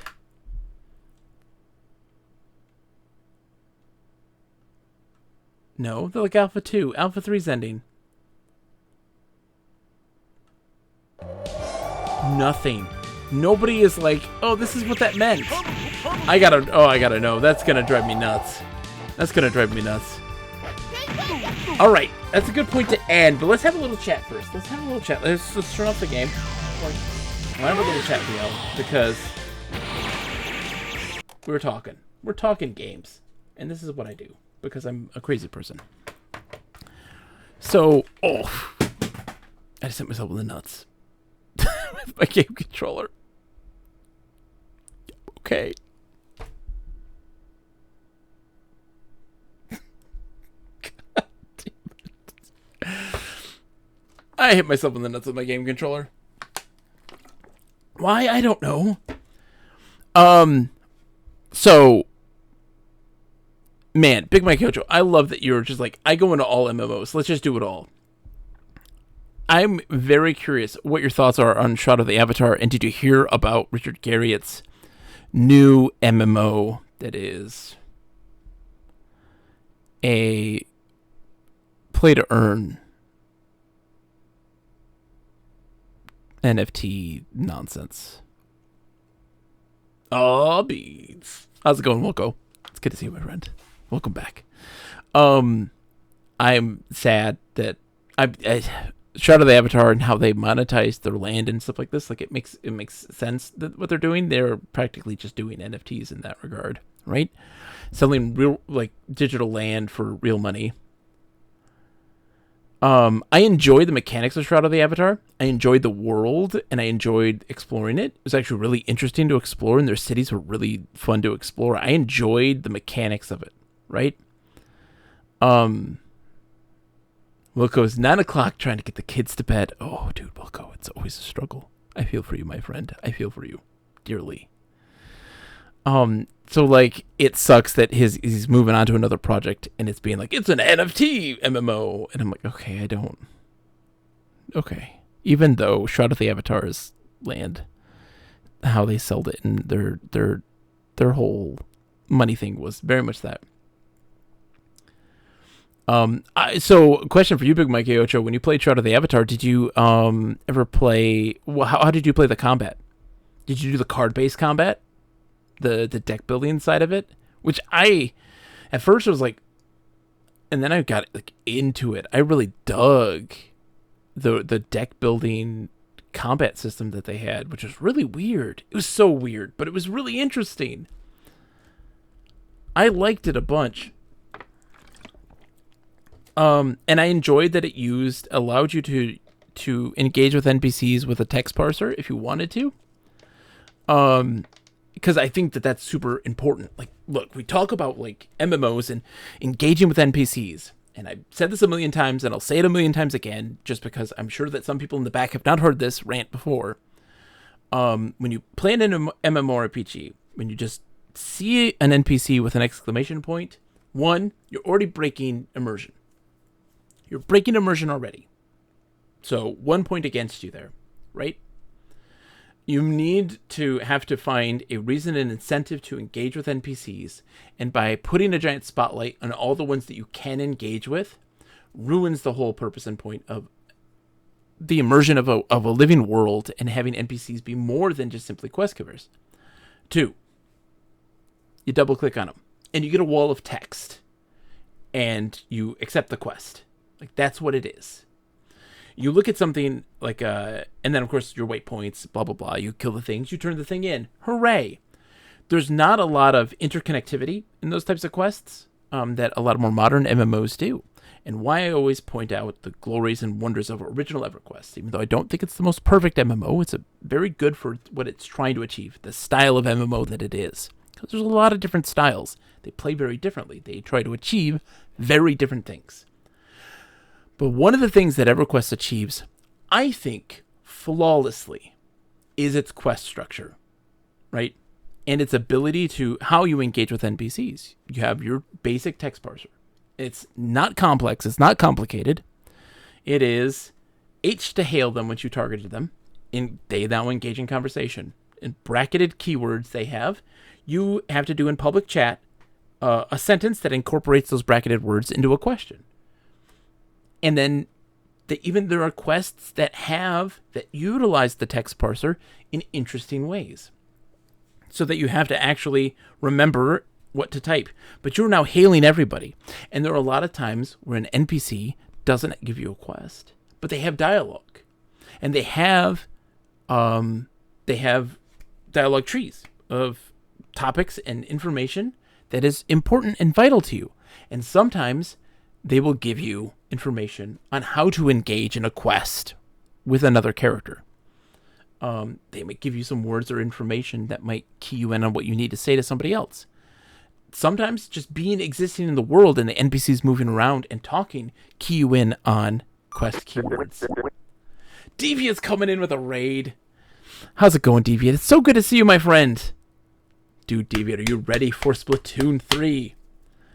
Big Mikey Ocha says, I was actually a big fan of the ambient puzzles in Shroud and how you'd stumble into zones where there'd be a big puzzle, but you'd only know about it through environmental exploring, or stuff like the drop system, where if you craft and sell an item to a vendor, that item shows up on the universal drop list and can be dropped from any mob for anyone. Big Mikey Ocho, exactly. It had a really great, interesting economy that was very different and very unique, and its world exploration was strange sometimes, the overworld and that sort of thing, but I loved it.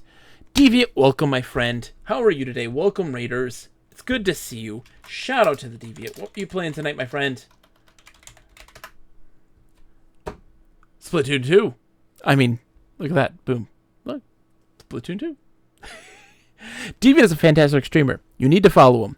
One, he plays a lot of boomer shooters. I hate the term boomer shooter, but he's very good at them. The old school style FPSs. He plays a lot of stuff like Chivalry 2. Loves Splatoon. A giant Splatoon fanatic, and rightfully so, because Splatoon is absolutely delightful. And he's just awesome person. Really great person. And like enjoyable to talk to. Who's very excited about video games. Loves his stuff. Loves it. So give him a follow. Worth it. Oh, how is it going? Were you doing any ranked stuff, Deviant? Playing Fashion Police Squad, an old school FPS. Oh, hold on. Did it say? I thought it said Splatoon 2. My brain. Maybe I just saw it in your text. Fashion Police Squad is an old school FPS where you give makeovers instead of death. Dude, that sounds amazing. You give makeovers instead of death. Big Mike Aocha says it's sort of like the overworld to scene drop, actually, though it was a great in-between of having a full world but making it more modular. So I think part of the benefit of it, Big Mike Aocha, is, I mean, of course, this is an indie MMO, and it's tough to make it be like a full-fledged giant open world. It's really easy to manage the network side of things by having it in those zones and having the overworld and seeing people kind of move through it and having like these encounters that kind of go to it. It gives you, I think they're very much trying to go for like that old school Ultima feel, like Ultima, 3 and 4, and 5, like that sort of Ultima feel, I think was what they're trying to go for there. And I think it works very well for that. Not necessarily my cup of tea, but it's not a deal breaker by any means. So I dug it a bunch. I dug Shroud of the Avatar. A lot of people didn't like it. I dug it. I want to dig into it more at some point, but I'm disappointed in Lord British for his upcoming project. I just think it's, again, I get it. He's like trying to ride that wave, and he's already doing stuff like that in Shroud of the Avatar. He is. It's just not called NFTs. He's selling digital land for real money. But it's weird. It's skeezy. It's just skeezy. All right, folks. I'm sorry, David. I gotta get running. I'm exhausted, and tomorrow's a huge day. I gotta get my kid to the dentist tomorrow. So I'm glad you were enjoying Fashion Police Squad. I gotta check that out. Big Mike just says, but overall, I'm really not a Sandbox fan, but I still dug it personally too. But yeah, his handling of behind the scenes, though, not good. The whole funding nonsense and whatnot, yeah, not good at all. Interesting game. I dig Sandbox, but I dig I dig a mixture of sandbox, but with a little guidance. He bought you dinner and drinks. He seems like an incredibly nice person. Like really down to earth. You know, he did like always giving back to the community and like always willing to engage and talk to people. He's not a person who I'm like, oh, you're like a Peter Molyneux, like really like a con man, you know? He's not that person. I'm curious to know what's going to happen. Yeah, I wish we had somebody around him just be like, no, NFTs, no! And like, even like the Echo the Dolphin guy who made Echo the Dolphin, like, yes, NFTs, yes! And it's like, no, please don't do that. Ugh. I gotta find someone to raid. I need to go to bed. I got work to do. Deviant, thank you so much for the raid. And thank you everybody for hanging out. Thank you for the folks with the bits, folks with the subs, the gift subs, Flake, and everybody. I really appreciate it. I love doing these so much. I really, really love these stinking CPU versus CPU tournaments. Let's see who's on. Who is on right now? The only way I would approve of an NFTS system is if it's solely tied to player-made content and items. Yeah, Catacon Rose, like a Second Life, right? Second Life, right? Oh. Big Mike Yocho, we have to have like an MMO talk. I need to have an MMO talk with you. I need to have an MMO talk, like a deep one-on-one MMO talk, because I love them more than anything. All right, who's on? What do we got? We got lots of people on tonight. So many people. Holy smokes. Who are we gonna say hi to tonight? Let's see. Let's go raid. Okay, they're doing a 1K follower-thon. Let's go say hi to the real professor. He's always in here. I don't know what he's playing, but let's go say hello. Oh, he's playing Slay the Spire. That's what he's playing. Dude, Big Mike Yocho, come on, we gotta. Thank you everybody for hanging out. This was the best. Let's go say hi to Real the Professor, playing Slay the Spire, doing a follow-a-thon. Let's go support them. I'll be back Friday night, 9 p.m. Eastern, playing It Takes Two, and continuing that with Capsule J.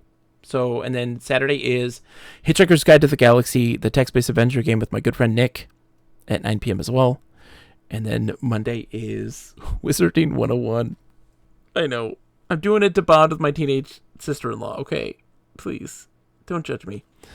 All right, I'm going. Goodbye, everyone. I love you all. This was a lot of fun. Thank you so much. And as always, to humor. Goodbye, everybody. The tip of the tongue, the lips and the teeth.